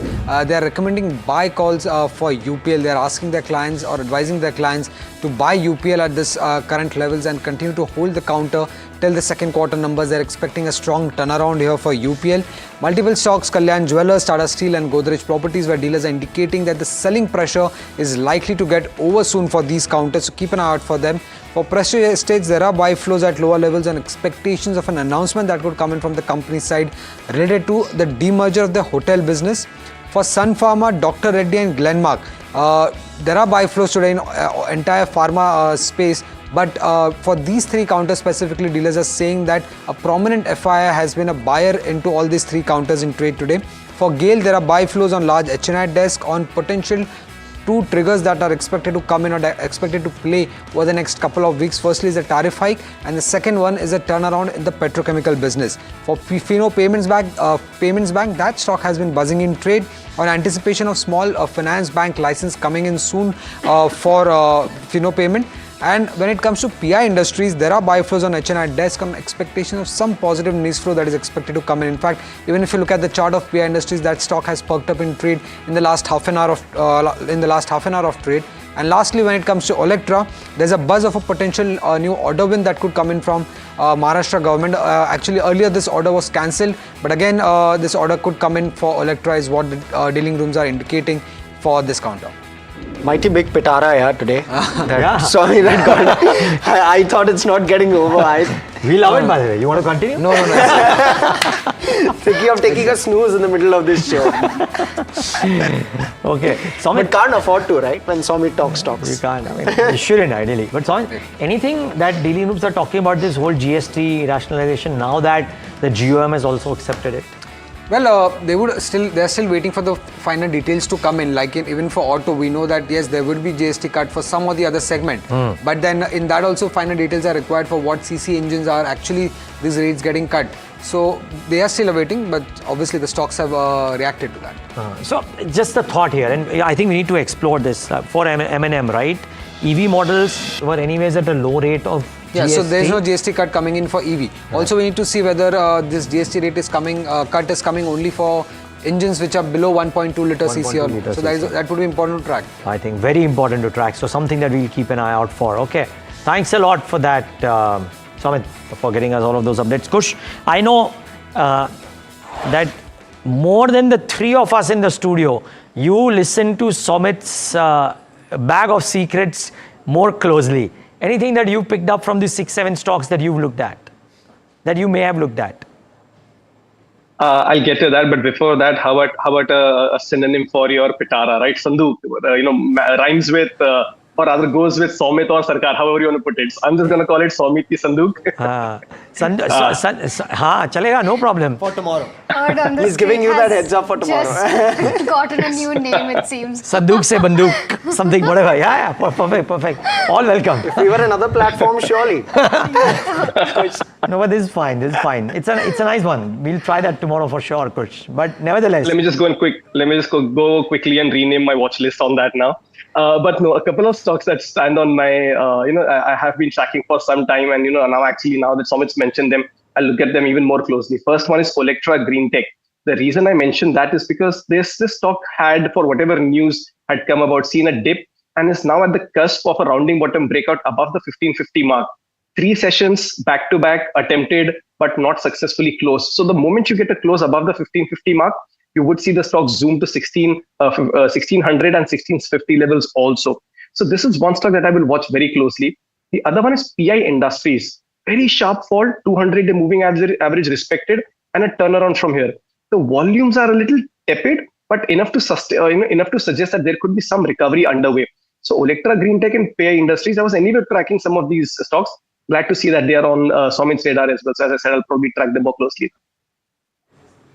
All right, okay. So that's with regards to where, all these counters are concerned and Kush's view on the charts as well. But we're also joined by Aditya Shah of Hercules Advisors joining us now. Aditya, Somit talked about a lot of pharma names as well. There was Glenmark Pharma, there was DRL. Anything that you're liking specific from those counters? And if you wanted to play the pharma theme right now, how would you play that? So pharma has a lot of subsectors within itself. Generics, all those stocks have rallied massively. Sun Pharma, Lupin, DRL, most of those stocks have rallied. And with the uncertainty in the US and the tariffs being what they are, I would tend to stay away from generic companies per se. Pricing pressure is coming in. Within that pack, Cipla is the one where new products are coming in for Opthal as well. And that looks really very interesting to me. But rather, I would tend to play the API space. Laurus TVs, Laurus particularly this quarter has started to take fruits from the expansion that they had embarked on 2 to 3 years ago. So API space looks really very interesting. The CDMO space as Syngene or Suven Pharma for that matter, or Piramal Pharma as well. So CRAMS and CDMO space is another one which looks really very interesting. And then the domestic diagnostic space, as I've already been saying, companies like Krishna Diagnostics look really very interesting. So these are 3-4 subsectors within pharma where I'm really very bullish on. I'm very careful on the generic side of it, as I don't really understand what will be the impact of tariffs. And a lot of these stocks have rallied big time. So cautious on the generic side. Got it. I wonder what, so just a quick follow-up to what you just said, Aditya. Divis, even at this price, you're still positive? So you never get DVs cheap. DVs you only get cheap when there is a Form 483 or there is some problem. So DVs is a steady compounder. Some of the molecules that DVs has got, there are extra specialty molecules which practically no one in the world is really making. So from my perspective, it is an expensive stock. It will continue to remain an expensive stock. But then, as I've been saying, that's the Mr. Dependable of the portfolio. You need to have slow and steady allocation in the on DVs labs. Understood. Also, Somit, on a UPL, Somit indicated that, Aditya, Somit indicated that UPL, there are multiple dealing rooms recommending a buy call for their clients and buy and hold till Q2. Also, a couple of weeks back, he came in and said there's some restructuring which could also be in the pipeline. UPL has rallied quite a bit. Again, we've seen 40% odd, and I know you track chemicals quite closely. Finding it interesting at all? I track chemicals, but I don't track UPL, so will not be able to. Sure. UPL on charts, Kush? I track UPL, but only to find that it's already most likely been on my avoid list. So very similar structure here as well. It's seen some sort of a rebound, but it's now coming up against that resistance zone of 725 to 730. Yesterday's high also, where the stock spiked, was at 730.3. So retraced from there. So unless it takes out that level, I don't think there's a big upside to be had. Plus, the stock actually has a tendency of disappointing every now and then. So yeah, if I had a position, I would book profits at these resistance levels, or if there is a spike that comes around. Okay, all right. So that's with regards to where charts are concerned for UPL. But it's time for stock of the day, and we are talking about none other than Clean Science. And Varsha joins us with what's happened throughout the day with Clean Science and as to why the stock did go down, then come up, and now trading around 1% lower. Varsha, what are you picking up? Well, thank you so much for that. A single mistake by broker has led to all the fuss in Clean Science that we have seen today. Let's see what exactly happened. So broker made an error in a block deal. Clean Science promoters, if you see, promoters were, so broker Avendus Spark accidentally sold double the intended shares. So the promoters of Clean Science were planning to sell about 24% of equity. That means 25.5 million shares were supposed to be sold, but 60 million shares were sold. Now this is the mistake done by broker, that is Avendus Spark. And so far on both the exchanges, if you see, around 90 millions of shares have been traded. If you see broker, so we did speak to management of Clean Science, wherein they said that broker will compensate for the extra shares and for the loss that they've created. And if you see, the shares were offered at around 1,030 rupees a piece, which is at a 13% discount to the Wednesday's closing price. As of June 2025, if you see, promoters held almost 74.9% of stake, which they intend to keep at 51% as highlighted in Q1 FY26. Now, this was about the news that we have seen, but onto the business highlights. How was Q1 FY26 for Clean Science? It was a soft quarter. There was a guidance cut. And onto the Q1, they missed estimates because of the softness in the demand that they've seen. But the good thing was that 25% of the revenue or top line came from the newer products, and company did see market share gains in few of their products. But the concerning point about Clean Science was onto the guidance and outlook. So management has lowered their full year EBITDA growth guidance to 15 to 18% versus 18 to 20%. So this was concerning, and we have seen the stock under pressure.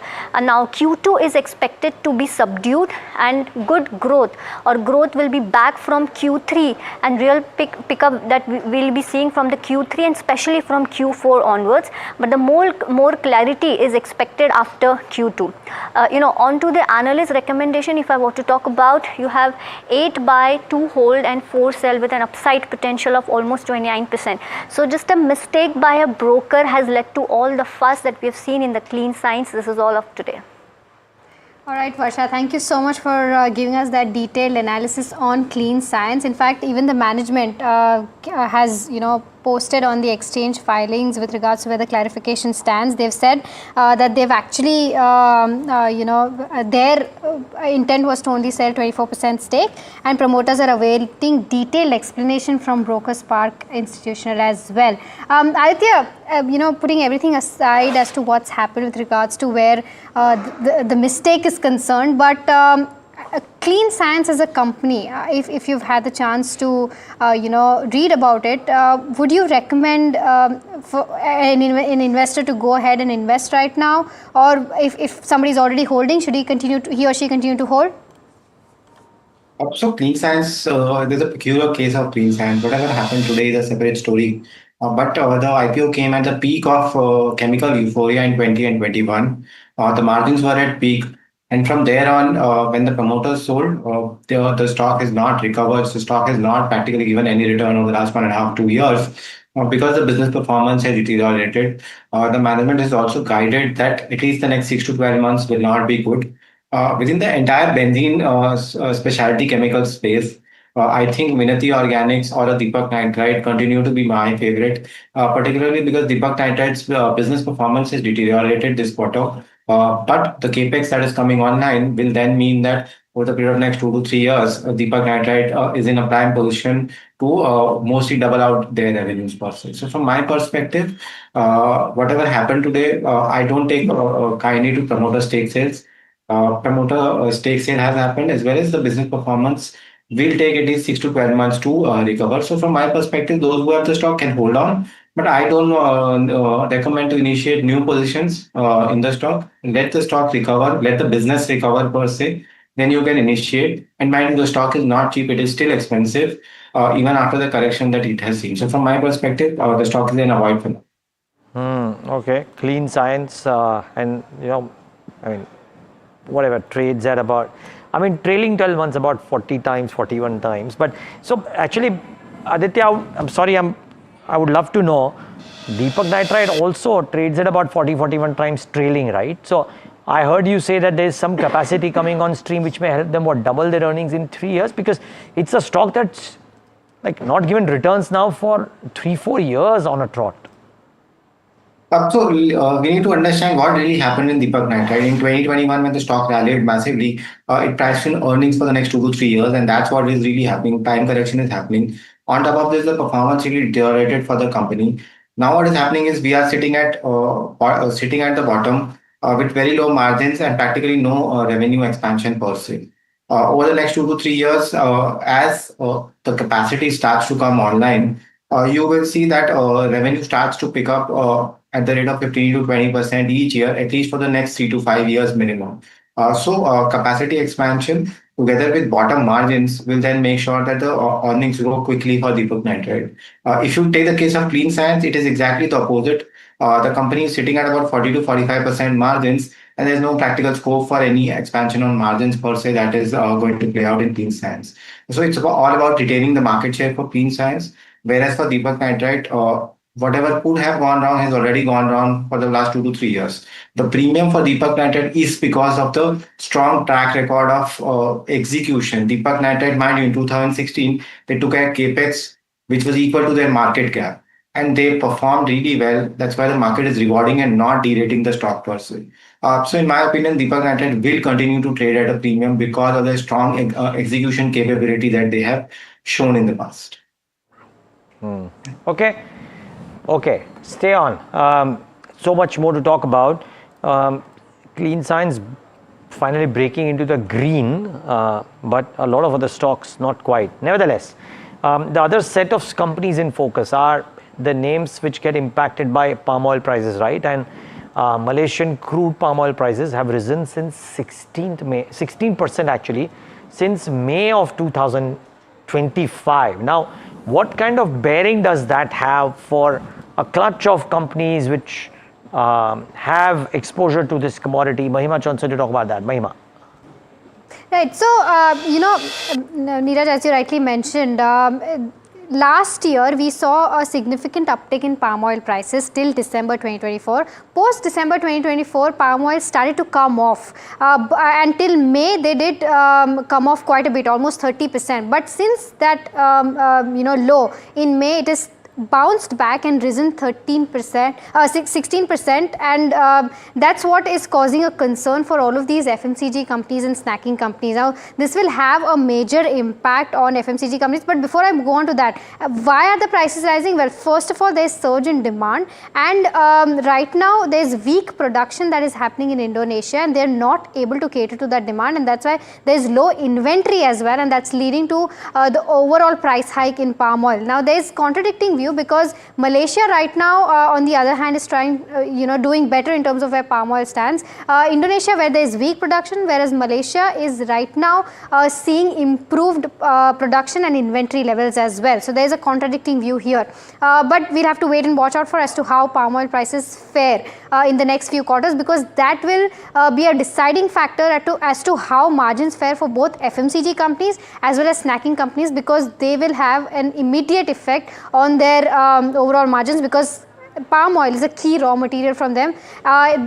Palm oil is used in something like chocolates, biscuits, cake, also as washing powder, soaps, cosmetics, noodles, etc. And it can form up to 15 to 20% of overall raw material in any FMCG product. Now, in terms of what companies could get affected, and of course, the impact here would be that margins will remain under pressure because your raw material cost will go up, and because of that, FMCG companies might have to take price hikes, and then once the price hikes are taken, the volumes for these companies might again come down, which has seen a recovery in Q1. So it's like a vicious circle for FMCG companies. Now, what companies could get impacted because of this? Godrej Consumer Products, Hindustan Unilever, Nestle, Britannia, Imami, Marico, Tata Consumer, as well as Dabur and Jyoti Labs could bear an impact of this. Now, in terms of not just FMCG companies, also snacking companies might get impacted, because almost 50% of their raw material comprises of palm oil, because they use palm oil to fry snacks. Now, this means that they'll either have to reduce their grammage or maybe take a price hike. And something like a Bikaji Foods has already taken 3 to 4% price hikes in the past 2 quarters. And because of this, the 2 companies that might get impacted includes Bikaji as well as Gopal Snacks. And lastly, in terms of what you can expect going forward and what are the key considerations as to what happens to palm oil, well, first is harvest season. That will be a crucial thing to watch out for. And second one, the B50 implementation of biodiesel norms in Indonesia will be a key monitor, because that will determine the overall impact on palm oil prices. In fact, we spoke to the Bikaji management, and the entire conversation was around how palm oil prices are expected to maybe rise or stabilize going forward, listening to what he had to say. So, in fact, the worst was Q3 of last year, and that's when prices went on and on. And then on top of it was the import duty, which moved up from 5 to 20%. So that again was an unexpected move. So what we as an organization did, and perhaps the industry did, was we were prepared for the worst, and we have seen the worst times, which actually now has passed by. So going forward, we don't see much of price increase on cost of on account of this oil prices. They are pretty much stable. In fact, down with what the worst was, and is trading at around 130 plus minus. One, Indonesia has decided to go from B40 to B50. That's one part. Second part, American biodiesel policy. They said they are going to use about 6 million tons of the soybean oil for the biodiesel. Third, the sunflower yield in Ukraine, Russia is lower than what was expected. And fourth is a hedging. The Chinese hedging fund is buying in a big way the palm. These are the four factors which has taken the market up in the last 1 month. If you look at palm has gone up by $80 to $90. Yeah, CPO gone by 85. Soybean about lowest was at 25, and the sunflower has gone by 50. This is the four reason which has taken the market up. But what personally I feel, if we have reached at the saturated level, market may not go up from this level, maybe on sideline. But I'm not expecting market to go further. And another thing, to look at the demand for the world produce about 260 million tons of the vegetable oil. Out of that, about 60 million is being used as a biodiesel. So there is from food is moving to the energy. And that's the reason availability of the oil is reducing. And that is also one of the factors why the prices are going up. Right. Aditya, any of these companies that you're liking, especially with the kind of commentary that's come in Q1, because things are improving. There's volume recovery that a lot of companies saw. In the staple space, specifically FMCG, any companies that you're finding attractive?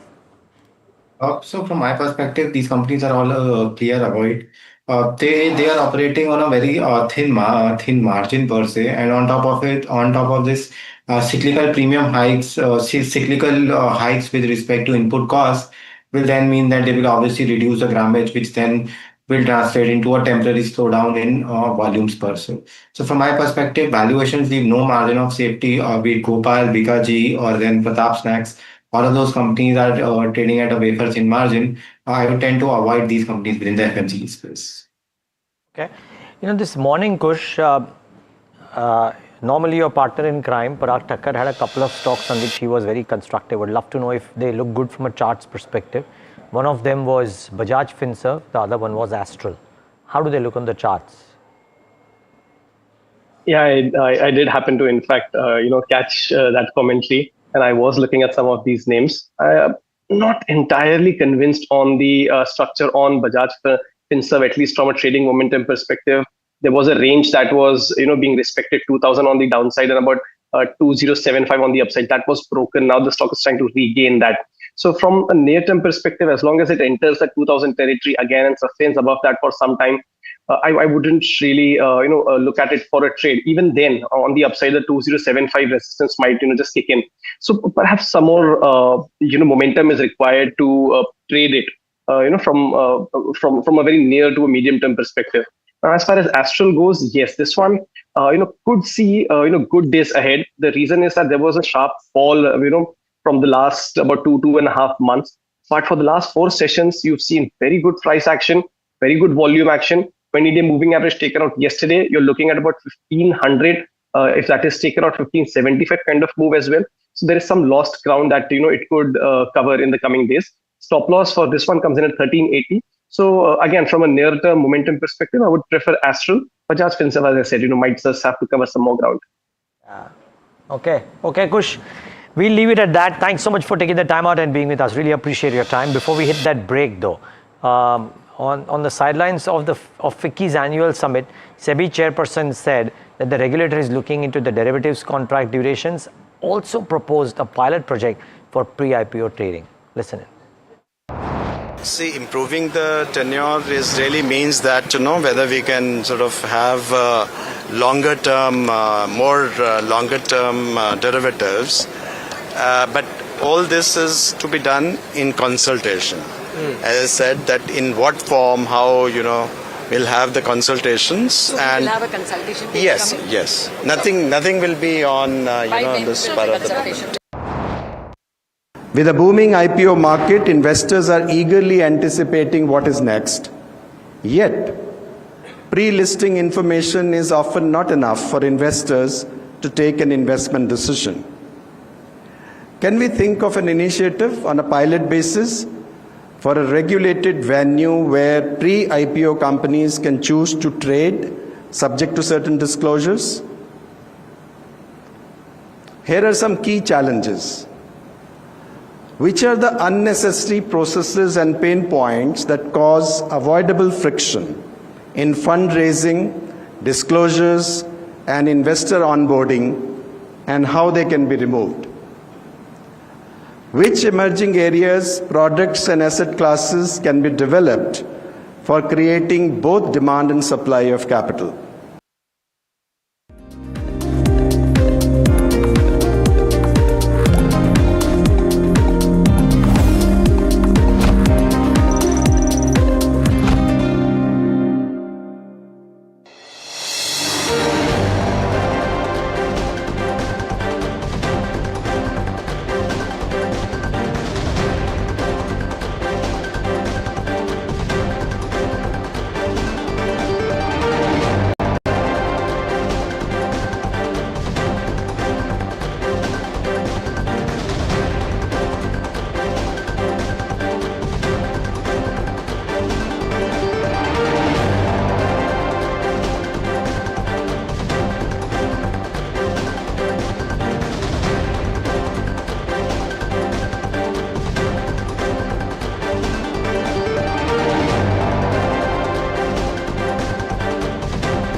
जब मुंबई से वापस Kolhapur shift हुआ तो सबने कहा कि dream city को छोड़ रहा है।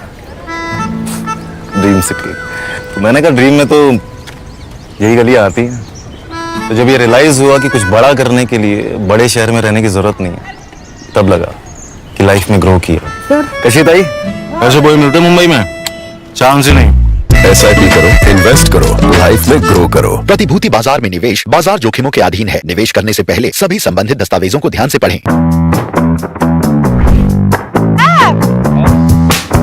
Tamanna, thank you so much for coming here. So not that far from Bangalore. Only 4 hours. This is exciting. Yes. It's exciting because we're also the only channel to get a look inside the factory. We're going to be on the factory floor. Absolutely.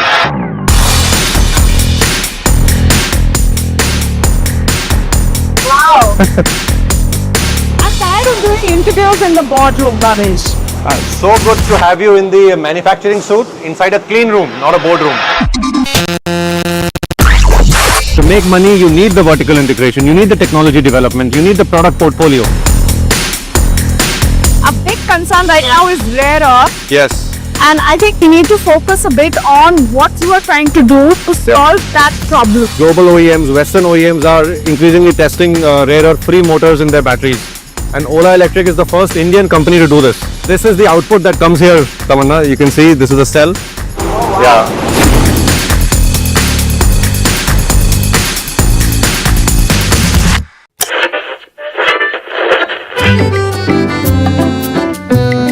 They're the force behind some of India's most respected business empires.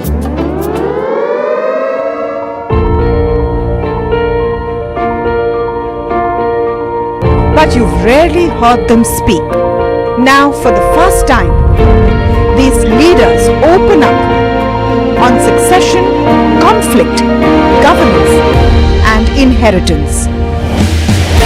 Join me as we step inside boardrooms and living rooms of India's most enduring family businesses for real stories, raw conversation, resilient legacies, building legacy.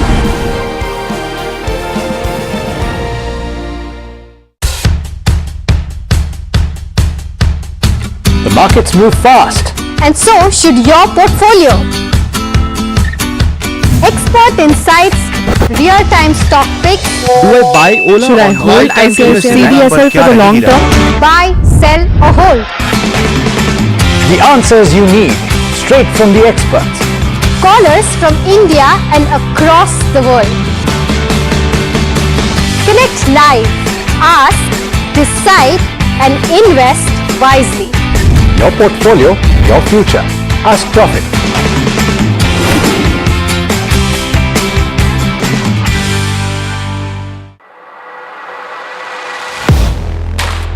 Do you really know the company you invest in? What is the real picture behind presentations and claims? Is the outlook as rosy as the company claims? Know Your Company, powered by NDTV Profit Research, shines a light on the biggest stock market movers.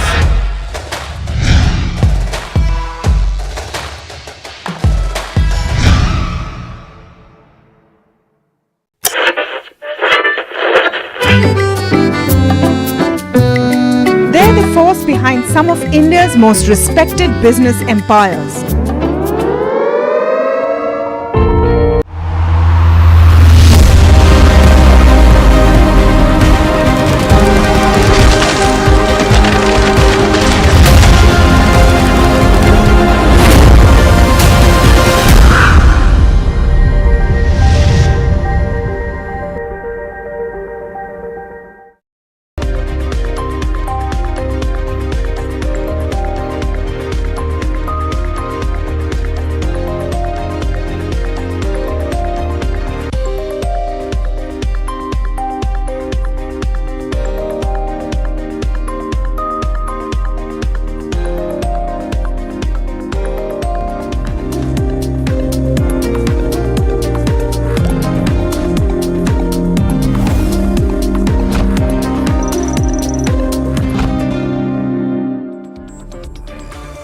Welcome back. Thanks for staying with us. And in today's Bull versus Bear segment, we look at Astral.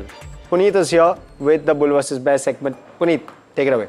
Well, thank you for that. So it's definitely been volatility in the PVC prices, and that's been one of the key pain points for Astral in the last few quarters. But we've seen the new anti-dumping duty being put on the PVC resin imports, and that is a key benefit to all the piping players, including Astral, and that's one of the key positives which has led to a revival of the stock from roughly about 1280 or levels to 1400 in just the last 4 days. So essentially that's one of the first bull cases.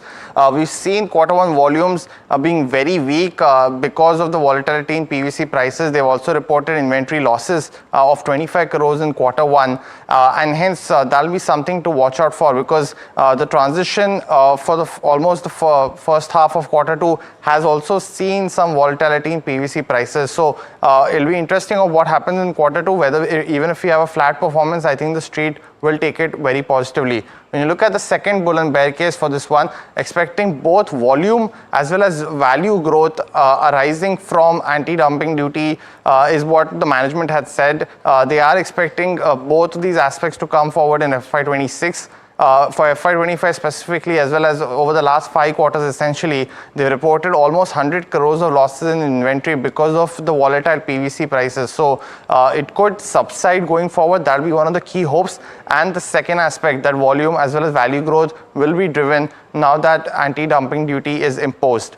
The third bull and bear case for Astral is, of course, the reaffirmation of the double-digit volume growth guidance. Now, this was one of the most focal points for Astral going into Q1, where if FY26 could at least be better and go back to the historical levels of double-digit volume growth, management has reaffirmed that aspects. They've also gone on to say that they are okay to let go of 150 to 200 basis points of margins, and that could be a key negative in the near term.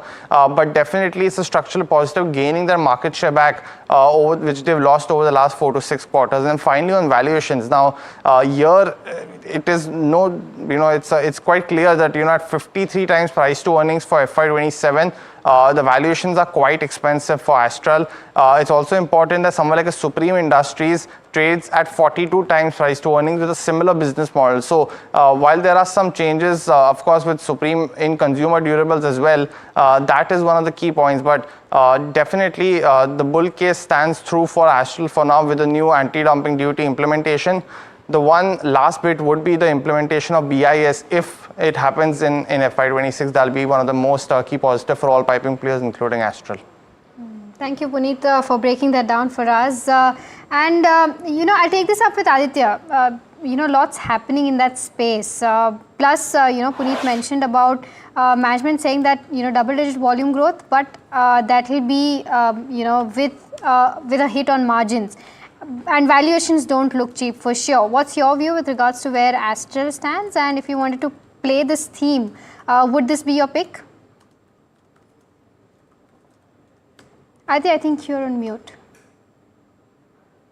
It's a great company. It's a fantastic management, but at a wrong valuation. I think the erosion in margin will then tend to mean that there will be either a valuation derating or time correction in the stock. The stock already has had a time correction this year, and over the last 1.5 years hasn't given any return per se. So from my perspective, I would tend to avoid this company. Let it be clear where the margin settles down. Once the margin settles down, then you have to look at the valuation. And I don't think that the valuations are cheap in this sector, in this entire sector. Even Supreme trades at about 42, 43 times, which I don't think is really very cheap and leaves some margin of safety. So from my perspective, I would again tend to avoid this entire sector because of volatility in prices and a premium valuation that these companies command. Okay, all right. So that's with regards to where Astral stands. We're also joined by Rajesh Palavia, Senior VP Senior VP Technical and Derivative Research at Axis Securities, joining us now. Rajesh, your view quickly on the charts as to where Astral is concerned? Stock was in downtrend, but since last couple of trading sessions, we have seen a very strong recovery from the lower band of this corrective move. Looking at the near-term pullback, we believe that if stocks continues to trade above 1400, then we may see some more buying action to emerge in this counter, and then possible upward target towards 1450, 1480 would be there in the near-term perspective. But we have already seen 4 days of up move. So if any cool off comes around 1400, would be again opportunity to buy this counter for near-term perspective. One should keep a strict stop loss of 1380 if you're buying around 1400 level. Aditya, while fully understand you don't like Astral, any other PVC pipe makers or any other way you would play PVC pipes, because it's been through a bit of a tough cycle. So how should one play it, therefore? One should not play it at all, in my opinion. Okay. The valuations, the entire FMCG pack, I don't think that it's a defensive pack. Mutual fund managers tend to go to the defensive pack when they don't find any place to hide, and when they have a huge inflow of SIP money coming in. From my perspective, I simply cannot give a valuation of 40, 50, 60 times multiple to have a mere volume growth of 5 to 10%. That is too expensive to buy. Rather, I would tend to go towards the infrastructure space per se, where volume growth in the near term has slowed down. But over a longer period of time, that is a space, if the government continues to invest in infrastructure, that's where I want to be, not within the FMCG space where valuations are sky high. Hear you loud and clear, infra and maybe not some of the other spaces. Let me talk about insurance as well, Aditya. You track the sector closely. This cut with regard to GST, how much of a benefit and who likely will benefit the most within the insurance pack? Also, will we start to see sharper growth in insurance as a result of this? You not only track the sector closely, you have a great pulse as well of this. So give us that perspective. Only government's narrative of 0% GST wins here. I don't think that there will be, even if the government reduces the GST rates to 0%, the input tax credit will then go away. And that will incrementally mean increase in input costs for companies, which will then mean that the companies end up hiking the premiums. Net, the entire 18% will not be moved to the customer, and slowly and steadily the premiums will come back up again. Only if the government comes to a solution where either they move the GST to 0 or 5% and have some sort of input tax credit, will the insurance premiums come down. So from my perspective, this is not a huge positive which will lead to stronger demand either for life insurance or health insurance. Here, only the narrative that the GST rates have been cut, that will win. I don't think this is a real positive for the industry in terms of lowering the premiums and increasing the coverage for any insurance product in the country. Okay, a couple of less known names doing very, very well in trade. Jupiter Wagons, Jamna Auto. Actually, Jamna Auto not doing as well, but has done fairly well over the last couple of days of trade. Rajesh, do you have a view on any of these? Jupiter Wagon, yes, there is a breakout of falling trend line on the near-term chart, and looking at the structure, we believe that if it continues to trade above 335, there could be some more pullback action we may see in this counter. Though stock is in downtrend, but very strong recovery is taking place from the oversold trajectory. 335 is the important level now. If it's continue, I think 360, 365 would be the next target for the stock. Rajesh, what about your top picks for the day? So two stock idea, both on the buying side. First one is from the pharma space. Dr. Reddy is looking attractive. If you analyze the short-term structure, stock was moving in falling channel on a weekly chart. There is a breakout of falling channel on the weekly chart. Near-term chart is showing sign of strength. So we believe that Dr. Reddy one can look to buy.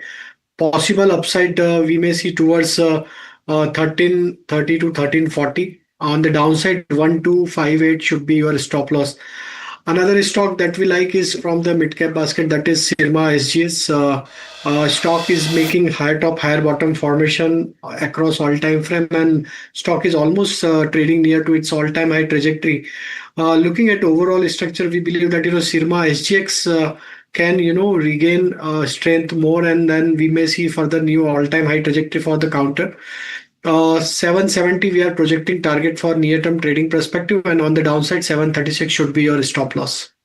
Okay, all right. So those are the picks that Rajesh has picked for the day. But it's time for some of the buzzing stocks in trade today. And coincidentally, Sirma SGS is a Paras Defense, and Railtel is on Jasmeet's list. Jasmeet, what is the news flow with regards to where these counters are concerned? Well, right, yes, thank you for that. JP Morgan came out and gave a note on Sirma where they have hiked the target price to rupees 950 from initially 800, and that's how the stock is buzzing in trade today. What they say is they have baked in the QIP which the company has recently raised of 1,000 odd crores, and they have increased the estimates. While they see the proceeds from this QIP will be used for merger and acquisitions, and they also believe that this will not be used for merger or acquisition of any mobile segment, given that they have reasonably lower margin. And they believe the previous acquisition the company had done had increased the margins of the company. So well, this is all about Sirma. The next one on my list is Paras Defense. While the company has received an order worth 45 odd crores. The order is from BEL, and the order is to supply signaling and supply chain transformation items. While they also see that the order will also be supplying a multifunctional sensor systems. While the last one on the list for today is Railtel. While the company gets an aggregate order of rupees 50 odd crore, the first one is from Government of Odisha of 15 odd crore, while the company also received an order worth 34 crores from Kerala IT Hub. While the company had recently also bagged a huge order of 230 odd crores on August 5th. So these are the stocks to be kept in my radar. Jasmeet, thank you so much for giving us those details. Rajesh, what about Paras Defense on the charts? So structure is looking, on the recovery side. If we analyze on the longer term time frame, stock is holding strength, but on the near term to short term perspective, the major resistance is placed at around 720, 750 zone. So until the stock not crosses this level, I think some more consolidation in range of 630 to 700 would be there for some more time. Any breakout above 700, 720 zone may attract, fresh buying interest in this counter, and then possible higher target towards 780, 800 we may see for Paras Defense.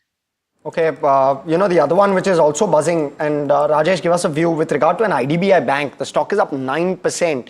Of course, that there is a hint that's come through, or rather much more than a hint that's come through from the DIPAM secretary, which seems to suggest that IDBI is close to, or rather the government is close to a divestment from IDBI. Due diligence is on, and that's the reason why we saw the kind of spike we did. But Rajesh, do you have a view with regard to this one before I ask Aditya for a view? So, Harshad, the major hurdle for this counter on the higher side is placed at around 105. Any major move would trigger above 105. If it crosses 105, then the next target would be around 120 to 125. At this juncture, I think a very strong spike in today's session. So my advice would be those who have bought at lower level can book some partial profit around 105 and hold partial position. If it's able to give breakout of 105, then hold the position for next target of 120.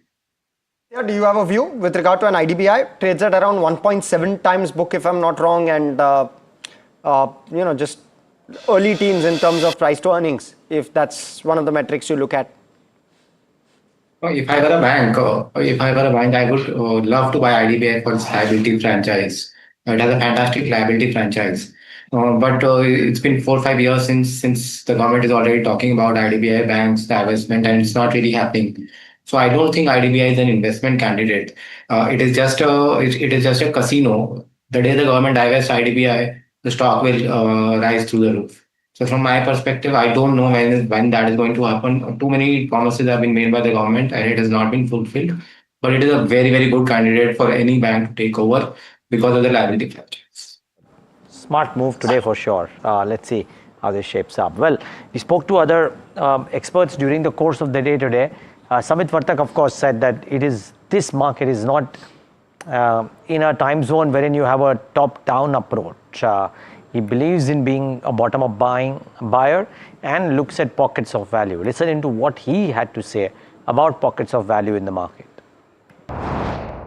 India is sort of bombarded with so many of these worries, and we have underperformed. I mean, last 1 year, we underperformed some 26% compared to the emerging market. I mean, so that's always a good time to find opportunities. And I think, there is no dearth of opportunities, maybe some concern about valuations. But if you're looking for great businesses, high growth businesses, I think there are plenty available. So, that always keeps you excited. If you start looking at top down, it's very difficult to find, broad opportunities across all these sectors. I think that time is over. If you see the last, 4 years or 4 or 5 years post COVID, there has been indiscriminate rally across many sectors. Last year or so has been very different, where there are only few pockets which are doing well. So I think this is a time for, anyways, I am a bottoms up stock picker. Very difficult to find sectors, but there are opportunities in data centers, there are opportunities in battery storage, there are opportunities in smaller defense companies which are emerging. Okay. The other stock that's doing well in trade today is Jupiter Wagons. Now it's in focus as the company has received a 215 crore order for Vande Bharat trains. The order will be executed within 2 years, says Vivek Loya, MD of Jupiter Wagons. He also highlighted expectations of a strong order book from the private sector. Listen in to a slice of that conversation. Supplies from the government, also from the railways on the wheels, has improved. We are now looking forward to the new round of wagon orders from the railways, which we are expecting before end of this year. I think on the private side, our order books are very healthy. We recently got an order of close to about 300 crores from GATX. We expect further strong order book on the private side, and execution there is also very strong. So going forward, now since the wheel set discussions have sorted out, we expect our revenue numbers to be strong going forward. And as and when the orders from Indian Railway comes in, we are all set to ramp up our production. Because overall supply chains now, we have put in a lot of investments over the last 2 years. On the wheat project, we are investing close to about 2,500 crores. So, all the bottlenecks which we have now, we are trying to ensure that those will not remain in future. All right, so that was the management of Jupiter Wagons indicating a strong order inflow from the private sector. Rajesh, the counter, that's topping the charts in terms of where the entire market breadth is concerned is Nava Limited. Strong volumes coming in, plus it's zooming in trade up 12% as we speak. Anything specific that you're seeing there, and what is the kind of support and resistance that you're observing? The stock is almost at its all-time high trajectory and a very strong buying action, especially in today's session with the volume. The kind of breakout which we are observing on a daily chart is showing us a sign of continuation of further more up move. 640 is the immediate support for the stock. If it's manages to continue to trade above this level, I think another round of buying action could trigger in this counter, and then 720 would be the next target. So 640 needs to keep as a stop loss, as it's a strong support area for near-term perspective. Okay. All right. So that's the view with regards to where Nava is concerned. But Rajesh, your buy today, sell tomorrow calls? So Cummins India is looking attractive. Stock is moving in upsloping channel on a weekly chart, which is a sign of sustained buying action is taking place in this counter. Stock is outperforming to its peer companies, and looking at the near-term, short-term structure, we believe that this counter has potential to continue furthermore upside. So we are projecting target towards 39.30 to 39.50 for BTST point of view. On the downside, one can keep stop loss towards 3840. Okay. Rajesh, what about something like a Lemon Tree? It's second day of trade for this counter. It's doing very well, up 8%. How are the charts faring? And if somebody wants to enter right now, do you think they can still make an entry and see some gains? Yeah, especially in today's session, very strong buying action has been witnessed in this counter, and the way stock managed to give breakout of its January 2025 swing high. I think the fresh buying action is witnessed in this counter, and looking at the near-term, short-term structure, we believe that, on the higher side, 180 would be the next target in this counter. So one can hold the position, even in minor dip, one can add with stop loss of 162. Okay, all right. So that's with regards to where Lemon Tree stands. But, the counter from the FMCG pack, comparatively a smaller counter that's been doing well is Zydus Wellness. Now, the urban demand is likely to pick up from here on. And that's the word coming in from Tarun Arora, the CEO and director of Zydus Wellness. Listening to what he had to say. Last 4-5 quarters, we've seen rural improve bit by bit, and with this actually extraordinary rains this year, it should only get better. So unless some crops are impacted, but overall, I think it's good news for rural. Overall, things should get better. Government is also very committed to supporting rural income, so it will only get better. The good thing is the urban, which has been under pressure and been taken for granted at many times. So several of these actions which have happened should also aid urban consumption. Urban economy was under a lot more pressure because it is the largest part of the organized consumption that happens. And I mean, for years I've seen 30% of consumers contributing to 70% of the packaged products, as reported by likes of Nielsen and other formats. So clearly that is a piece which has been under pressure. That's going through a lot of churn because of consumer behavior shifts, channel shifts, and several other challenges of inflation going up. And this is something which should directly get aided by some of these actions. Okay. So, of course, Mahima marked Lemon Tree and what it is doing, but the likes of the couple of others, like the stocks are flying around too. I wonder if the other hotel stocks are doing that. So the likes of Indian Hotels or a Chalet, or is it only a Lemon Tree restricted move? Well, I think it's only Lemon Tree because the others are certainly not doing that. Rajesh, it's maybe a short burst of data, but Ola Electric has been such a popular stock the last 2 or 3 days. This fall today, I'm guessing it's profit booking. Do you think it can extend the losses, or is this a fall that is getting bought into? So stock was in highly oversold trajectory. Some pullback action from oversold trajectory was there, but still not able to surpass its immediate resistance zone of 52 level. So I think 52 is the immediate resistance and supply zone for the counter, though stock is in downtrend across all time frame. So I think still one needs to wait to take any position in this counter, because until unless stock not crosses above 50 to 55 resistance zone, I think trend is likely to exhibit on the weaker side only, and maybe some more profit taking we could see in this counter. Those who have bought at lower level should trail their stop loss now at around 46.5. If it's able to hold that level, then you can hold the position, and if it slips below to 46.50, I think one should exit again. Okay. Rajesh, the other thing is KIOCL. That stock has been on a roll the last few days, weeks. I mean, if you look at the 1 month chart, it's had a phenomenal uptick, right? 1 week also has done really well for itself. Any thoughts here? So stock managed to give breakout on near term as well as on the short term chart. The way stock is shaping up on the weekly chart, there is a rounding bottom sort of formation is taking place. Breakout above 455 may give breakout of this rounding bottom formation, and above 455 we may see a further leg of rally towards 485 to 500 zone also. So one needs to watch this 455 resistance zone, whether stock able to take out or not. At this juncture, we would advise those who are already long in trade can trail their stop loss towards 425.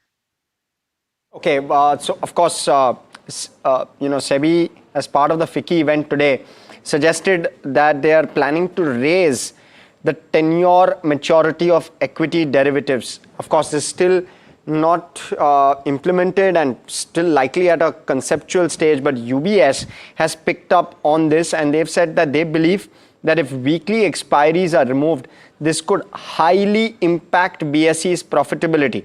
As per UBS estimates, every 10% drop in options premium, in terms of options premium average daily turnover, can impact 6% of BSE's profitability. That is large, and that's why you're seeing the knock on the stock. Rajesh, quick view with regard to a BSE before I ask Aditya for a 20-second view on it. So yeah, based on this news flow, I think yes, there is a substantial profit booking is taking place in this counter, and now stock is trading near to its important support area of 2300. If it breaks below 2300, I think furthermore supply pressure towards 2220 we may see in this counter. So at this juncture, until the stock not crosses about 2400 level, trend is likely to exhibit on the weaker side. Seconds, BSE, would you buy? Regulatory overhang with high valuation, answer is no. Okay.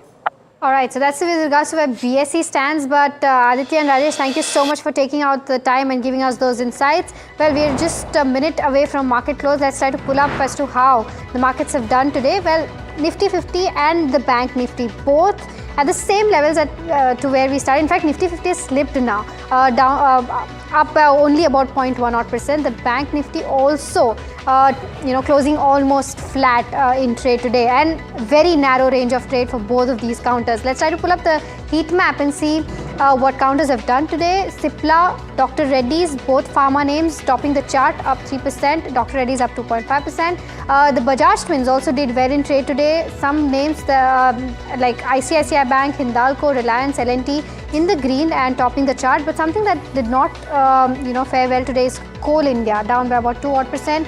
Some consumption names like Tata Consumer, Eternal, HUL, Nestle seeing profit booking after the kind of rally it saw yesterday. Let's try to pull up the sectoral heat map and see as to where we're closing there. Nifty Pharma still leading the pack. The healthcare also up around 1%. Nifty Realty up 0.5%. Nifty Oil and Gas up 0.3%. But FMCG seeing profit booking down by about 0.7%. There's Nifty Energy, which is down 0.5%. PSU Banks also down by about 0.5%. Let's try to pull up the advanced decline ratio and see how broader markets have done. There you go, 111 odd advances versus that of 111.85 decline. So that ratio is now almost 1:1.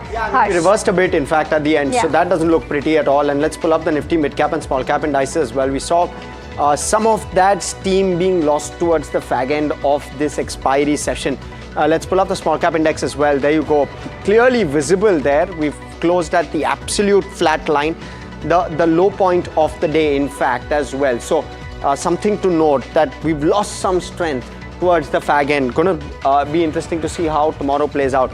But quickly on to some stocks which were really buzzing, and some of the insurers, Niva Bupa, Go Digit, New India, some of those did fairly well for themselves. Of course, towards the fag end, again, some bit of steam lost.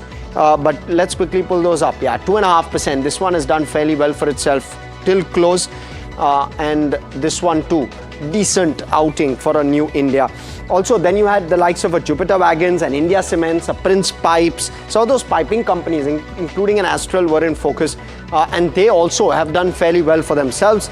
Then there were some capital market plays as well. While that's coming on your screen, let me quickly tell you. The likes of an NSDL, a BSC, and Angel One, they were buzzing, not necessarily in the same direction. So BSC, of course, was one of the big casualties of the day. So was Angel One, very similar kind of chart structure. But NSDL, surprisingly, has done very, very well, 5% higher. Some of the other names are Nazara, a Delta, and HLE Glasscoat, a Carborundum, a Jamna Auto. Some of those names also have done okay. They've buzzed. So Nazara has recovered fairly well from the lows. Delta Corp still was down around 3% odd. Jamna Auto also saw around a 5% odd lower. You saw Carborundum, which is down 4.5%. Mind you, this one did very well in trade yesterday, so was in focus. And IDBI Bank was the last one on my list. So that one has done phenomenally well. It's had a great day, especially after what the DIPAM secretary said. The BSE 500 top gainers, top losers, some of those already covered, but that's the full picture for you. Out of time on this edition of the show. Quickly on to what we have to watch out for tomorrow. Let's quickly pull that up. There you go. So that's of course on the macros. Jackson Hole starts. That's the big one you want to keep your eye out on. Also, let's look at those dividend adjustments as well for you to consider. All of those. And with that, completely out of time on India Market Close. From Neeraj, Mahima, myself, and everyone who puts this show together, thanks so much for watching. Market Express takes all the action forward.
Tamanna, thank you so much for coming here.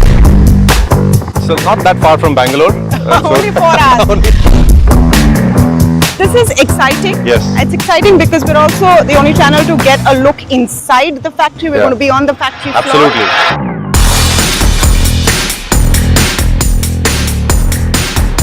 Wow. I'm tired of doing interviews in the boardroom, Bhavesh. So good to have you in the manufacturing suit inside a clean room, not a boardroom. To make money, you need the vertical integration, you need the technology development, you need the product portfolio. A big concern right now is rare earth. Yes. And I think we need to focus a bit on what you are trying to do to solve that problem. Global OEMs, Western OEMs are increasingly testing rare earth-free motors in their batteries. And Ola Electric is the first Indian company to do this. This is the output that comes here, Tamanna. You can see this is a cell. Yeah.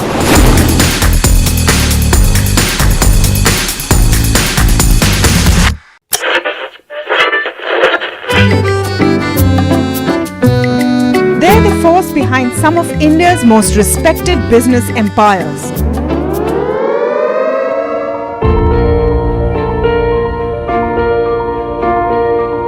But you've rarely heard them speak. Now, for the first time, these leaders open up on succession, conflict, governance, and inheritance. Join me as we step inside boardrooms and living rooms of India's most enduring family businesses for real stories, raw conversation, resilient legacies, building legacy.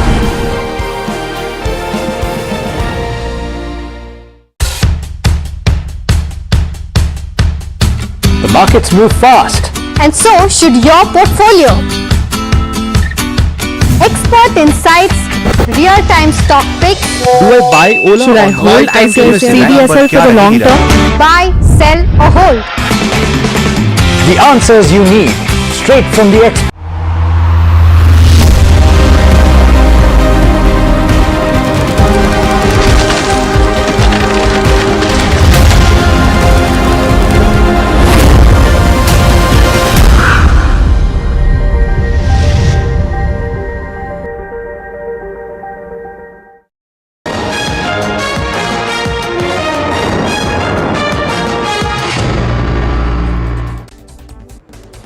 Welcome, you're watching Market Express and I'm your host Himakshi Bahugna. Now let's get straight to the show. So viewers, benchmarks indices ended a rather range-bound day of trade near the intraday low, closing almost flat to the day's opening levels. The Nifty sustained trading above 25,000 mark while the 30-pack Sensex concluded above 81,000 levels with a positive bias. ICICI Bank, Reliance and L&T uplifted the frontline indices. On the other hand, Eternal, Power Grid and HUL added the pressure. The sectoral picture at close appeared mixed with half the sectors in the red and half in the green. The top sectoral gainers of the day were Nifty Pharma, Realty and Finance, while Nifty FMCG, Energy and Auto emerged as the top losers. Advanced decline ratio ended skewed in favor of the bears. India VIX eased during today's trade. The group of ministers led by Bihar Deputy Chief Minister Samrat Chaudhary concluded its second day of discussions endorsing the centre's proposal for a two-rate GST structure of 5% and 18%. Now the panel supports scrapping the 12% and 28% slabs, introducing a 40% rate for sin goods, high-end cars and online gaming. The group of ministers will submit its final report to the GST Council, set to meet on September 18th and 19th to finalize these reforms. The group of ministers on GST rate rationalization has proposed scrapping the existing 18% of GST levied on insurance premiums paid by individuals. The measure is aimed at making insurance products more affordable and boosting penetration during the discussions. Some states expressed revenue concerns and differing views on the proposal. Questions were also raised over whether the benefit of GST relief on premiums would be passed on to the consumers. So stocks of insurance companies have gained between 2 to 3%. Shares of Clean Science and Technology hit a 52-week low on Thursday after a broker to a block deal erroneously sold twice the equity on offer. The promoter sold equity via large trades. The dealer to the transaction, Vendis Sparks, sold extra shares in the open market. Sources have told NDTV Profit that the broker will compensate for the extra shares sold in the trade. Around 90 million shares were traded in block deals compared to 25.5 million, which is 24% of the equity planned. So the floor price of the offer was 1,030 rupees a piece, nearly 13% discount to Wednesday's closing price. And this is according to Bloomberg. So the promoter stake is 74.97% as of June.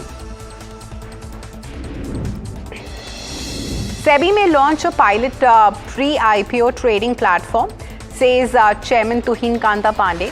Now it aims to help investors trade shares with better disclosures. The platform will simplify fundraising and reduce investor issues. It targets new products and asset classes to boost capital markets. Parliament has passed the Mines and Minerals Amendment Bill 2025, updating the 1957 Act.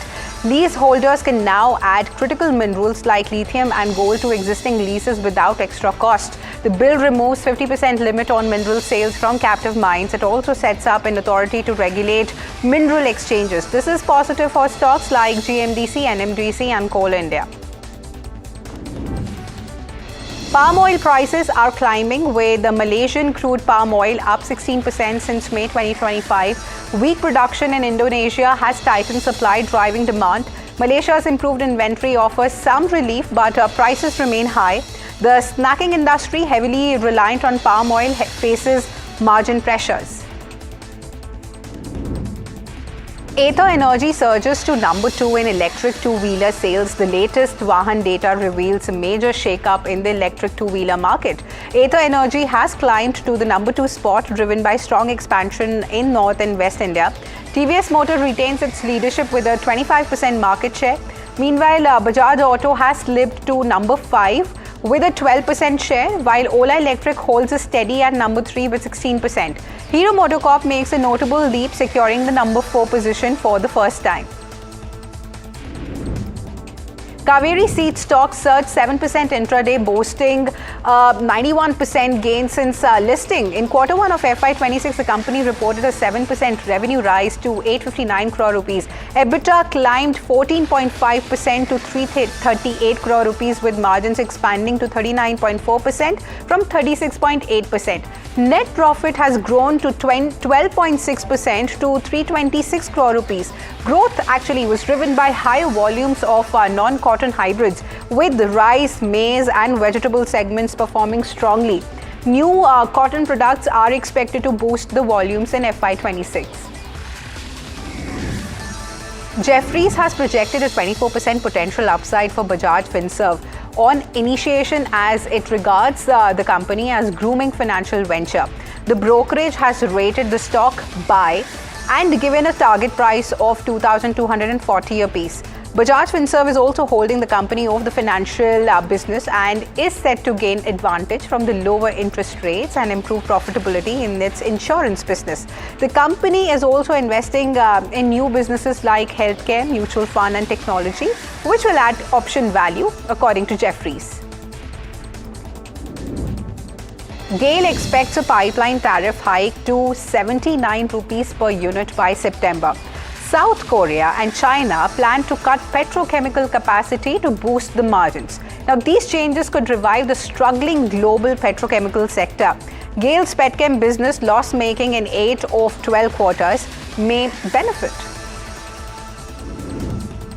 Coffee Day Enterprises is brewing a strong comeback, with its stock hitting an intraday high of 19%, gaining 23% over 5 days and an impressive 118% over 6 months. The latest earnings show a revenue of 269 crore rupees, which is up 3% year-on-year, and a robust EBITDA growth of 77%, reaching 76 crore rupees. Net profit has turned positive at 28 crore rupees compared to a loss of 11 crore rupees last year.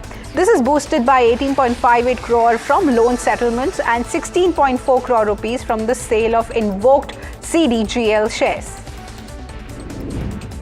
Nuvama Institutional Equities has initiated a buy rating on Hexaware Technologies with a target price of 950 rupees, highlighting the company being in a sweet spot of growth and value. Hexaware's revenue growth is expected to outpace the industry, which is driven by its strong presence across multiple verticals and a loyal list of coveted clients. Now, the company maintains stable margins and a robust cash flow profile. Following a recent correction in its stock price, Hexaware's shares are now even more attractive to investors, making it a compelling opportunity in the tech space. Syrma SGS recently approved raising 1,000 crore rupees through a qualified institutional placement at 699 rupees per share on August 12, 2025. Now, the company has entered a joint venture with Shinyu Electronics, which is holding a 75% stake to manufacture multi-layer printed circuit boards, including flexible PCBs. Now, additionally, Syrma has formed a strategic partnership to manufacture Dynabook laptops, a leading commercial PC brand from Japan, producing diverse range of laptops in India. Zee Entertainment is currently facing a lawsuit filed by Aditya Birla Finance in the Delhi High Court. The dispute centers around loan of 134 crore rupees granted to City Networks, an Indian cable television and broadband service provider. ABFL seeks the enforcement of a letter of comfort which Zee Entertainment reportedly issued. However, Zee contests the claim, arguing that the letter of comfort does not constitute a legally binding guarantee. Now, notably, an arbitral tribunal rejected all the ABFL's claims against Zee Entertainment on May 12, 2025. The monsoon session of Parliament has come to a close.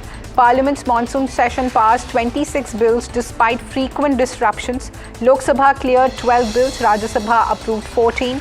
Key bills included those for mining, sports and taxes. Opposition protest over voter fraud caused adjournments.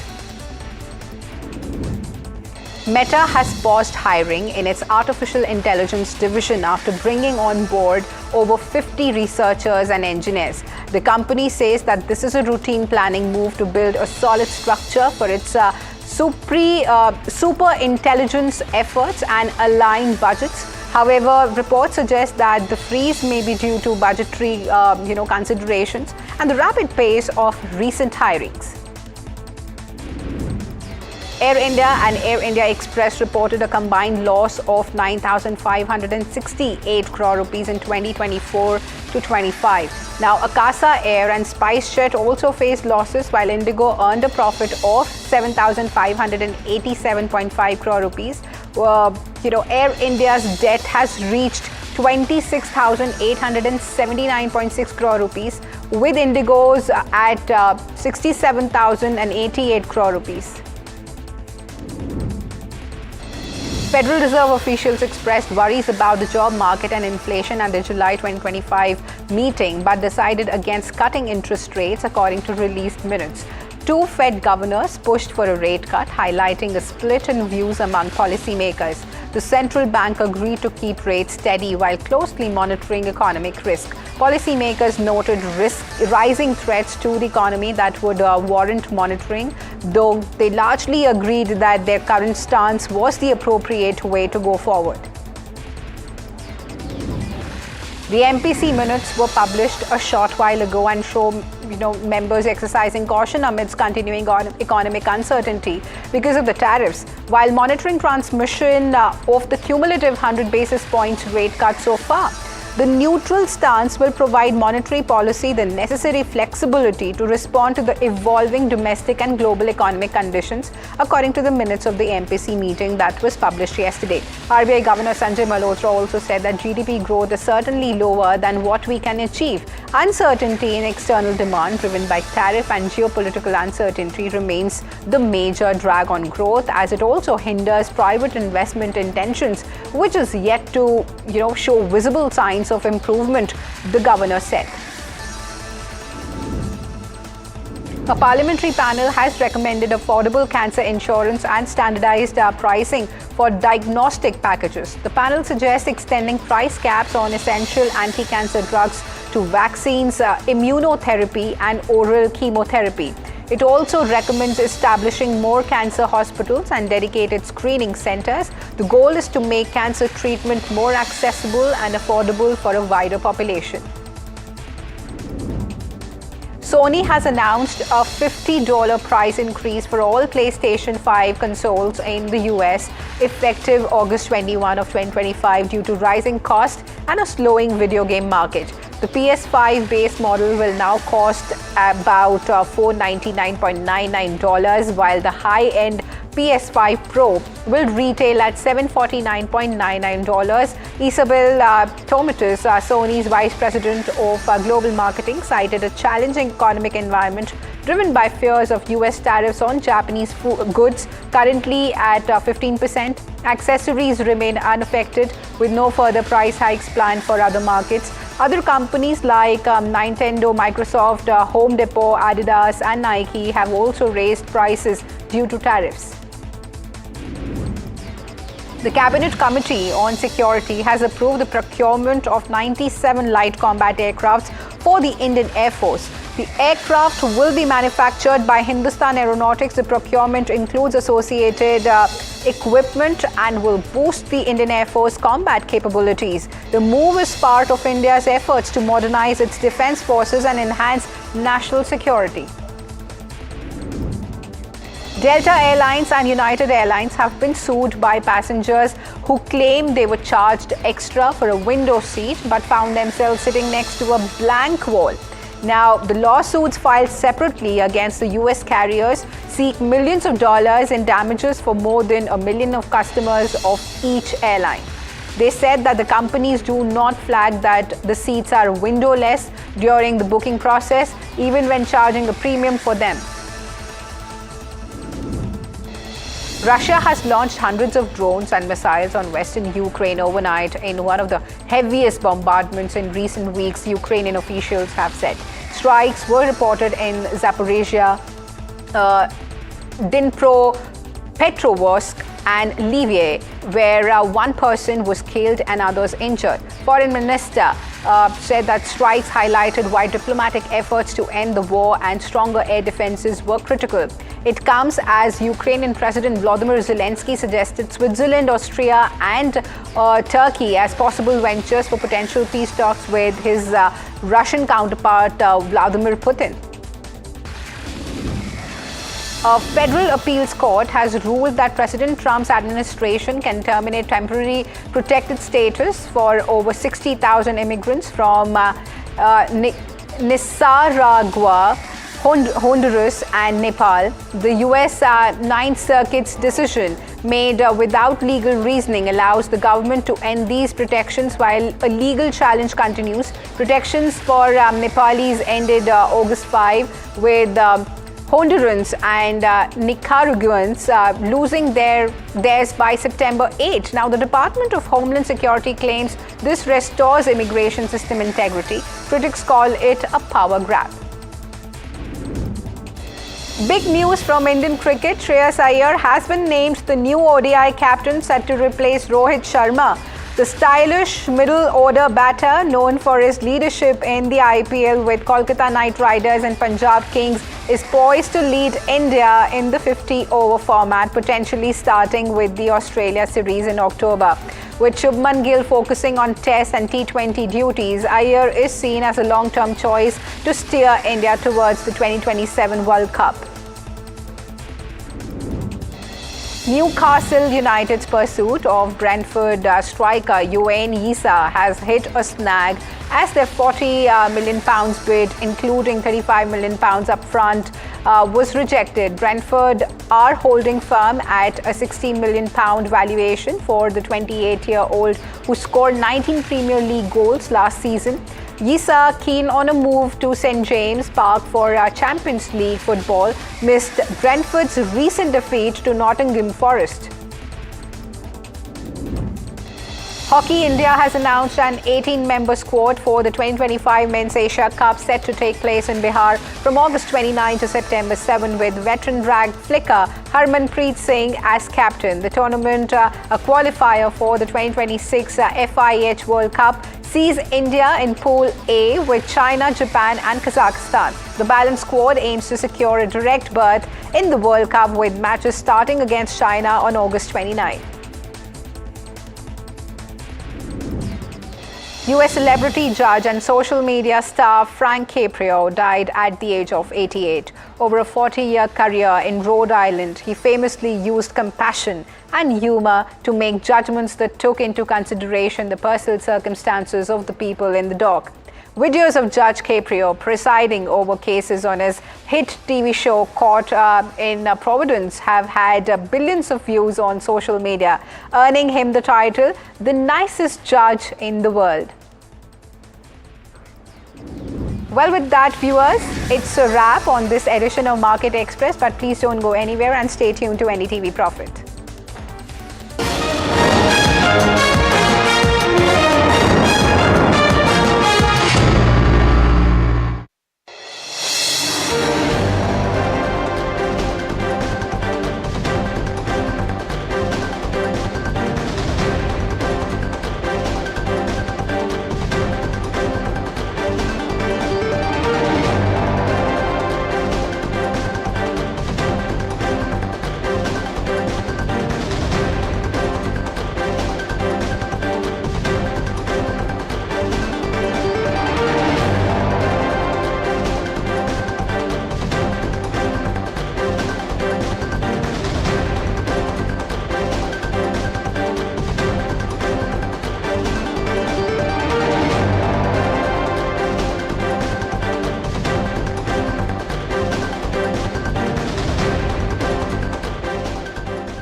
Tamanna, thank you so much for coming here.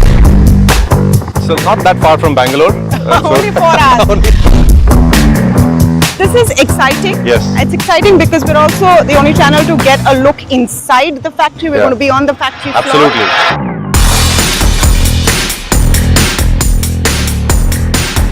Wow. I'm tired of doing interviews in the boardroom, Bhavesh. So good to have you in the manufacturing suit inside a clean room, not a boardroom. To make money, you need the vertical integration, you need the technology development, you need the product portfolio. A big concern right now is rare earth. Yes. And I think we need to focus a bit on what you are trying to do to solve that problem. Global OEMs, Western OEMs are increasingly testing rare earth free motors in their batteries. And Ola Electric is the first Indian company to do this. This is the output that comes here, Tamanna. You can see this is a cell. Oh, wow. Yeah.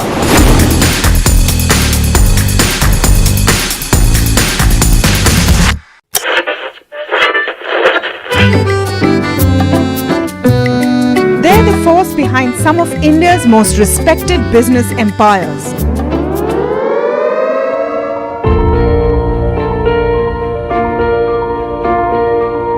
But you've rarely heard them speak. Now, for the first time, these leaders open up on succession, conflict, governance, and inheritance. Join me as we step inside boardrooms and living rooms of India's most enduring family businesses for real stories, raw conversation, resilient legacies. Building legacy.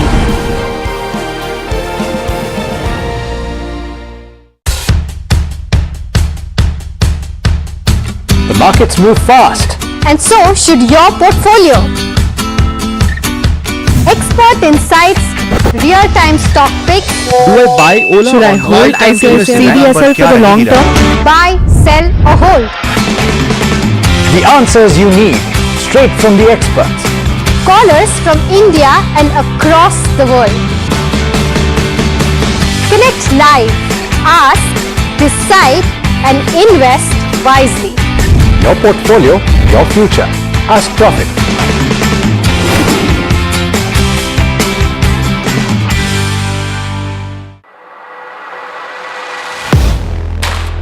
Do you really know the company you invest in? What is the real picture behind presentations and claims?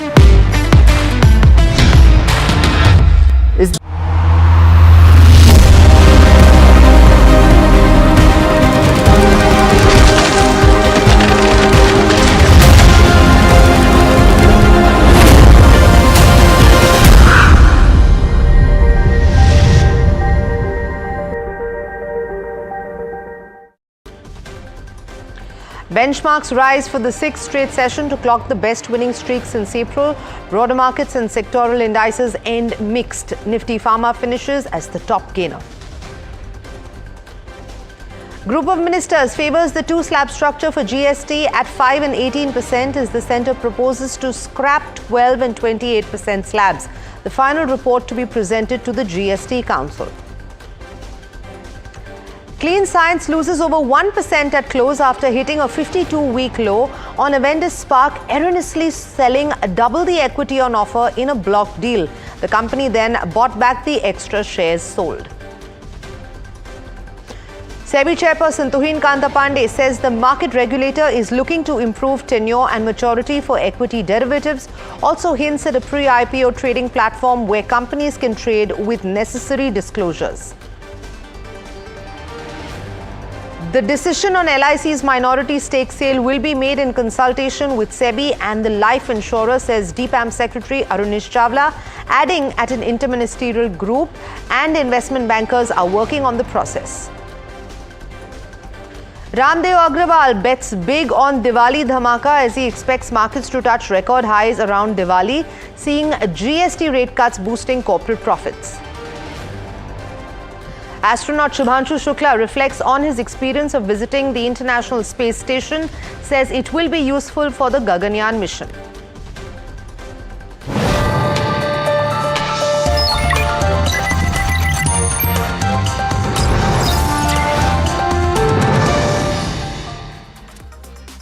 Good evening, you're watching Profit 360 on NDTV Profit and I'm Sanjana. Let's take you through our top stories this evening. First up, a key meeting of the group of ministers on the GST has concluded with the panel proposing for two tax slabs. The GOM, led by Deputy Chief Minister of Bihar, has reached a consensus and is proposing to adopt the tax slabs of 5% and 18%.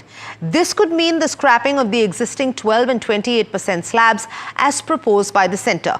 For more details on what transpired on day 2 of the meeting, let me go across to my colleague Shrimi, who's standing by with more details. Shrimi, over to you.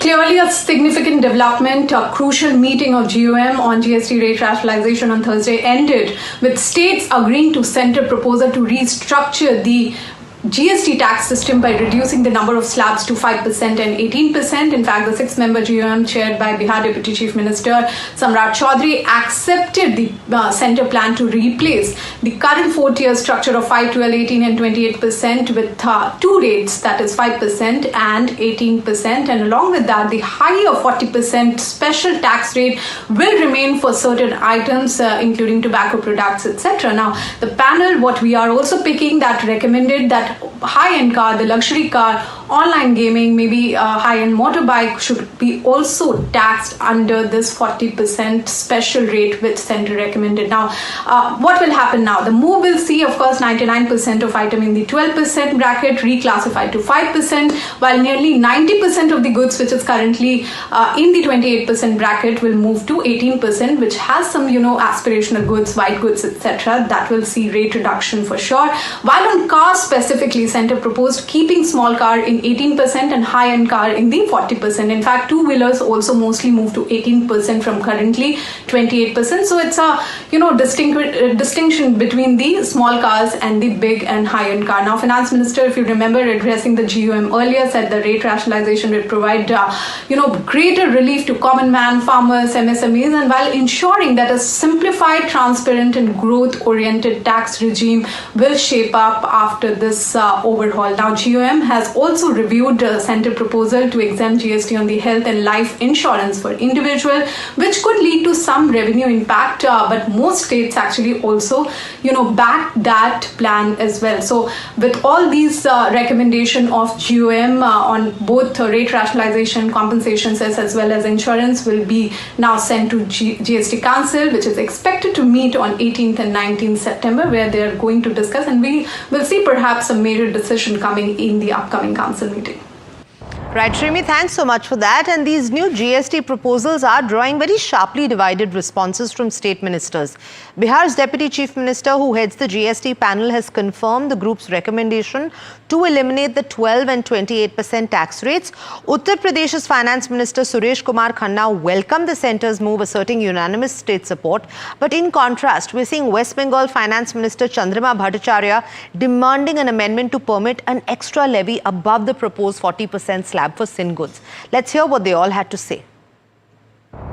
देखिए, हम लोगों ने जो केंद्र सरकार के proposal आए हैं उसमें सब लोगों ने अपनी अपनी बात रखी है। कुछ ऑब्जर्वेशंस हैं कुछ स्टेट के, इसके बावजूद हम लोगों ने केंद्र जीएसटी काउंसिल को रेफर किया है। अब जीएसटी काउंसिल उसमें निर्णय लेगा और जो केंद्र सरकार के प्रस्ताव हैं 2 स्लैब को समाप्त करने के लिए, उस प्रस्ताव पर हम लोगों ने विचार किया और समर्थन दिया है और हम लोग इसको रिकमेंडेशन दिए हैं। अब जीएसटी काउंसिल इसको फैसला लेकर क्या रिकमेंडेशन है सर? हम लोगों ने जीएम के तरफ से स्पष्ट तौर पर ये निर्णय लिया है कि जो गवर्नमेंट ऑफ इंडिया के 2 प्रस्ताव आए हैं, स्लैब 12% टैक्स को ख़त्म करने के लिए और 28% के टैक्स को समाप्त करने के लिए, उस प्रस्ताव का समर्थन किया। केंद्र सरकार के प्रपोजल का सभी लोगों ने स्वागत किया कि ये कॉमन मैन के इंटरेस्ट में है और लोग ये ज़रूर मांग कर रहे थे कि वो किसी न किसी रूप में उन्हें कंपनसेट किया जाए, लेकिन हर एक ने, जितने भी स्टेट्स थे उनमें सब ने उसका स्वागत किया कि ये कॉमन मैन के इंटरेस्ट में है और आम आदमी को राहत दी जा रही है।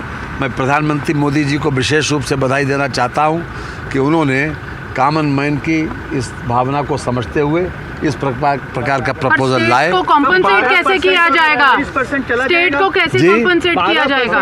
28% कुछ प्रस्ताव जो हैं 18 के जो हैं 12 के 5 में आ गए, कुछ 12 के 18 में चले गए। लेकिन जो 28 वाला है जिसके लिए 40% का स्लैब बनाया गया है और आगे कुछ प्रोडक्ट्स हैं जो अत्यंत लग्जूरियस गुड्स है या सिन गुड्स है उसके ऊपर 40% का प्रपोज किया गया।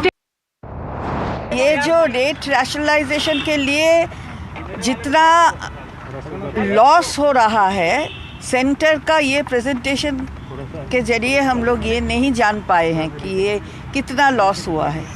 तो ये लॉस को तो कैसे रिकवरी होगा इसको भी सोचना है, क्योंकि आम जनता को राह देने के नाम पे फिर घुमा के उनके ऊपर कुछ इतना कोई चापना तैयार है वो ये बारे में सोचना है। यही हम लोग को जितने भी लोग थे हम लोग बोले हैं और they have noted it. Ma'am, how much loss are we looking at? No, we do not know. They have not actually quantified the loss. That is what we have said, that while you give a presentation, you must quantify whatever loss you are having. So that has not been quantified. Now let's hear from Ramdeo Agarwal, chairman and co-founder of Motilal Oswal, as he weighs in on the GST reforms and predicts that the market will reach new record highs around Diwali. He also believed that successful implementation of these reforms could embolden the government to pursue even more ambitious policy changes in the future. My question to you, sir, were those reforms and that upgrade and the global peace talks, are they the much needed necessities in a currently growth starved world and a slowing down Indian economy?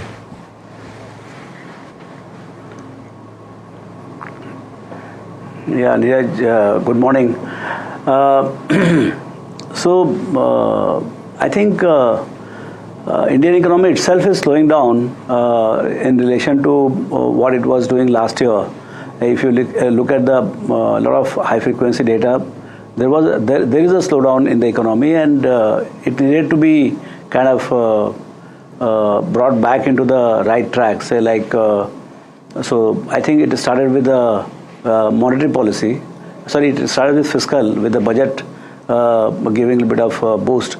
Then monetary policy where credit flow became better. Then came the rate cuts, and now comes the GST Diwali dhamaka, and I don't know what all is there, but I think these are all leading to copper performance picking up maybe in second half, and then from there, I think it will be full blast maybe next year.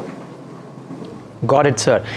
Is this enough, Mr. Agarwal, or do you think we need to do more? Because we've always been, as a country, spoken about as a policy environment which does incremental reforms, not big bang reforms. There have been some attempts made. Was this the first of the big bang reforms that is needed? Yes, I think by Indian standards, it looks to be pretty good. And it all depends on, how much ifs and buts we put in the reform itself. Because what happens is that whether all the 12% will go to 5% and all the 28 and above will all come to 18%, do they do that cleaner job? That is very important, that we only have two rates. And I think why should I have even 40%? I think just club every damn thing on 18 and, keep it very clean. Because GST is about the very, very simplified tax system, digital tax system. So the moment you have more complicated rates, maybe it might be a little more tax accruing or something, because I'm interested in making it so simple that the compliance increases. With the compliance increase, you get more taxes. So I'm not meaning that you should have lower tax collection. Actually, it will lead to higher tax collection if on a sustained basis you keep lowering down the GST. So this round, say 518, I think next round we should do 515, then we should come down to 510, something like that. So that, as the economy responds to the lower cost structure, consumers benefit, and it is much more affordable to consume in India. Because right now, when you go to buy consumer goods, I think it is, the taxation on the consumer goods, particularly hotel rooms and all, are so high that it pinches, So I think this is going to be a big one. And I think the success of this will encourage the bureaucracy and the politicians to take even more bolder step. Because right now, America is setting the trend that they're just throwing all the rule books to the in the air, and they're showing that yes, things like Dodge, where they're cutting the government expenditure. They're negotiating very hard with every trading partner. So I think those are good part of what is happening in the world right now, and I think those things will prevail in other economies also. Got it. Mr. Agarwal, from an investing lens, how do you look at that perspective, that piece, that a very strong relationship that existed for such a long time, there are some how do I say, differences around that, and India and China are warming up to each other as well. How does that impact an investor's mind in Mr. Ramdeo Agarwal? I think these are two different things. Warming up to, improving the ties with China is a good thing, and I think we should strengthen the relationship with America also. Why the two relationship has to be at the cost of each other? So I think there is enough scope for US relationship to be strengthened on its own merit, and China, in any case, they are our neighbor. So we have to have a very strong relationship to, the peace at the border leads to a lot of peace and, kind of a focus onto the domestic economy rather than on the borders. So clearly, I would say real priority is the strengthening the relationship with China, and equally at the same footing, because ultimately America is the biggest consuming market in the world, and they are market economy. So you can't do without them. So I think our very healthy relationship, which has been going on for decades, I hope we get over this current hump, and there is any permanent damage to the relationship. And now let's look at more expert reactions. We had EY's Uday Pimprikar believing that the two-slab GST structure is a positive for the Indian economy. Let's listen in. I think this was kind of expected, okay, but I think this is moving at frenetic pace. Perhaps it's required to move at this pace. And I think it's good news at a broad level. I saw some of the other comments that also came in that the states have kind of asked about what happens to the revenue. The states have also kind of considered, some bit of kind of ask on some of the other aspects of anti-profiteering. Those are the aspects that would need to be kind of discussed and debated at the GST Council. But I think this seems to be almost a done deal. It might be useful for us to kind of look at whether this 12% could be an exceptional, some amount, some bit of, let's say, services can remain there or not. I think that's something that one would want to go through some amount of nitty-gritties as we go along. But great development. Also, don't forget to catch NDTV Profit's in-depth coverage on how the GST cut will impact your insurance premiums. Tune in to Your Money Matters at 5 p.m. this evening, and then later the big question at 6 p.m. on whether the GST cut will lower your premium. More on that later this evening. And let's take a look at how the markets fared today. The benchmark indices closed in the green for the 6th consecutive day, with Sensex up by 140 points, closing at the 82,000 mark. The Nifty also gained 0.13%, ending at 25,000. And sectorally, it was a bit of a mixed bag, with auto and FMCG down almost 0.6%. Pharma and realty emerged as sectoral winners. And my colleague Puneet joining us with more on this. Well, it was another day when we saw the benchmark indices largely outperform the broader markets, and this was led by gains in some key stocks for the Nifty as well. But it ended above 25,000 Nifty 50, and that's a key positive trigger that the market will take for tomorrow's session. We've also seen the Nifty close above this 25,000 mark for the 2nd consecutive day, and while it's still early, the bulls will hope that this could be a key support level in the near term. When you look at some of the key stocks, we did see Cipla as well as Dr. Reddy outperform and be in the green essentially for the Nifty 50, while we've seen the broader market indices, both mid-cap as well as the small-cap index, largely underperform and end in the red. We've seen stocks like BSC as well as JK Cement fall the most in the mid-cap 150, and for BSC we largely saw those coming in essentially that the weekly expiry could be moved. That is going to be one of the key negatives for that index. You also seen the Nifty Pharma gain nearly 1% for the day, and that was led by Mankind Pharma as well as something like a Cipla, which supported that index. While on the sectoral indices, they did end with a slightly mixed note, with essentially the pharma snapping its 3-day losing streak, but the others like the realty gained for the 4th consecutive day as well. Apart from that, we also the Nifty Financial Services snap its 2-day losing streak, continuing its positive momentum for that index. Finally, we've seen for the small cap as well, Lemon Tree as well as TV18 had gained the most, but we did see some pressure on that index largely in the broader markets today. Going tomorrow, we will have a new weekly expiry, and that'll be with 25,000 as the key level that will open above. Hopefully we can maintain that as a key support going forward, but it does we will need some kind of positive trigger and a positive pivot to sustain those levels in the medium term. Right, Puneet, thanks so much for that. Meanwhile, India is expected to enter a strong phase of outperformance. This is what Nilesh Shah, the founder of Envision Capital, is saying about emerging Indian markets. Also mentioning that while foreign investors have been sellers, a change in their stance is right around the corner. Let's listen in. The case for India is getting stronger. Emerging markets have been underperforming for a very, very long time. It's not just about the last 1 year, or probably it's a story of the last decade as well. But clearly believe that the era for emerging markets is now arriving. And emerging markets are expected to have a very, very strong outperformance going forward. And within that, India, on which foreign investors have been so underweight and have been net sellers for the last few years, I clearly believe that a change in stance could kind of be around the corner, given the kind of various developments that are happening. And based on that, I expect India to kind of get into a very, very strong mode of outperformance. And an update on the dispute between MobiKwik and Dam Capital coming in. The Delhi High Court has now directed MobiKwik to furnish invoices within 24 hours. Dam Capital will then release the undisputed escrow funds.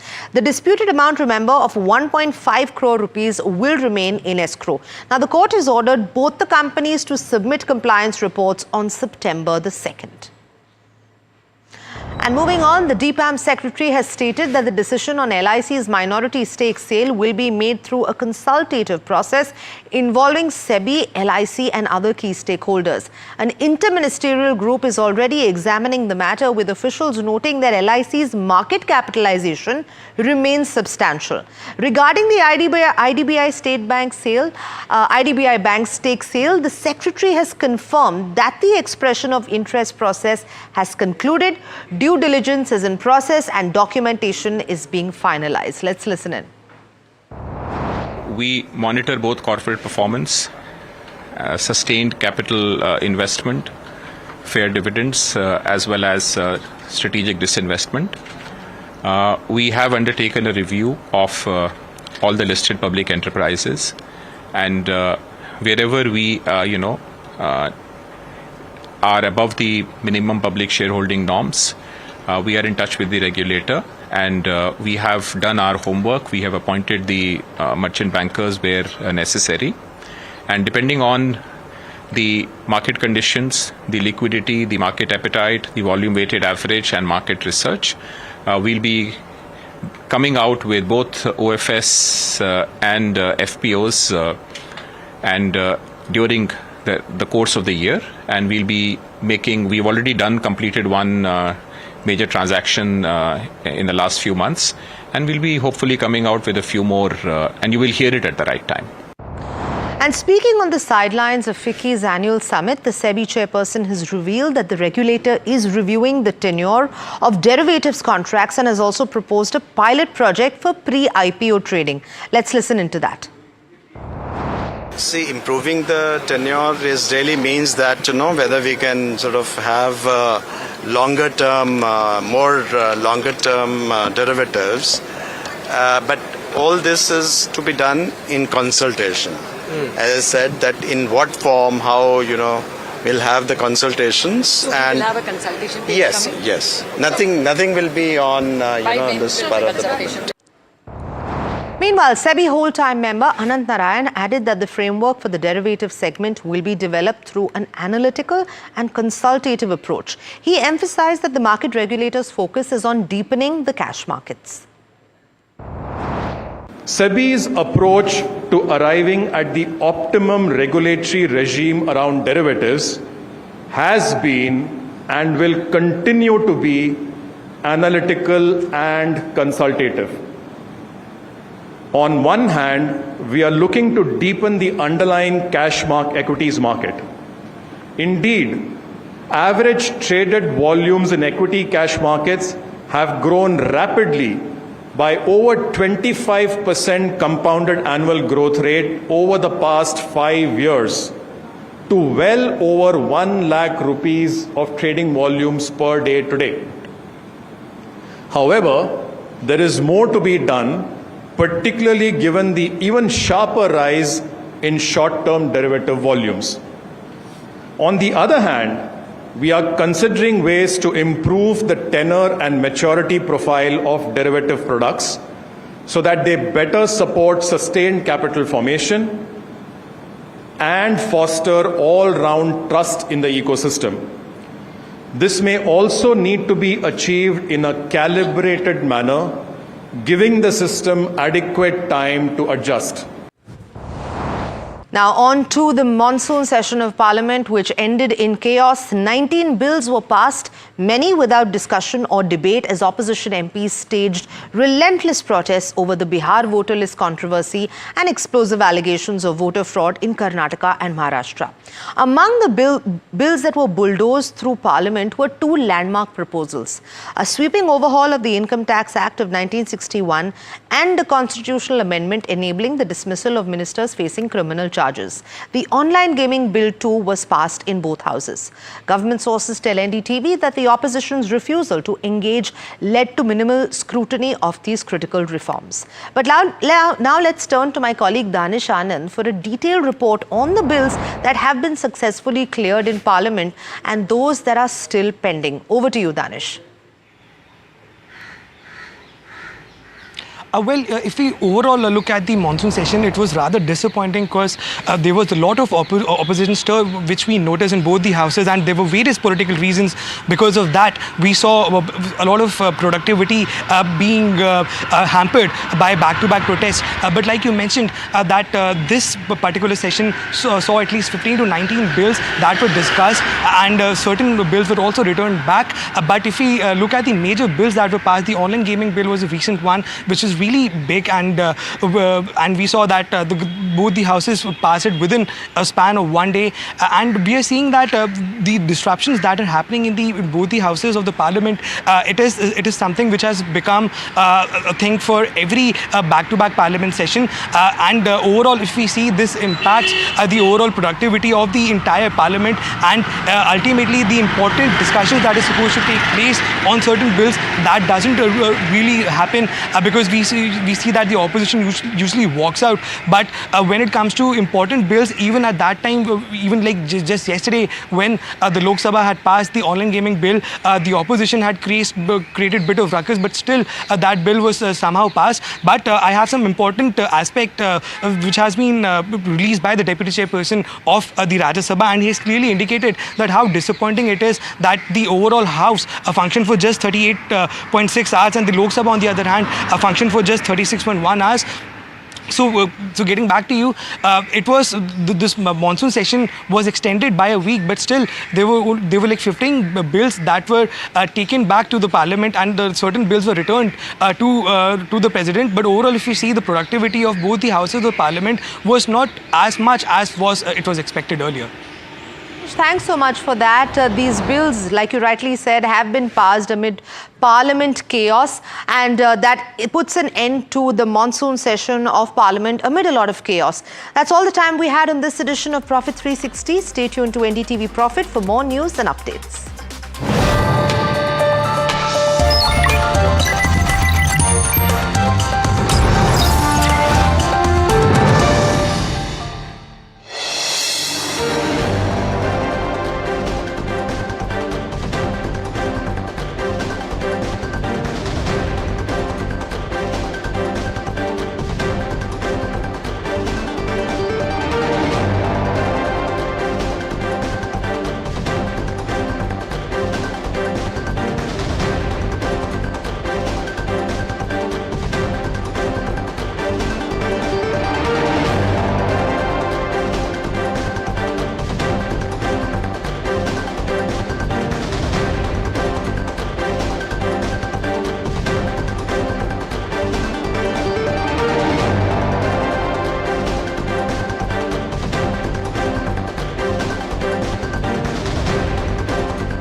Thank you so much for coming here.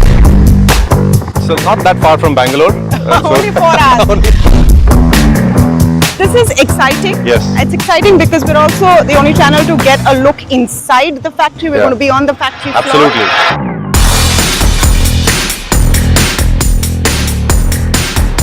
Wow. I'm tired of doing interviews in the boardroom, Bhavesh. So good to have you in the manufacturing suit inside a clean room, not a boardroom. To make money, you need the vertical integration, you need the technology development, you need the product portfolio. A big concern right now is rare earth. Yes. And I think we need to focus a bit on what you are trying to do to solve that problem. Global OEMs, Western OEMs are increasingly testing rare earth-free motors in their batteries. And Ola Electric is the first Indian company to do this. This is the output that comes here, Tamanna. You can see this is a cell. Oh, wow. Yeah.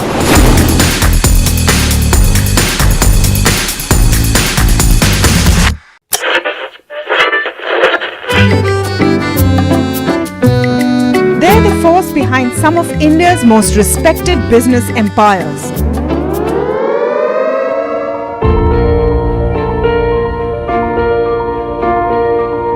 But you've rarely heard them speak.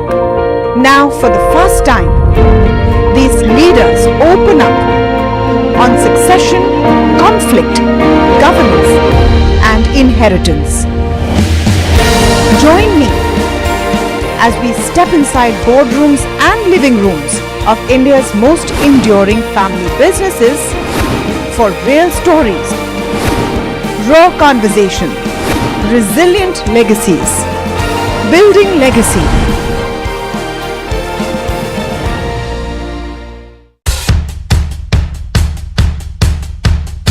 The markets move fast. And so should your portfolio.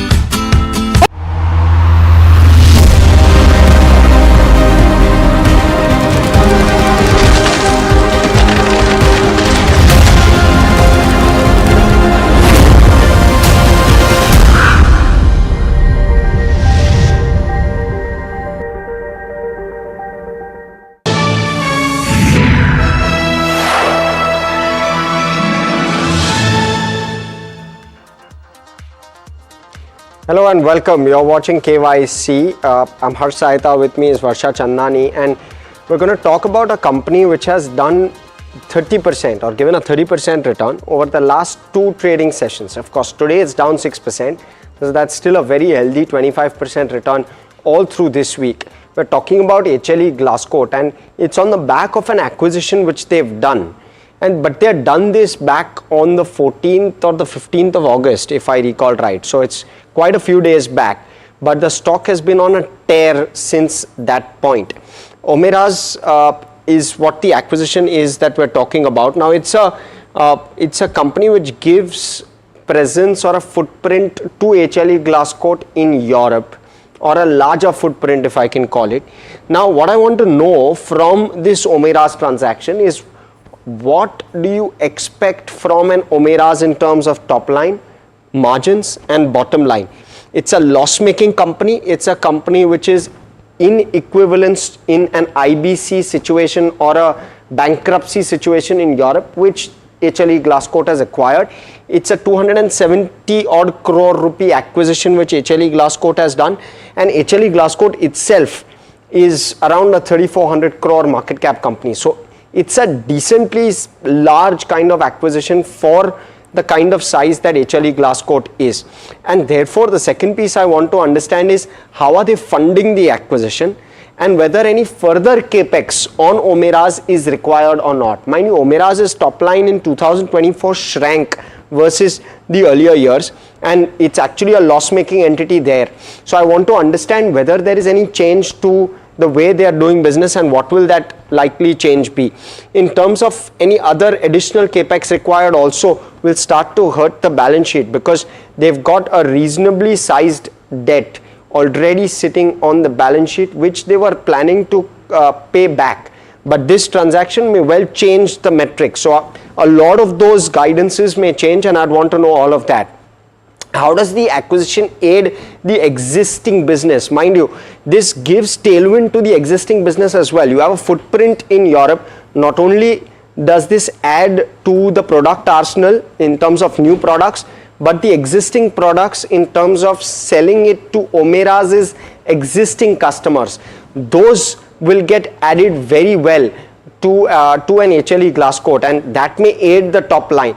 The top line guidance is roughly late teens, so an inch up there on the existing business, I'm saying any inch up there would be an indication that that is being contributed by Omeras to a certain extent, and I'd want to know that, because that will also be a lever for future growth. Now in terms of therefore the target top line and PAT margin for FY 26 and 27, and this is on a consol basis, I'd want to understand the current business plus Omeras, how is this shaping up? Because they had given certain guidances, and we'll put it out, but does that at all change for an HLE Glasscoat, a stock which has run up 25% this week, and therefore all of this will become relevant. In terms of the late teens growth on the existing business, what is it being driven by? Because this has been a key overhang, especially in the businesses in which they supply their products. They haven't really seen that kind of growth, so I'd want to know and understand whether specialty chemicals in terms of a business is picking up or not, because that will hold the key. Then there's the filtration and drying business. In that business, the pickup was expected in FY 26. I'm trying to understand whether they're already seeing signs of that, because that will aid both top line as well as margins. Last off, they were planning also to cater to the defense space. Are orders coming in, and what's the outlook of that? So plenty to discuss, and that's probably all that I want to know. But Varsha, I'll toss it to you with regard to explaining to viewers all about the company. Yeah, thank you for that.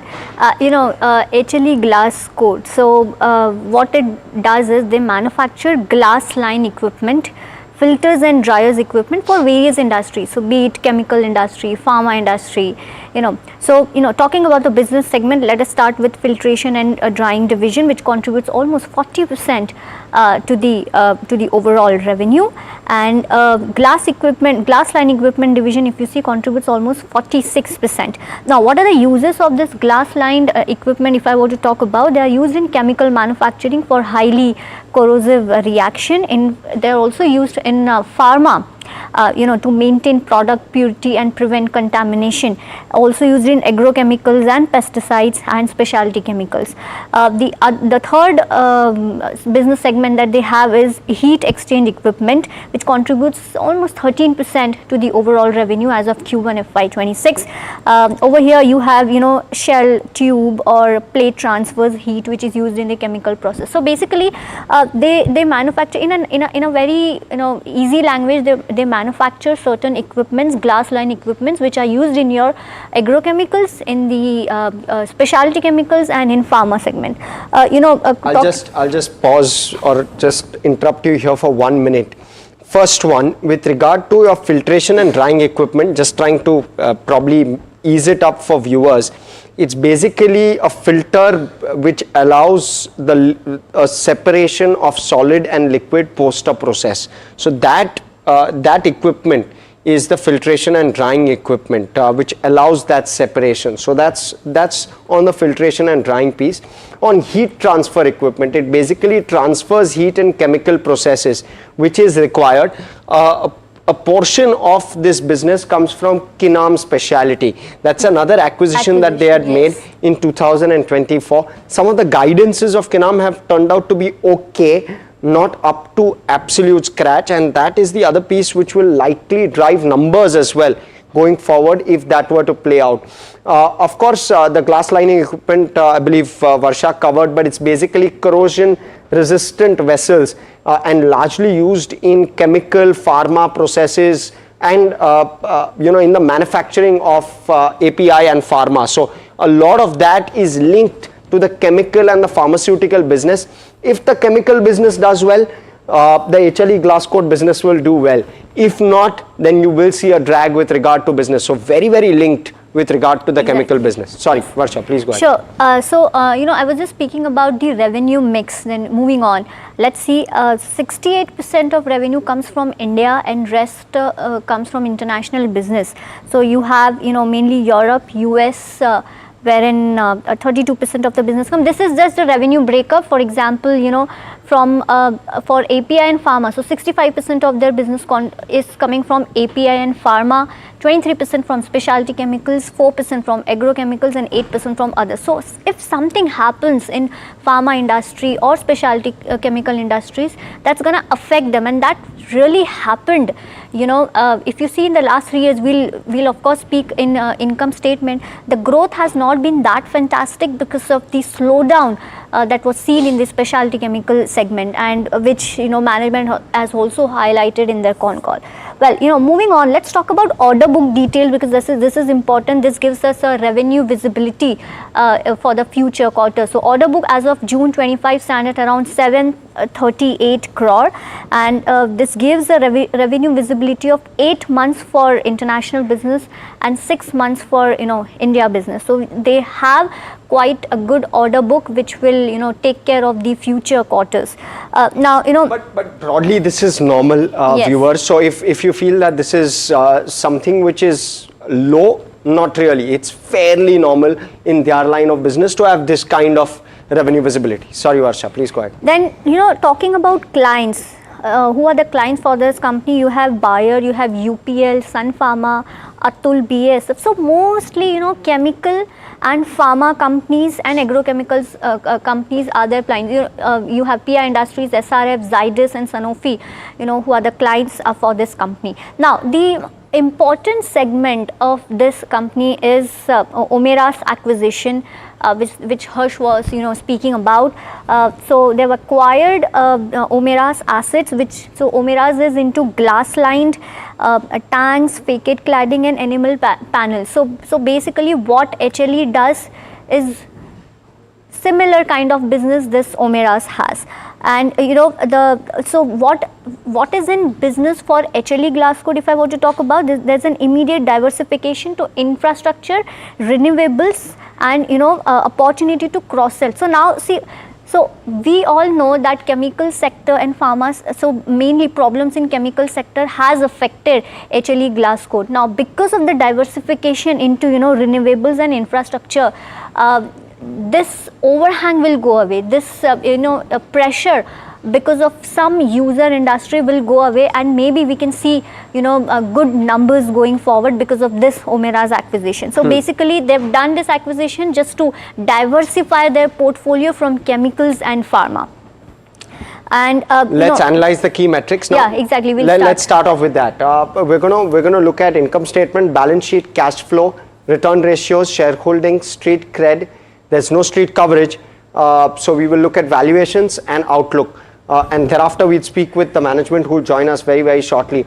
Varsha, 30 seconds, income statement. So income statement, Harsh, in the last few years, if I were to talk about our net profit, there's been pressure in the net profit. One of the reasons is, of course, higher interest cost and depreciation, and pressure in chemical industry has affected this company. So overall, a neutral rating when it comes to income statement. Because of the industry problem, this company has been going through problems. Perfect. So numbers on your screen, margins will also come up on a YOY basis. The last 5 years, it's been on a shrinking trend. It's currently at 14%. Let's look at the balance sheet, and you'll see that there is decent amount of borrowing sitting on the balance sheet, both short term and long term. You accumulate that, it's nearly 70 to 80% of your equity, your total equity, and therefore may be a bit of a concern. You'll have to wait and watch as to how this plays out, and outlook, of course, we will ask the management. But for the moment, we've given this a neutral, given that it's a 3,500 crore market cap company, and they have relied massively on acquisitions, and therefore it's understandable as to why the debt is slightly on the elevated side. But we'll be cautious here. We've given this a neutral. Cash flow, Varsha. Yes, moving on to cash flow from cash flow statement, if you see operating cash flow in 23, it was 5 crore to 134 crore. Now, one of the reasons is because of the lower cash, tied up in receivables. So that's a good thing when it comes to cash flow, and that's one of the reasons why we have given, thumbs up. CFO to PAT, if you see, good numbers when it comes to FY25 at 216%. So overall, yes, considering the pressure that the company has gone through, cash flow statement is a good one. Okay, return ratios, they were elevated above the 20% number, but they've fallen off, and we kind of explained as to why that is so when we discussed the income statement. Largely this is linked to the income statement. The potential is there to do a 20% ROCE. That is what we are really looking for when we're giving this a neutral, but otherwise a 12 to 13% is what it's clocked over the last couple of years. I'd want to see when this quickly turns around, and that will be linked to profitability as well as pay down of certain amount of debt. So keep your eye out on both of those metrics. Shareholding pattern, Varsha. Yes, so overall, the one good thing about shareholding pattern is the 66% that the promoter is holding. So good skin in the game. Even FIIs, if you see, they've not decreased their holdings. Again, a good thing. Same goes with DIIs. Even DIIs have increased their holding as of June 25. So overall, a thumbs up when it comes to shareholding pattern. Also, DSP Small Cap Fund is one of the big investors here. They hold 3.5% stake in this company. So you want to keep your eye out on that one. So that's the other piece regarding shareholding you should know. Street cred, it's done very well over the last month. Over the last 6 months, it's been a doubler, but the last 4 years or 4.5 odd years since listing, it's not given an outstanding return. So we've been cautious here as well. The short term, it's done very, very well. The longer term, it's been a bit of a drag, and that's understandable given the kind of numbers that have played out, and therefore we've given this a neutral. Let me also try and cover outlook. Now, in terms of the outlook, I'll quickly try and highlight what the goals were for FY26. Growth guidance was high teens. EBITDA target was around 14 to 15%. PAT margin was around 6 to 7% as per guidance. The PAT aspiration is to get to 100 crore in the medium term. The likelihood of that, in case of an 18% top line growth on a 6.5% PAT margin, will be that by FY27 or mid of FY28, you'll have an annualized PAT of 100 crore. Now, in terms, but that changes with Omeras as an acquisition. Order book levers, well, there is traction, both pharma, chemical. There's a ramp up in oil and gas as well. And so some of those are what's aiding the numbers. Of course, there are risks both on the macro front as well as on the raw material front, which HLE Glasscoat is not able to fully pass on to its customers in terms of price hikes. But talk to us about valuations, Varsha. How do those stack up? Valuation, comparing it with peers, you have GMM Pfaudler. So on a TTM basis, pretty much same valuation that the company has. Now, these are on the premium side because of the lower EPS that you are seeing. So, on the neutral side, we'll give when it comes to overall valuation, considering GMM Pfaudler. Okay, let's therefore stack up all of the ratings. That's how it stacks up. No real thumbs down here. That's the one thing that stands out. But it's been a phenomenal run for the stock. What's the potential here? Like 5 out of 8 on the KYC final rating. Let's go across. We have the whole-time director of HLE Glasscoat, Harsh Patel, joining us. Also, Alap Patel joining us, who's the ED at HLE Glasscoat. Hello, gentlemen. Welcome. I'm Harsh. With me is Varsha. I want to first start off by understanding, Harsh, from you first, to try and get a sense as to what does the Omeras transaction bring to you in terms of top line and in terms of PAT margin for the full year FY26. Is it going to be a loss-making entity for you where FY26 is concerned? So will it drag your numbers? Hi, thank you, Harsh, for having me here. Omeras, basically, we acquired the assets of Omeras. The company was not acquired. And also, I just heard your segment. I would like to maybe give my bit. Somebody said on the show that we acquired the company for some 200 crore. The company was not acquired for 200 odd crore. It was acquired for about 2.75 million euros, which is roughly 28 crore at the most. So for us, Omeras is a very, very good acquisition from a valuation point of view. Omeras basically had a top line of about 20 million euros, which is around 200 crore last year. And it had actually turned profit last year. Omeras was on a self-governed bankruptcy, so it's not the bankruptcy in the true sense. So the way it works in Germany is that even if you run out of cash for 1 year, you have to declare bankruptcy. So from the point of view of valuation and from the point of view of top line, we feel this is a very, very good acquisition for us, especially also because it is in the same technology segment that we are present. Omeras will not be a loss-making entity for us in this year. Maybe it will turn only a very small profit. But in 3 or 4 quarters from now, we expect Omeras also to be on a double-digit EBITDA margin business. I stand corrected, Harsh. That's my error. So yes, Omeras was a 28 crore acquisition. Now, let me talk about the funding of the transaction. Are you going to fund it largely through internal accruals? Shouldn't be a big challenge, right? Yeah, that is correct. We have a very strong balance sheet and we have enough internal accruals to fund Omeras. And we are not looking to raise debt for this acquisition. Does the total growth in terms of your FY26 numbers look like, both on and Alap, let me come to you with regard to this one, both on the top line as well as on the PAT margin. What's the revised guidance for FY26? Yeah, so first of all, thanks for having me. When you say revised guidelines, I'm assuming it is on account of acquisition of Omeras. That is correct. That is correct. So for FY26, we feel Omeras will get us an additional, let's say about 100 crores worth of top line. And like Harsh said, we will have, a very modest profit in the Omeras business for this financial year. But from next financial year onwards, which is about 3 or 4 quarters from now, we are aspiring to have a double-digit EBITDA there as well. Right. Thank you for that. Hi gentlemen, Varsha this side. Pleasure to have you on NDTV Profit. Harsh, my question would be to you, because company is also exploring, possibilities of expanding business when it comes to aerospace and defense. Have you seen any kind of orders, or what's the on-ground talks? Have you, done something there? Have you received any order? Yes, hi Varsha.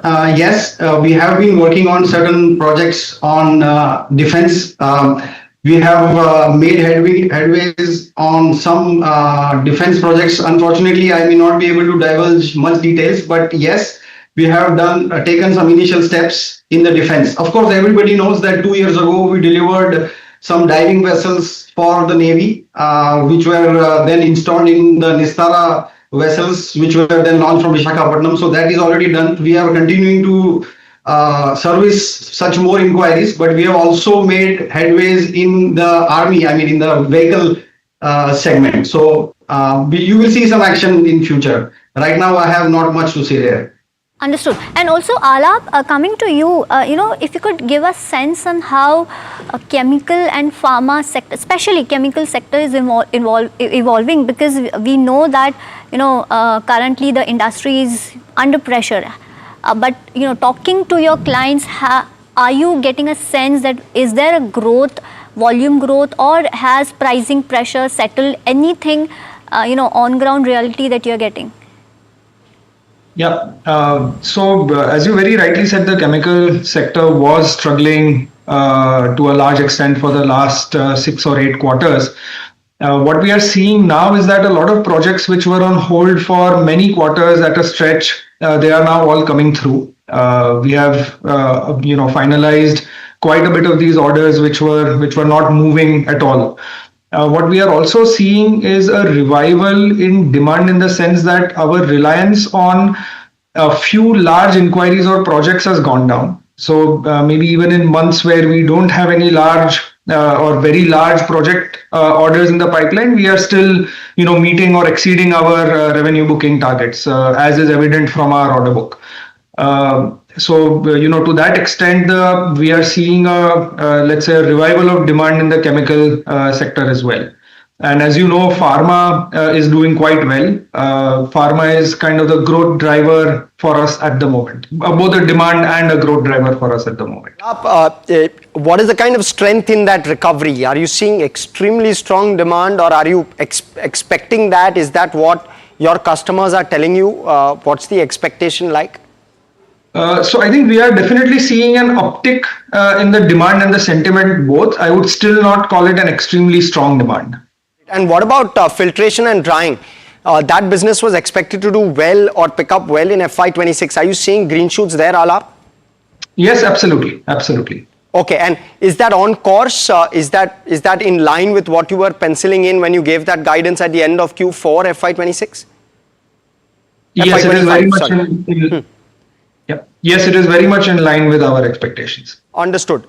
So, Harsh, you would have penciled in around maybe 16 to 20% kind of growth for FY26 in your existing business. Now that you've acquired Omeras, how much does Omeras contribute to the existing business in terms of opportunity? You get to cross-sell to maybe some of Omeras' clients. How does that add to your top line? And over and above that, of course, you're expecting 100 crore kind of a top line coming in from Omeras as well. So, or Omeras' assets as well. How does that work out? Give us that perspective. Right. So, Omeras is broadly operating in, say, 2 segments. One segment is the architectural facade segment, where there is no real cross-selling or possible. But Omeras also caters to the storage segment. So Omeras manufactures large glass line tanks, which at HLE currently we cannot manufacture. It's a different size of tanks that they manufacture. And a lot of our Indian customers, for example, all the customers that you had listed in the pharma and the agrochemical space, they buy such tanks. Currently, so there are 2 things. One is currently this demand is serviced by a different kind of tanks, which the tanks that Omeras makes, the glass fused tanks that Omeras can serve, give a better result with. and it can also create more markets where it was not there. So yes, there is cross-selling possible from Umeras to our existing customers. Right. So if I were to just try and extrapolate the numbers, 1300 crore would be the rough top line for FY26. FY27 would be closer to 1500 crore. Would those assumptions be right? And would you still continue to be constructive with regard to margin? Just yes or no, Alap. Would a 15% margin be reasonable on that kind of top line number? Yeah, those kind of numbers would definitely be a good target for us to have, and not unrealistic. Perfect. Thank you so much, both of you gentlemen, for joining us. We'll let you go on that note. And viewers, that's all the time we have on KYC today. From Varsha, myself, and everyone who puts the show together, thanks so much for watching. Stay with us here on NDTV Profit.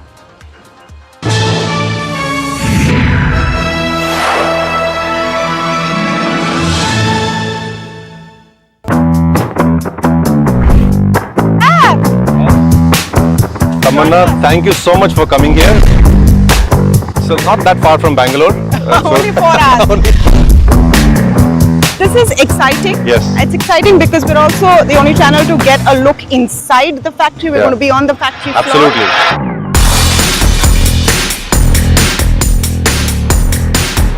Wow. I'm tired of doing interviews in the boardroom, Bhavesh. So good to have you in the manufacturing suit inside a clean room, not a boardroom. To make money, you need the vertical integration, you need the technology development, you need the product portfolio. A big concern right now is rare earth. Yes. And I think we need to focus a bit on what you are trying to do to solve that problem. Global OEMs, Western OEMs are increasingly testing rare earth-free motors in their batteries. And Ola Electric is the first Indian company to do this. This is the output that comes here, Tamanna. You can see this is a cell. Oh, wow. Yeah.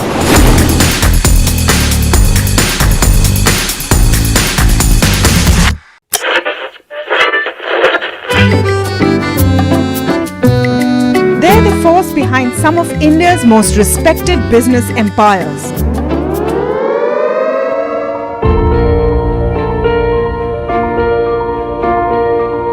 But you've rarely heard them speak. Now, for the first time, these leaders open up on succession, conflict, governance, and inheritance. Join me as we step inside boardrooms and living rooms of India's most enduring family businesses for real stories, raw conversation, resilient legacies, building legacy.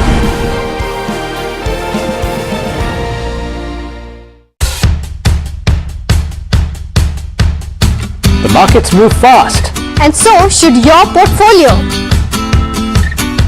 Expert insights, real-time stock picks. Do I buy Ola? Should I hold CDSL for the long term? Buy, sell or hold. The answers you need, straight from the experts.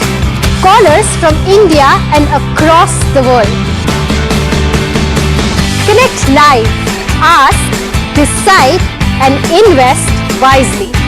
Your portfolio, your future. Ask Profit.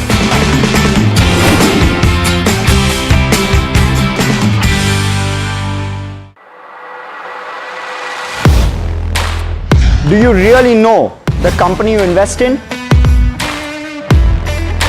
What is the real picture behind presentations and claims? Is the outlook as rosy as the company claims? Know Your Company, powered by NDTV Profit Research, shines a light on the biggest stock market movers.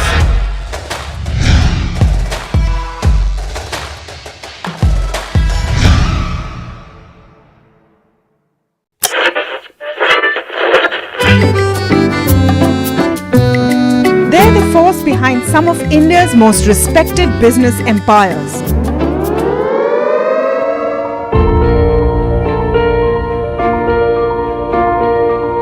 But you've rarely heard them speak. Now, for the first time, these leaders open up on succession, conflict, governance, and inheritance. Join me as we step inside boardrooms and living rooms of India's most enduring family businesses for real stories, raw conversation, resilient legacies, building legacy.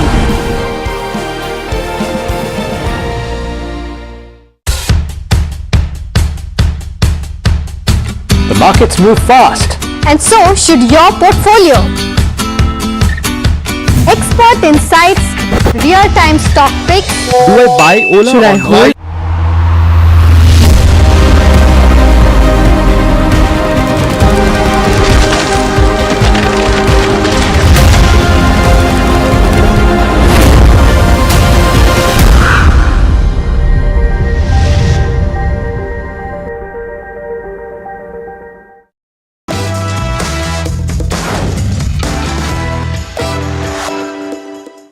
Hi, we're talking about Your Money Matters on NDTV Profit, and my name is Alex Matthew. There's quite a bit to talk about today. In fact, last night, you had a meeting of the group of ministers that's talking about GST. And specifically, one of the items on their agenda was health insurance and life insurance premiums that are paid by individuals. And there was a consensus in that meeting that it should be exempt from GST. That GST amount currently stands at 18%. So if this is to be exempted, and this is only going to take place once the council of the GST meets and decides it, but if it is to be exempt, what happens to your premiums? If you've already got a health insurance policy or a life insurance policy, does that mean that your next premium payment will reflect this change? And if you are to buy a new policy, will you actually see your premiums come down? That's what we're going to discuss at the start today. But before we get to our first guest, who is Aditya Shah, who is the founder of Hercules Advisors. And Aditya, thanks so much for joining in. I want you and the viewers to listen to a conversation that we had with an ex-member of IRDAI, Nilesh Sathe, about how this works, because there's a question about input tax credit and what the implications of that would be. Listen in. Initially, the premium, suppose, was 1,000 rupees for 1 crore term insurance premium. 1,000 per month, let us say. Now, premium was 1,000, but 18 rupees was going from his pocket towards GST. So indirectly, he had to shell out 1,180 rupees for the cover per month. Now, what will happen? This 180, he doesn't have to pay. So the premium will be 1,000. But the insurance companies used to get input tax credit on this 180 rupees. Now, what is input tax credit? The expenses which are incurred by insurance companies, they have to pay GST on services, while they receive GST on account of premiums that they receive. Let us work out to what extent the premium will go up. Insurance companies have been saying that premiums have to go up because we had factored in the input tax credit while arriving at premium of, say, 1,000 rupees. Now they are not going to get. So let us see to what extent the premium may go up. How 1,000 is calculated? There are three assumptions, basic assumptions. One is mortality, which is a major assumption. On 1,000 rupees, if the premium is 1,000, the mortality assumption may be about 700 rupees because that is a major assumption. The second is expenses. Third is for solvency margin, for profit and all that. Now, for expenses, suppose the provision is for 100 rupees. On 100 rupees, they used to get 18 rupees as input tax credit, which they had factored in. Now they are not going to get this 18 rupees. So on 1,000 rupees premium, there is a possibility that premium may go up by 18 rupees, which will be hardly 1.8%. Bear it in mind. It's not going to be that significant. So there's nothing to worry about. That was the sum and substance of what Mr. Nilesh Sathe was telling us this morning. But what does that mean, and what does Aditya Shah think about it? Aditya, thanks so much for joining me once again today. And I was speaking to you before the show, and you said that you don't think that premiums will come down by that much. Why do you say that?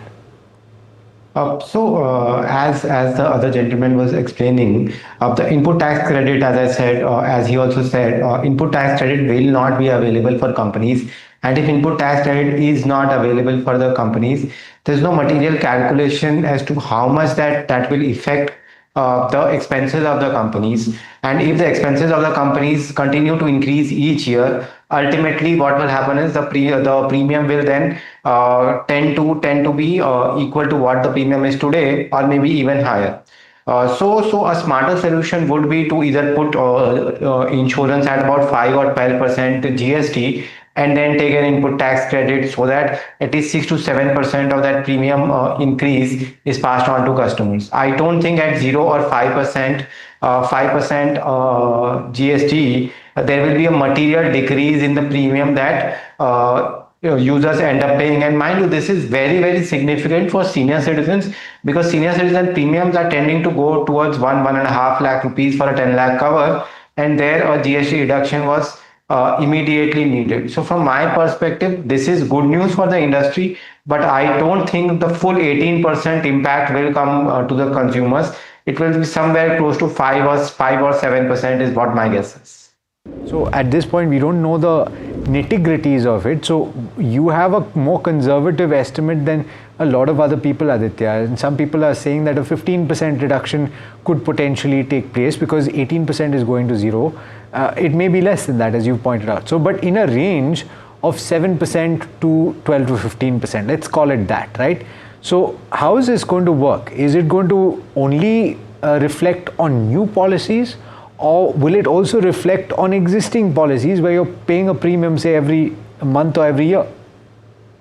So there are three aspects to it. One aspect is, if you have bought multi-year policy and you've already paid GST, the GST will not get refunded to you. And if you have paid a 3-year policy, if 2 years are left, you have already paid GST and you will not get a refund on it.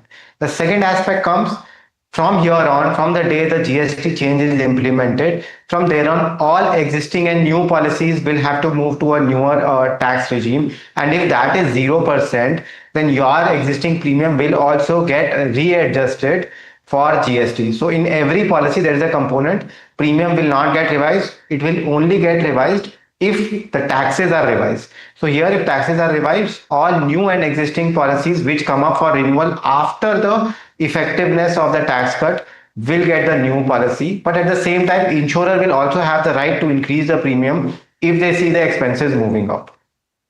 Now, therefore, the tendency is, and you've just described that if you've already paid, then there's no refund. But there's a possibility, if you have an existing policy, that you can see an effect. So the question that I have is, like you saw with the announcement on the potential GST cut in the consumer durable space or in automobiles, because ultimately the move is gravitating towards two slabs, by and large. And we're not talking about insurance here, we're talking about a 5% slab and an 18% slab.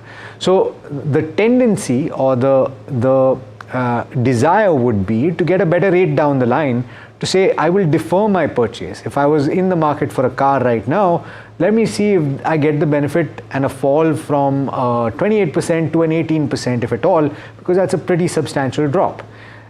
Is there a tendency, or will there be a tendency in the insurance space as well, to say, let me defer buying an insurance policy if I get a better rate? And is that a good idea, in your opinion? See, there are 2 or 3 aspects to it. One is the risk that you already carry. On a health insurance policy, your risk of hospitalization. On a life insurance policy, your mortality. Irrespective of the fact GST is there or not there, those risks need to be covered day in and day out. So from my perspective, the best time to buy any type of insurance was yesterday. The next best time is today. Now the second aspect of it is GST. You see, what will happen is, as ITC credit will not be available, the cost for the insurance companies will keep rising. So my guess is, in the near term, the premium will get cut, but slowly and steadily, as the expenses keep compounding, in the first year they will compound by 18%, the next year they will again compound by 18%. The premium increases in the coming years will be far more than what they have been before. So from my perspective, there is no case for deferment of deferment of insurance because of GST cut. I think in the near term, as the cuts come in, and the insurer still not raise the premium, that would be the best time to lock in your 3 or 5 year policy term. I guess it depends on how you look at it, Aditya. From my perspective, I would say that the benefit, if there is a reduction of the tax to whatever extent, and the total effect, whether it is 7% or more than that, is cumulative in nature, because as you've pointed out, the risks keep going up and the quantity of premium will keep going up, and we're talking about this as a percentage of the whole. And so as a result, if that percentage is dropped to zero, I no longer have to pay the tax on that larger premium amount as it goes up. That's another way to look at it. Would you agree? Yes, that's another way of looking at it. But then the central point always remains that you cannot ignore risk just for the sake of buying just for the sake of saving 5-7% tax. I don't think if the government was really helpful, it would find a solution to get the input tax credit in. That would be a win-win both for the insurance industry and the government.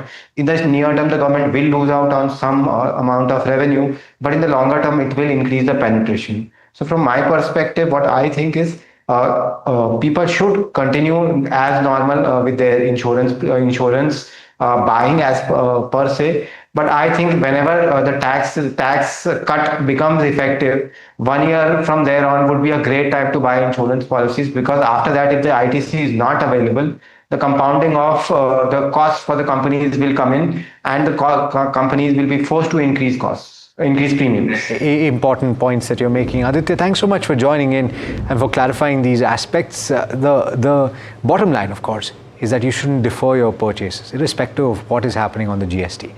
Now, that was the first topic that we were discussing today, and I've got another one that I have lined up for you, and it's an interesting one. We speak often about building a stock portfolio, and we discuss what stocks should be in that portfolio, but on this program, more often than not, we're talking about your mutual fund strategy. Today, I'd like to talk about the pros and cons of building a stock portfolio, whether a dividend portfolio, as some people desire to build, is actually something that you should consider doing. Joining me is Mohit Gang, who's the co-founder and chief executive officer of Moneyfront, and Sudhir Kaushik, who's a chartered accountant and chief executive officer and co-founder of Tax Spanner. Thanks so much, gentlemen, for taking the time. Mohit, I'll come to you first. A lot of people desire to have a multi-bagger portfolio. It's easier said than done. What are the pros and cons, in your opinion, of building a stock portfolio?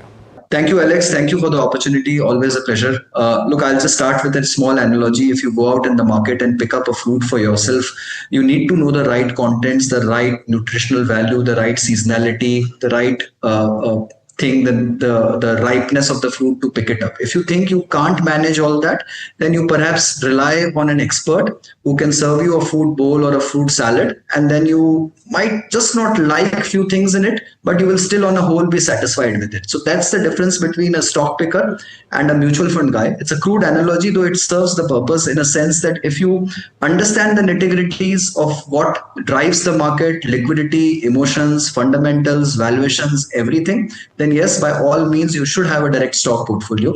But if you think you can't do all that along with a job or a side hustle, you can't manage the rigors of being on the screen, tracking the ups and downs, tracking the movements, tracking the ratios day in and day out, then you perhaps rely on experts whose job or whose daily bread and butter is about delivering good returns for you, and that comes through a source of a mutual fund, right? So again, it's anyone's call out there, but if you think you can manage, do it yourself. If you can't, then yes, by all means, just go ahead and rely on the experts through a mutual fund. Got it. And there's no reason why you can't do both, right, gentlemen? So you can have a small portion if you want, if that scratches the itch, so to speak. Sudhir, from a tax perspective, and that's the primary reason why I have you on today's show, is there an effective way that you can use the benefits that are provided for you in law of, one, your long-term capital gains, where you have a certain amount, a certain buffer, and also the setting off of losses that you might have in your individual stock portfolio or your equity portfolio to set off long-term gains down the line? Yeah. So yes, definitely there are ways to optimize your taxes. So up to 1.25 lakh per person in a family. So suppose there are 4 or 5 members in a family are there, and you invest in all those names, those who are above 18 years of age. So you can definitely make a 5 lakh plus kind of a money tax-free, legally and officially. So there is no hitch, and we do recommend and we do help our customers also to do so. We call it kind of a gain harvesting. So this is a common practice people do, and there are ways to manage this also. Before March, you have to manage this activity. Ideally, January, February month are good for this. We call it around budget to do this harvesting.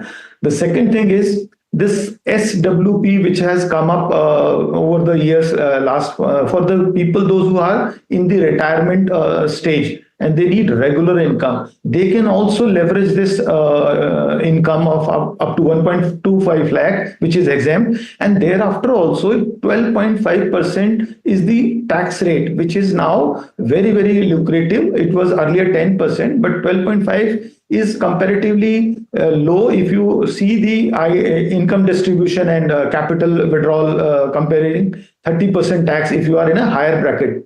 So we do recommend that also. Yeah, I want to talk about that a little later in the conversation, because the next point, Sudhir, has to do with a dividend portfolio, and we'll also discuss the IDCW, or the dividend option in a mutual fund scheme, and whether that is better, or the SWP that you've just mentioned, which is a systematic withdrawal plan.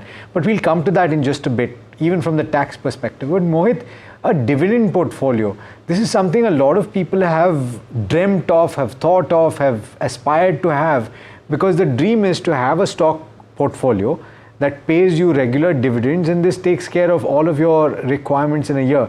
Is this actually practically possible, or is this too good to be true? Look, it is doable and possible. Having said which, in India, the dividend yield is pretty low, Alex, right? The current dividend yield of the index is around 1.3 to 1.6% at best, which means that you need a pretty hefty amount of capital to be deployed to be able to run your household only through dividends, right? So it could be a good means, but it can't like really serve your full purpose unless you have a massive portfolio in equity, which is not possible with everyone, right? So yes, you can have dividend payout option in a mutual fund, which is also popularly, or which is now regulatorily called an IDCW option, and you can choose the dividend yield funds. Typically, these funds have a decent payout ratio. They give a monthly payout of 1 to 2% depending on the nature of the fund.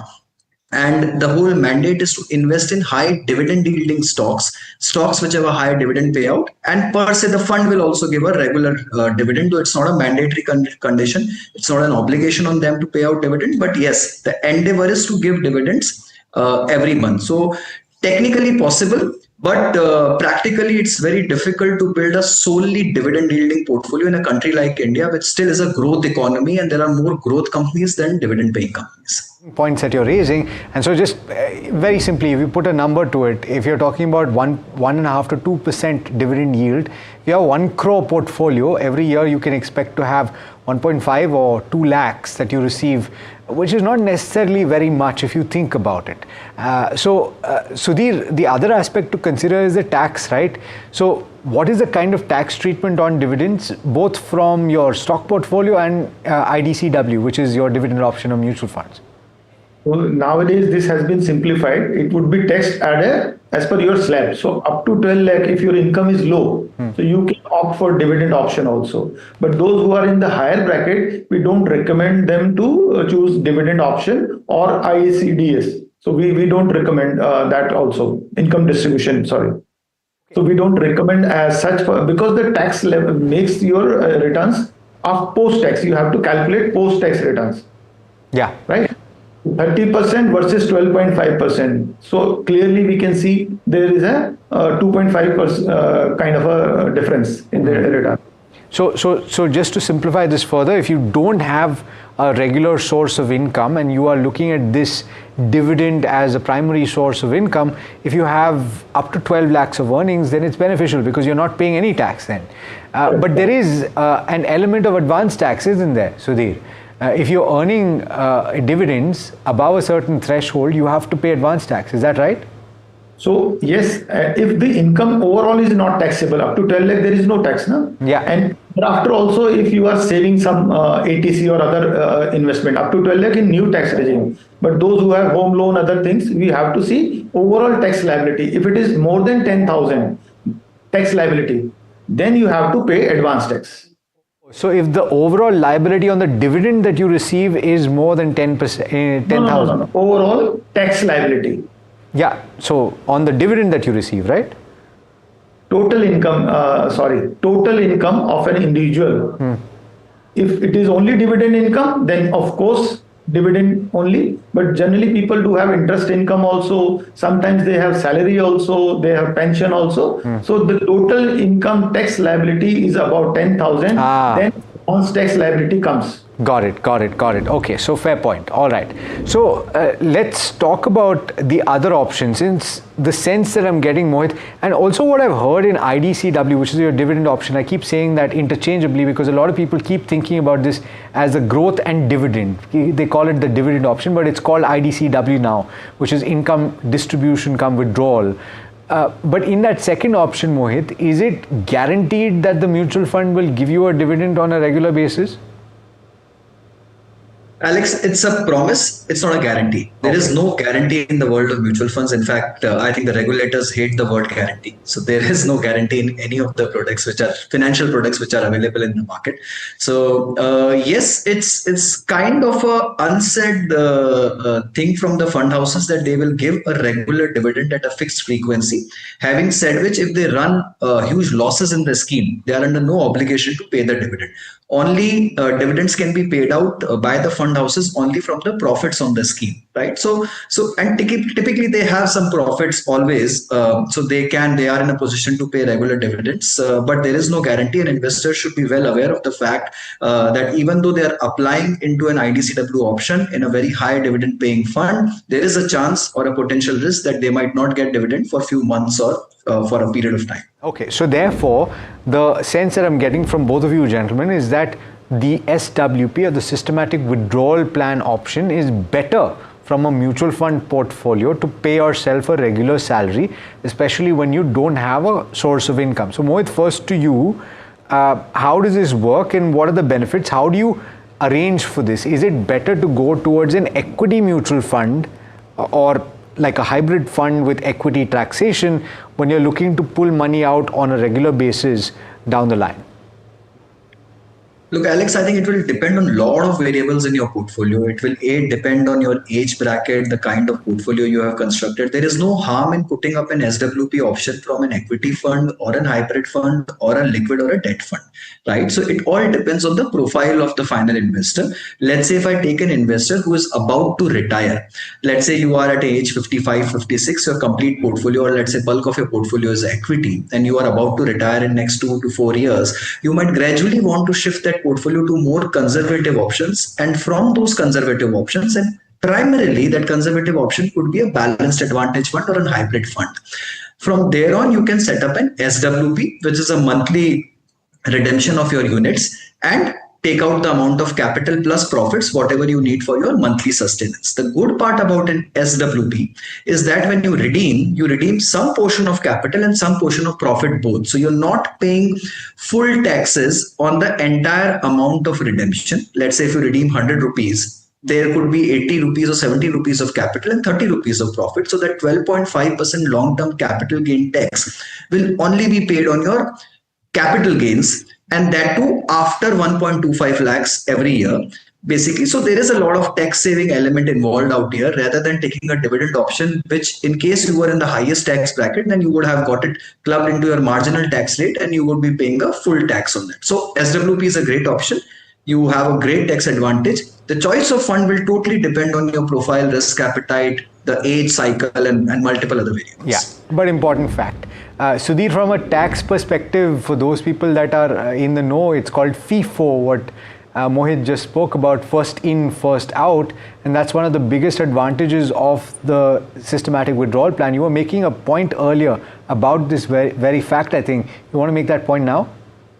So my point is, keeping money equity oriented will give you more tax advantage, because the tax laws are different for debt funds. So So if you are keeping in debt funds, the tax rates would be different. The holding period would be 2 years minimum. So otherwise in equity, after 1 year, you can start your SWP. So that's the other difference.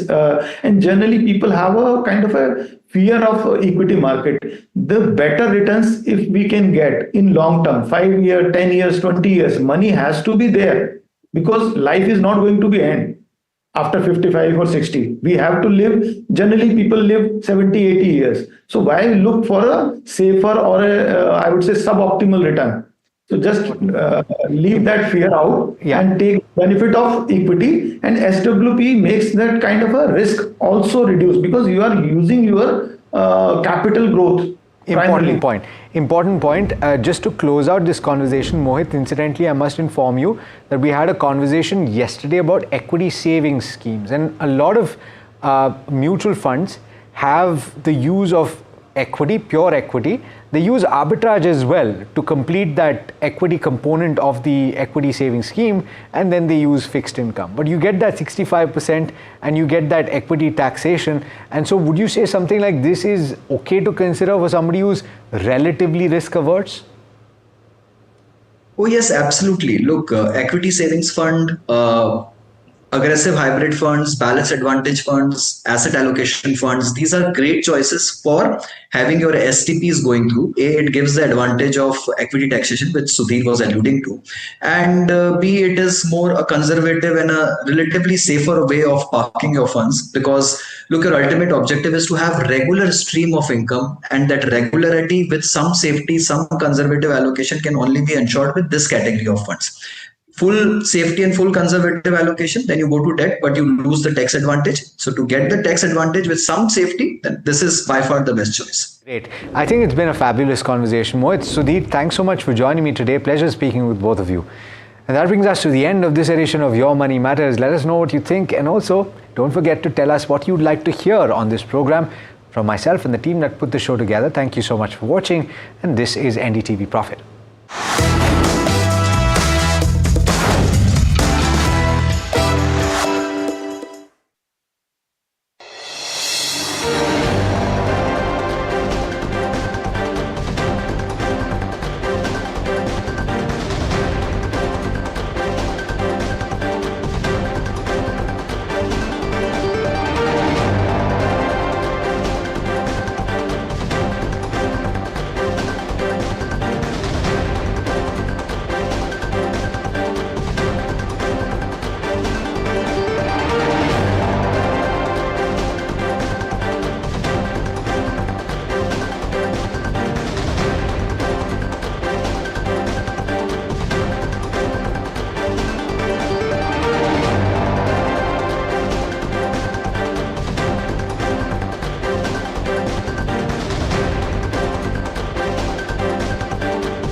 Thank you so much for coming here.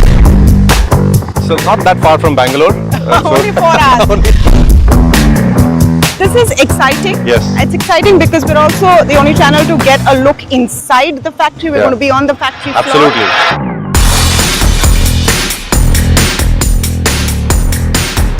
Wow. I'm tired of doing interviews in the boardroom, Bhavesh. So good to have you in the manufacturing suit inside a clean room, not a boardroom. To make money, you need the vertical integration, you need the technology development, you need the product portfolio. A big concern right now is rare earth. Yes. And I think we need to focus a bit on what you are trying to do to solve that problem. Global OEMs, Western OEMs are increasingly testing rare earth free motors in their batteries. And Sula Electric is the first Indian company to do this. This is the output that comes here, Tamanna. You can see this is a cell. Oh, wow. Yeah.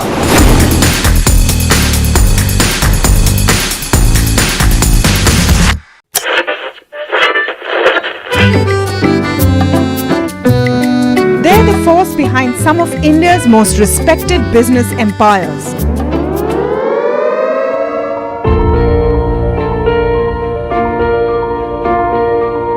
But you've rarely heard them speak.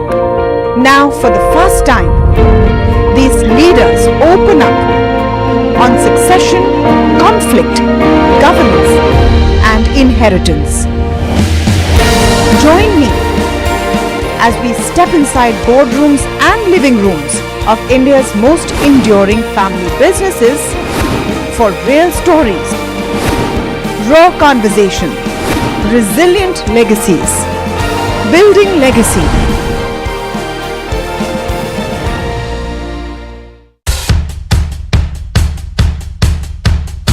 The markets move fast. And so should your portfolio.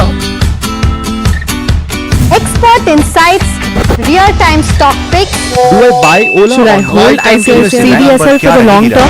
Buy, sell or hold. The answers you need, straight from the experts. Callers from India.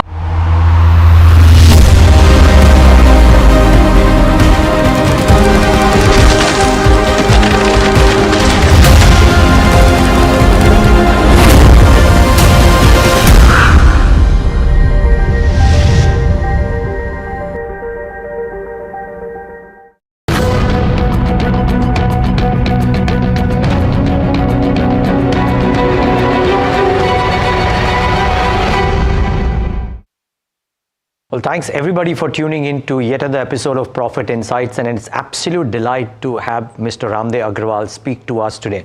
And not for any other reason, it's always a delight to talk to him, but I think we are talking to him after a week of a lot of developments. And Mr. Agarwal, it's great to talk to you because until, let's say, until the 13th or the 14th of August, the markets and the hopes were looking in a bit of a disarray. And then the S&P upgrade happened. 15th August, Prime Minister Modi unleashed those GST reform conversations. And today we just learned that the HSBC manufacturing PMI numbers are at record high levels for services, and manufacturing too has inched up.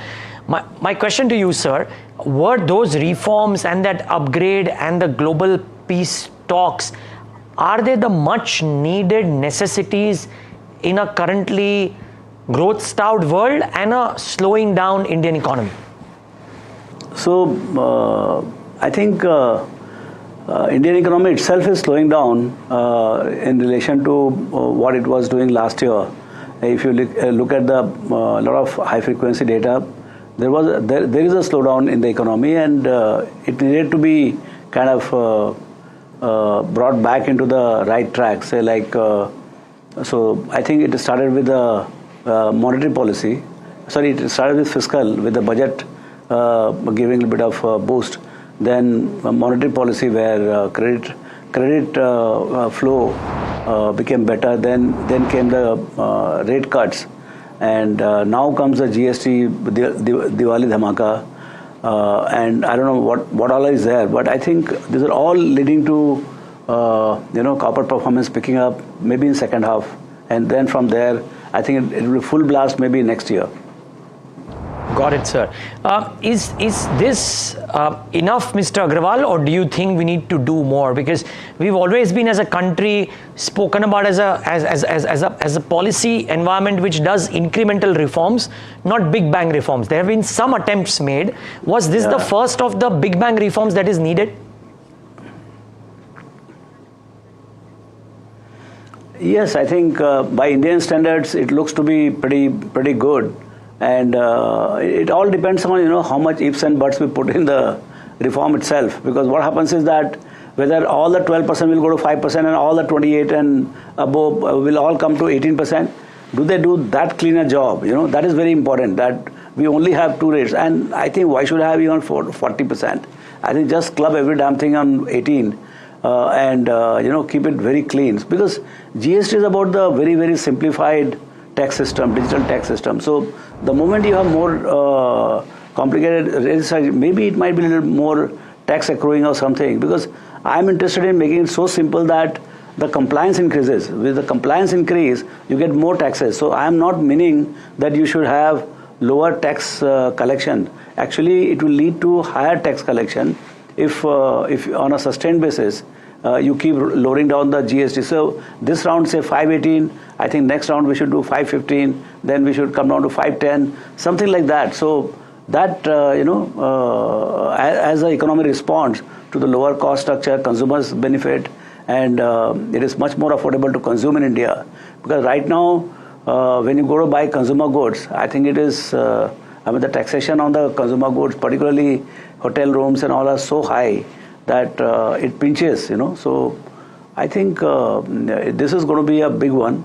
And I think the success of this will encourage the bureaucracy and the politicians to take even more bolder step. Because right now, America is setting the trend that they're just throwing all the rule books to the in the air, and they're showing that yes, things like Dodge, where they're cutting the government expenditure, they're negotiating very hard with every trading partner. So I think those are good part of what is happening in the world right now, and I think those things will prevail in other economies also.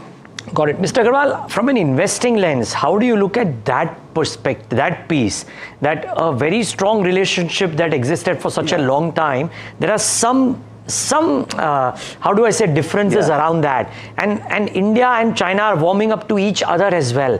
How does that impact an investor's mind in Mr. Ramdeo Agarwal? Yeah, I think these are two different things. Warming up to, improving the ties with China is a good thing, and I think we should strengthen the relationship with America also. Why the two relationship has to be at the cost of each other? So I think there is enough scope for US relationship to be strengthened on its own merit, and China, in any case, they are our neighbor. So we have to have a very strong relationship to, the peace at the border leads to a lot of peace and, kind of a focus onto the domestic economy rather than on the borders. So clearly, I would say real priority is the strengthening the relationship with China, and equally at the same footing, because ultimately America is the biggest consuming market in the world, and they are market economy. So you can't do without them. So I think our very healthy relationship, which has been going on for decades, I hope we get over this current hump, and there is no any permanent damage to the relationship. Yeah, much needed. The one small macro policy question, Mr. Agarwal, is the belief that some quarters of the market have now, that because growth has slowed down a bit, and because inflation might come off as well, the RBI has more room to cut rates, and the terminal rate could be 5%, which could actually be good for growth. Do you second that, sir? Yeah. See, it's a Lollapalooza effect, in the sense that credit flow, cost of credit, the regulators becoming much more accommodating, lower fiscal rates, lower monetary kind of a thing, and then lower GST. So you keep throwing to the this thing whatever is required for consumers to come out and consume. Because without that, the private capex, which is one of the largest engine for any economy to happen, is not happening. Because the private capex is saying that, boss, if there is no demand, why should I put up additional capacity? Because that will become a big burden on me. So the moment consumption starts, you don't have to tell them, they'll put up the capacity.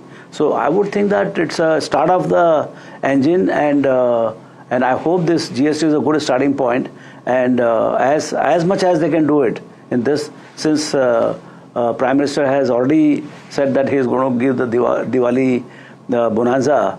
Actually they should load even more than what market is expecting. So this is a good time to really go whole hog into reforming this policy. Okay, well, I hope somebody out there is listening, and I'm sure they are listening. Mr. Agarwal, what does that mean for the markets as well? You've been on record now saying that after that initial spurt post-COVID, the earnings growth has kind of come off a little bit. And the real wealth only happens when we move to 1,500 to 2,000 rupees EPS on the Nifty. Does that happen in the next couple of years, sir?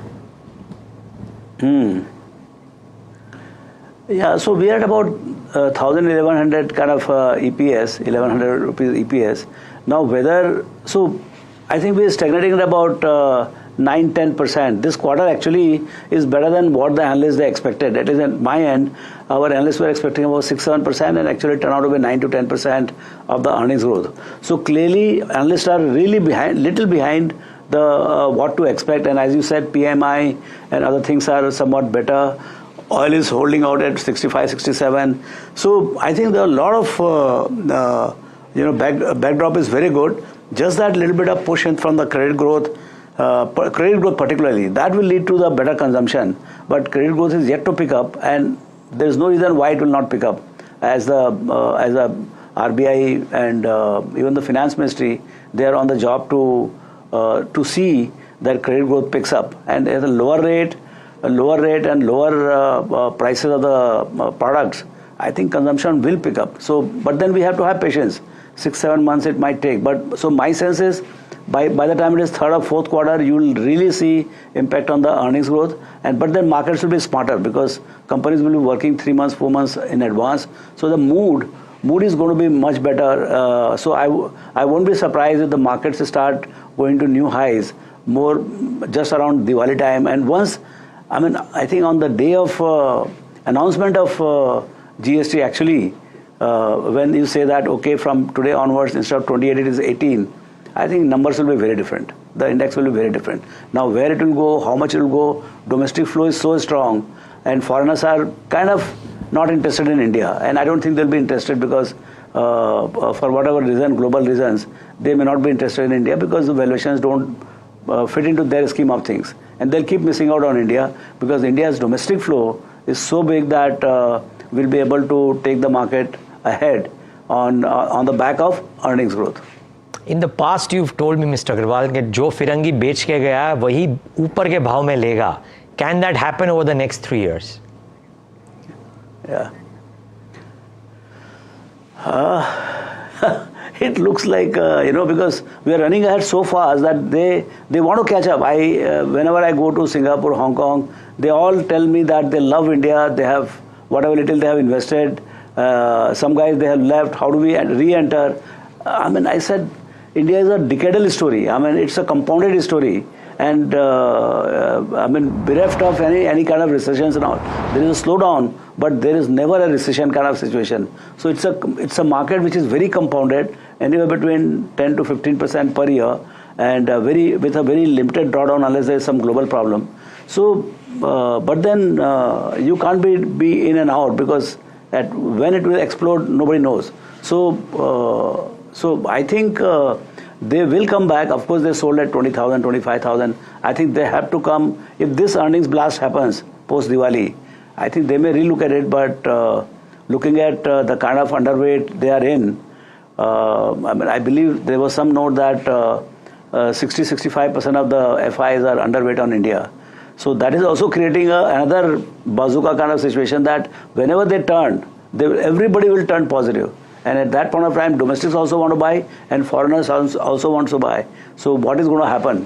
So I think if the earnings pick up, quite possible P will also go up. So if earnings comes to 15-20% kind of growth next year, say 26, 27, I think the P multiple might go from 22 to more like 25 or so. So that kind of a situation is also possible.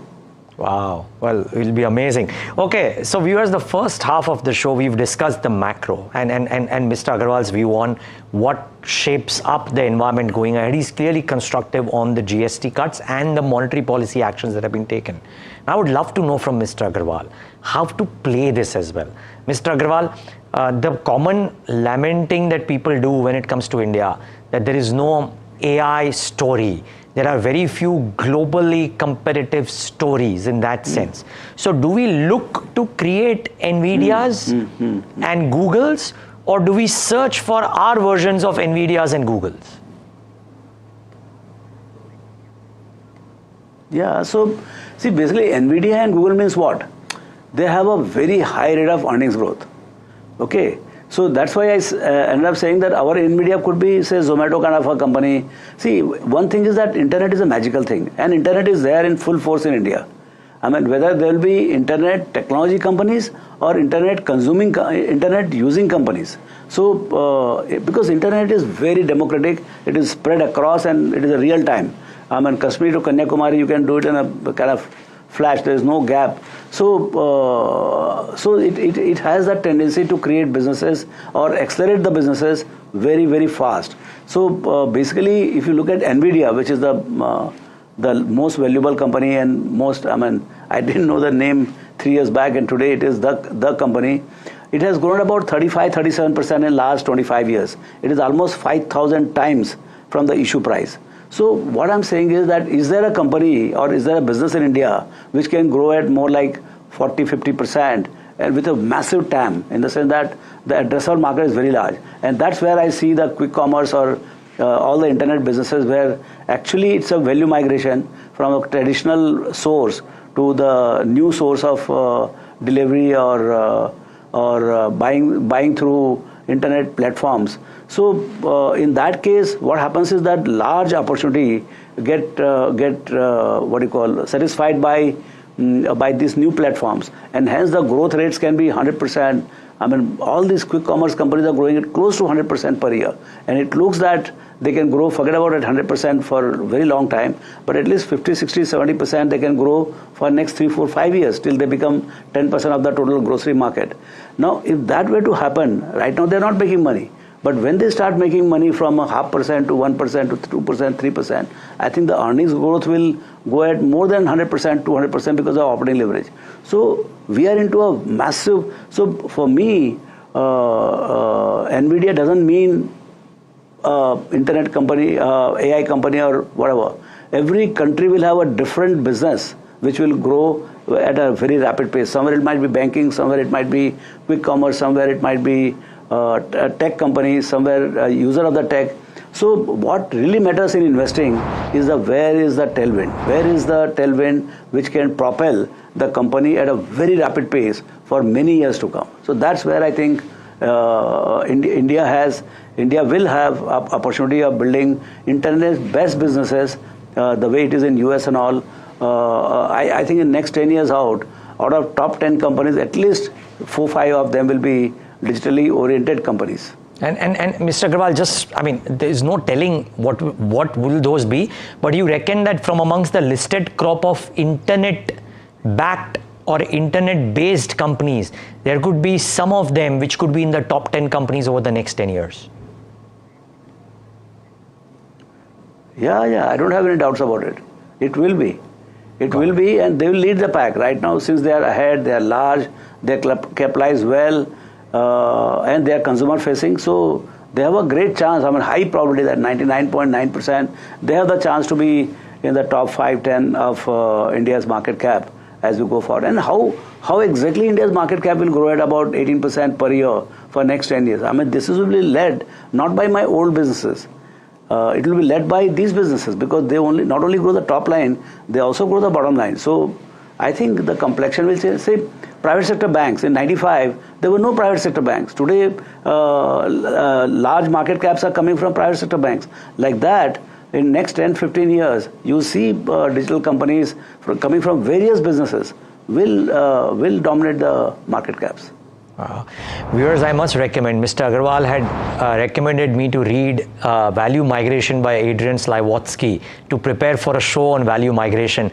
I sense some bit of it in the conversation that Mr. Agarwal is making right now. Mr. Agarwal, we should do a repeat of that series for sure, on value migration, on compounding and more. But I would love to I would love to ask you my next question, sir, and which is on consumption. So because this internet bases are based on consumption, this GST reforms help consumption. Do you think this ushers in the near term a growth in consumer facing businesses, discretionary or staples? Come again? The GST cuts that have been announced, can they spur consumption, sir? Yes. Yeah, it will, no? Because if, say, in automotive, which is 50% of your manufacturing, see, Neeraj, our manufacturing is growing, struggling to grow at 3.5%. My GDP is growing at 9%. So the whole growth is coming from services. You know, so how do I grow at 6-7% on manufacturing? So we have to go and ask ourselves, what is keeping us back? Why we are importing so much of manufactured product from outside? So not all the reasons, but one of the reasons is also the taxation. You know, we have to make our goods much cheaper and affordable to the masses. I mean, masses have very limited income, so the only way you can make it affordable to them is to make the goods only cheaper. And the propensity to consume is very high, and you give them credit. So then when the goods become cheaper and you give them credit, obviously the consumption will pick up. And we will see, as aggressive you are in giving the concessions, keeping your fiscal balances in mind, I think markets will respond. And I think once they respond here, then all the government officials, they will know that, okay, in 3 years' time, we are again back to collecting more than what we were collecting earlier. Let's go and do it from 18 to 15. So the whole objective should be that how do I collect X amount of taxation and grow the economy at a rapid pace. I mean, just that somebody is rich, so my objective should be to collect more taxes rather than punishing any class of consumers, because the purchasing power in India is confined to the top 20-25% of the people. So if you don't make the consumption attractive for them, I think you will miss the bus. Yeah, don't single out. Okay, that's a valid point. Sir, autos, consumer discretionary, they've struggled for the last 6, 9, 12 months, if you will, broadly. I may get the timelines off here and there, but they've largely struggled in the recent times. Can this change the fortunes? Do you expect a meaningful uptick there? Yeah, I would think that, to my limited understanding, of course, you have to speak to the companies, but the credit availability, credit flow, don't stop the, I mean, you have, the regulators have responsibility to see that credit flow is very smooth, and actually it is their responsibility to, instead of blocking the credit, have the macro level kind of a control. Now everything is flowing digital, so of course you have to see how the banks or NBFCs who are handling the credit are doing in aggregate rather than micromanagement of this you do, that you do. I think sustained credit flow in the economy at about 15-16% is very important, but then of course it is all wishful thinking. What actually regulators will do, that time will tell, but good credit flow and reduced GST, meaningfully, very clear, I think it will be wonderful combination.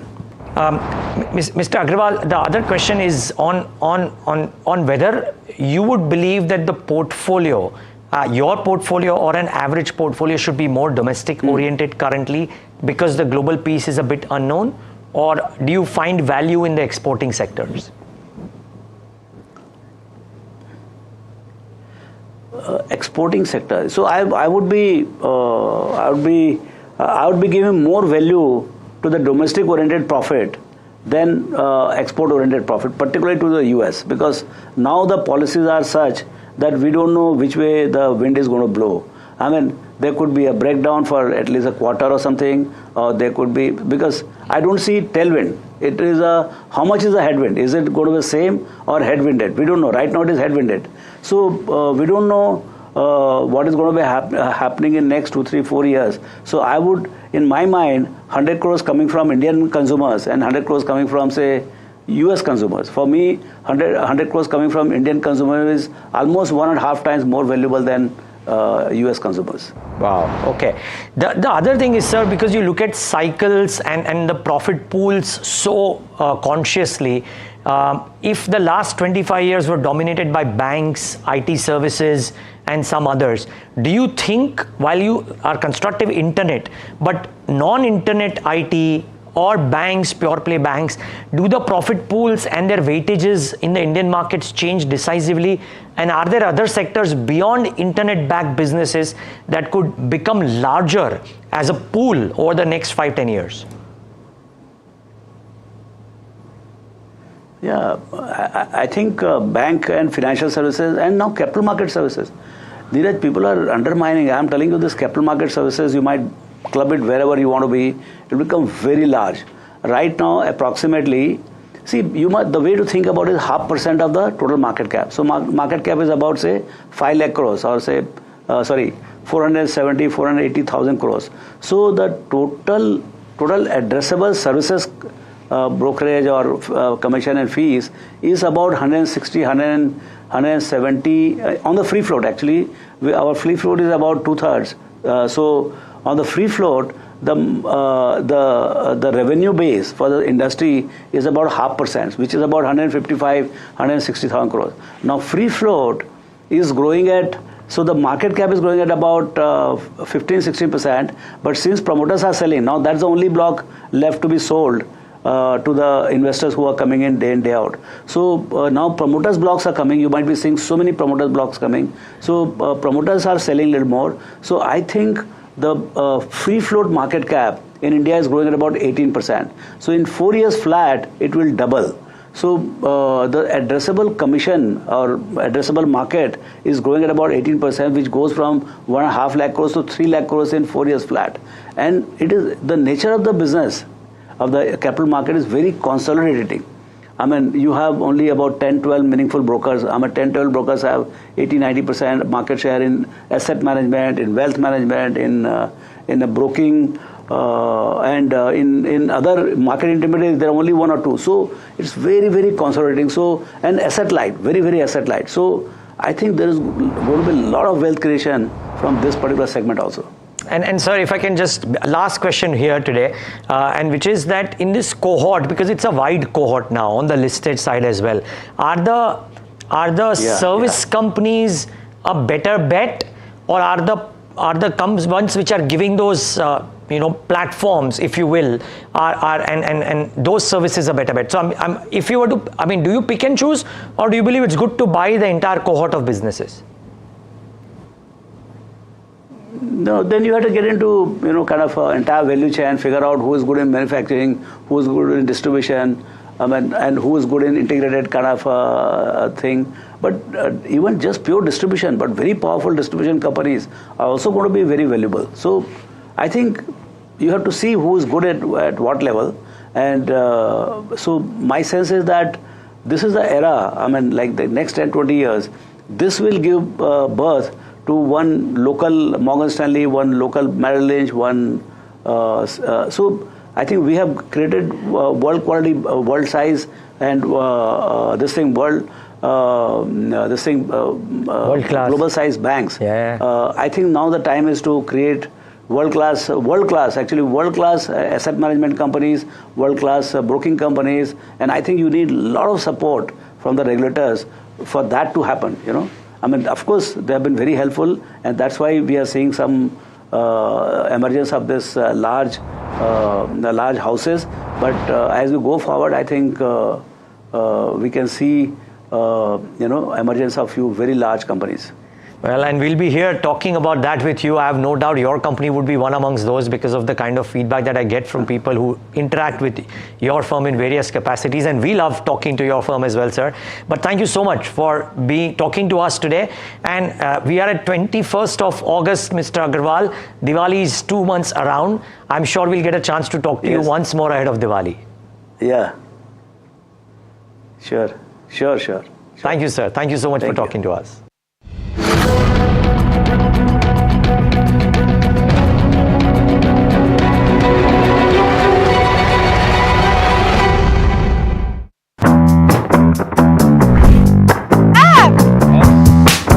Tamanna, thank you so much for coming here. So not that far from Bangalore. Only 4 hours. This is exciting. Yes. It's exciting because we're also the only channel to get a look inside the factory. We're going to be on the factory floor. Absolutely.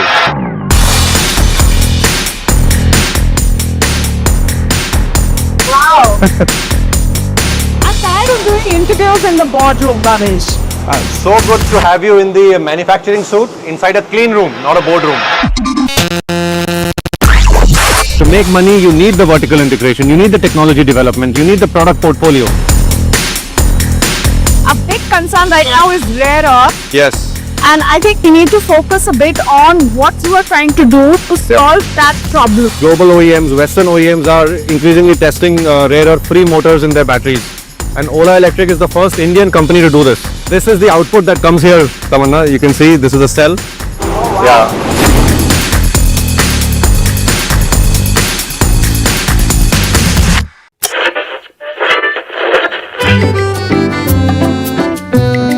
They're the force behind some of India's most respected business empires.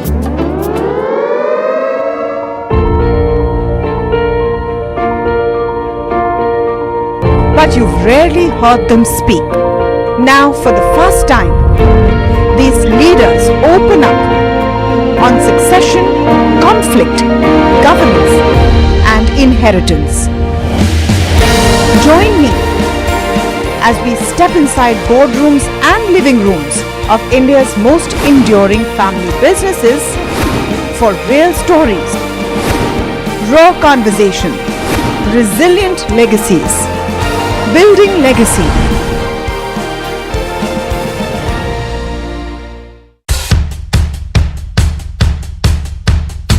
The markets move fast. And so should your portfolio. Expert insights, real-time stock picks. Do I buy Ola? Should I hold CDSL for the long term? Buy, sell or hold. The answers you need, straight from the experts. Callers from India and across the world. Connect live, ask, decide and invest wisely.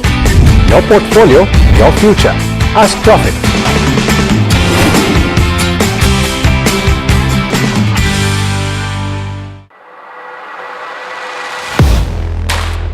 Do you really know the company you invest in? What is the real picture behind presentations and claims? Is the outlook as rosy as the company claims? Know Your Company, powered by NDTV Profit Research, shines a light on the biggest stock market movers.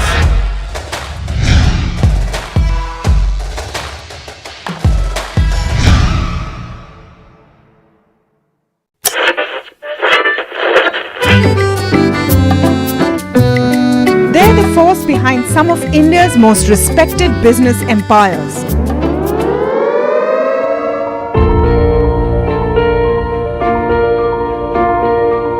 But you've rarely heard them speak. Now, for the first time, these leaders open up.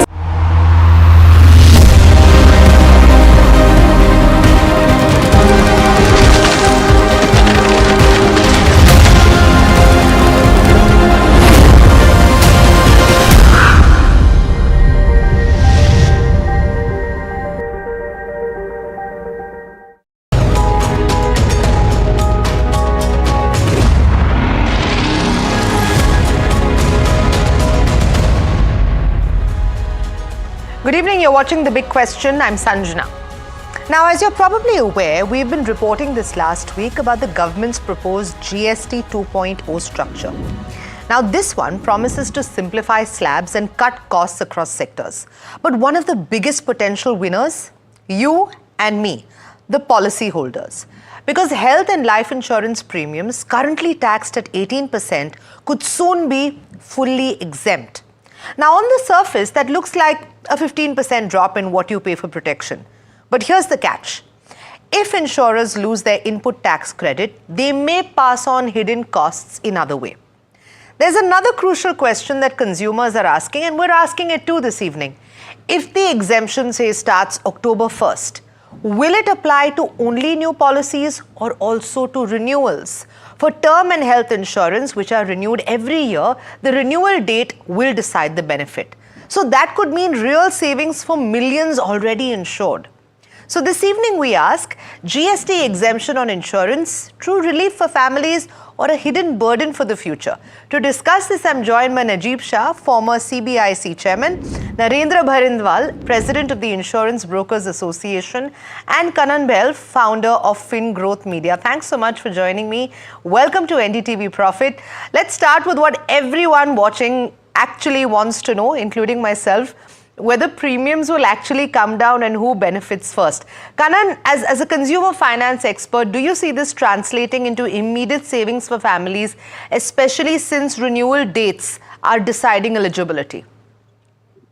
So, thanks, Anjana, for having me. First of all, to answer your question, will this lead to savings in the hands of consumers? So, right now, there's not much clarity as far as the rates are concerned, how they will be shaping.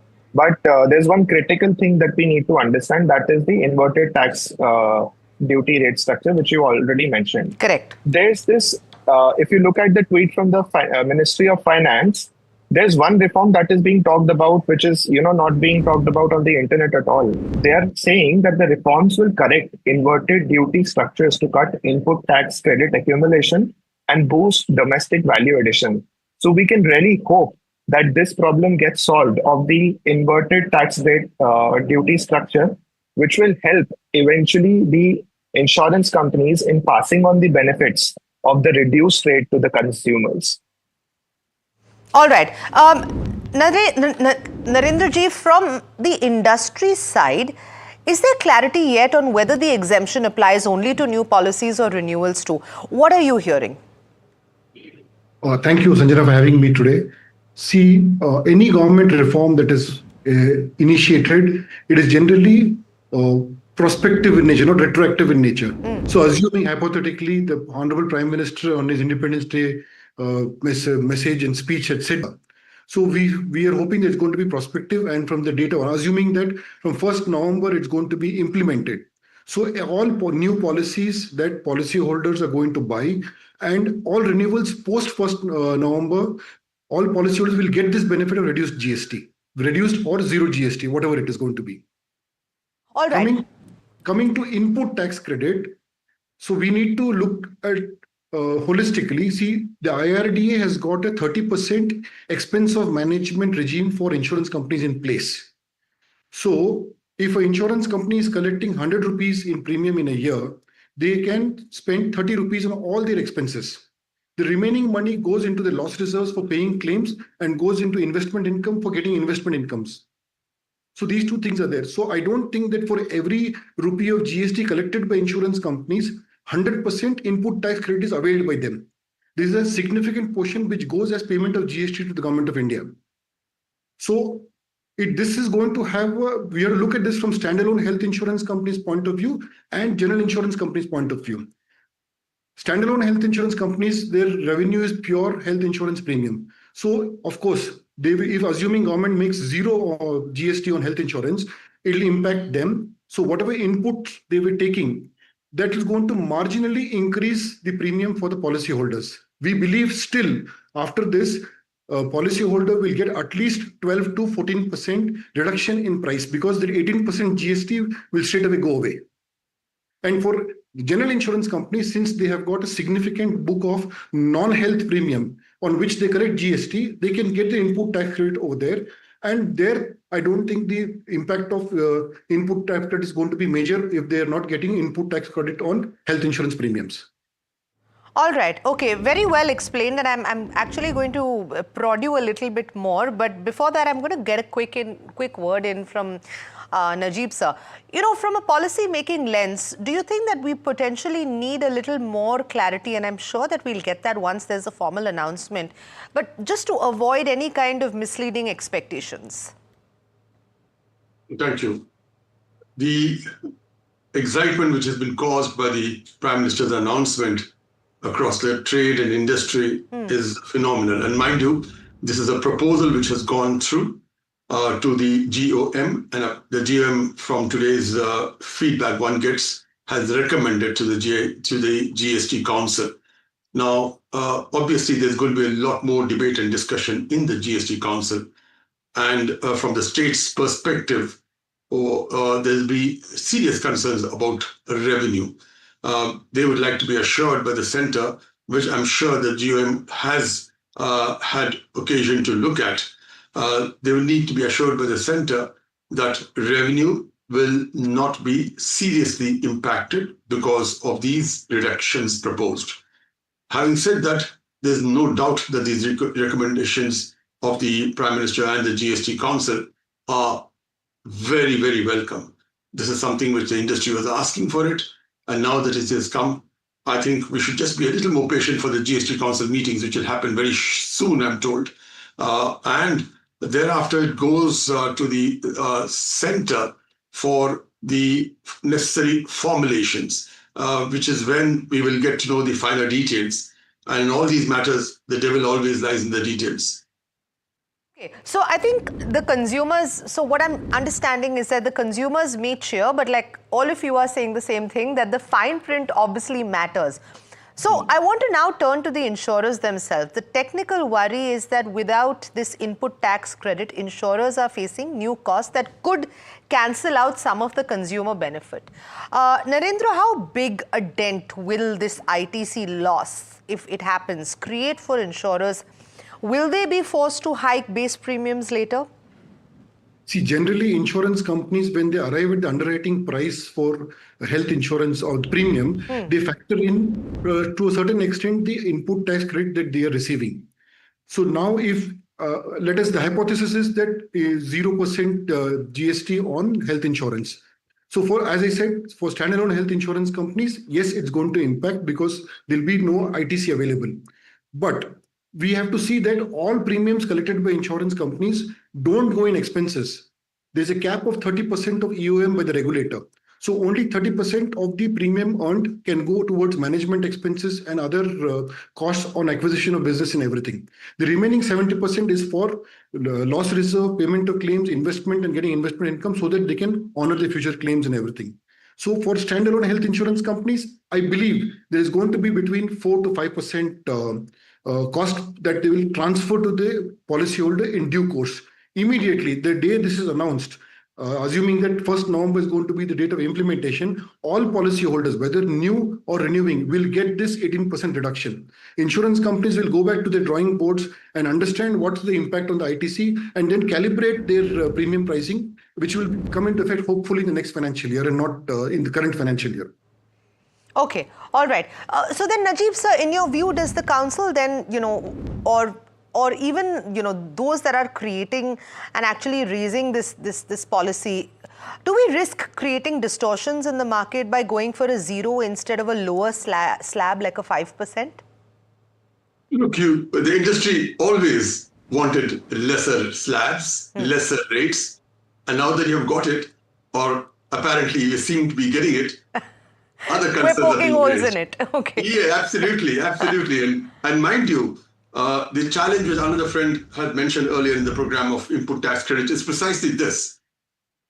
An ideal situation would be when you have lesser slabs for all inputs which go in a final service or goods, which inputs will be used to discharge a liability, and you will have to pay by cash only a small portion, having exhausted all your credit which has gone in the various inputs. Now that's an ideal situation. And as a former tax administrator, I can tell you it's extremely challenging. What is an input for one may be the final product for another. So trying to factor all inputs which go in a final product and trying to ensure that there's a smooth, seamless flow of credit is very challenging. And any such proposed reduction, as we are hearing, of 18 to 0 will have consequences on the accumulation of credit because there would be multiple services or inputs which have gone, on which now they'll not be able to utilize it for any discharge of final liability because there's no liability. So that is always going to be a challenge. But I think, look, we have got what we always wanted. And again, as a former tax administrator, I can tell you, we wanted to have such a reduction in slabs.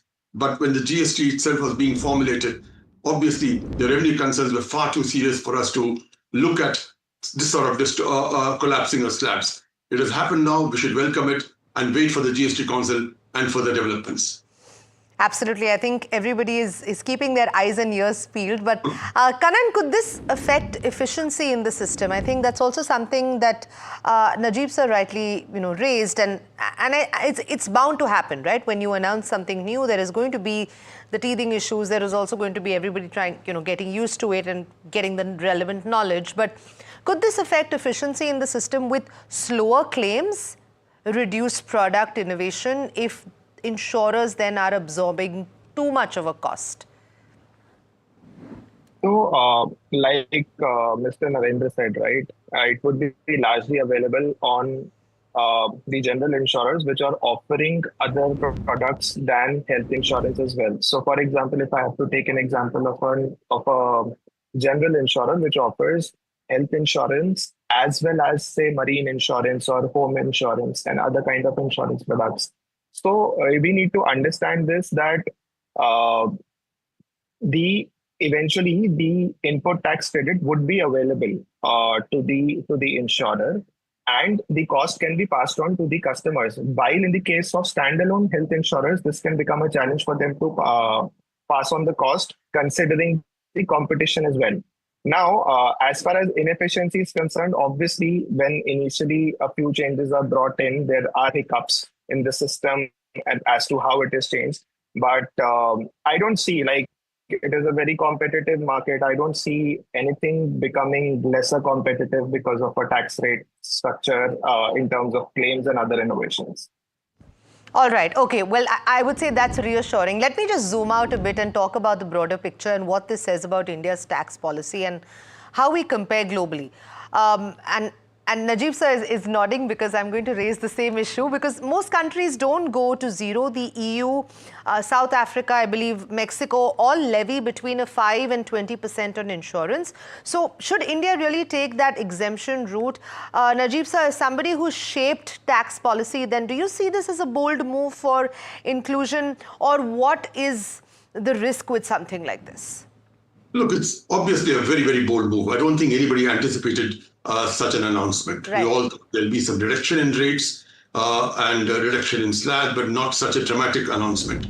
So yes, it is a very, very bold move. You kept mentioning costs. Let me just say it is not so much of cost as much as lesser profits. If you have to absorb a little bit of your credit which cannot be passed on. I think the industry kept asking for an exemption right through, and correct me if I'm wrong, my other two friends from the industry, you kept asking for exemption and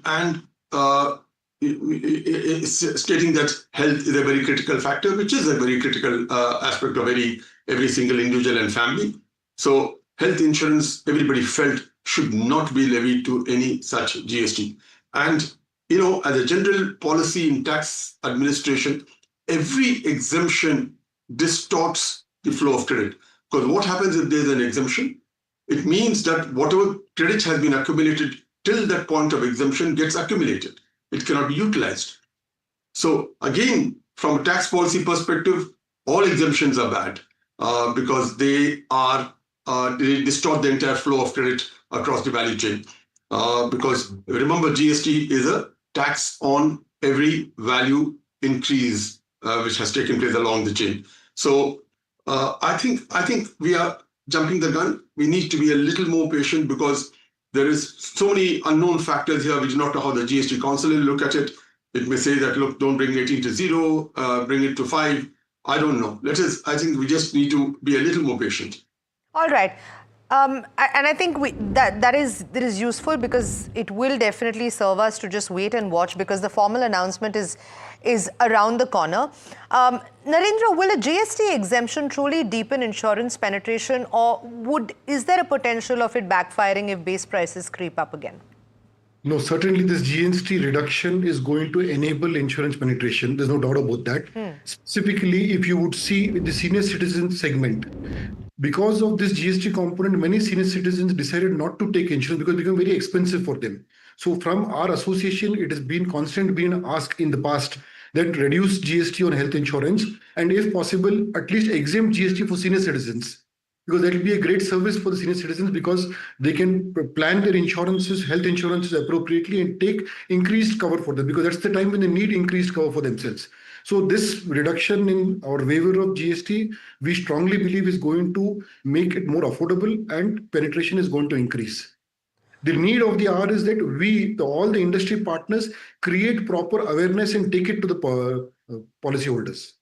So if I were to ask you, what is that line of awareness that you would like to create, and you can use this evening's program to say exactly that. If you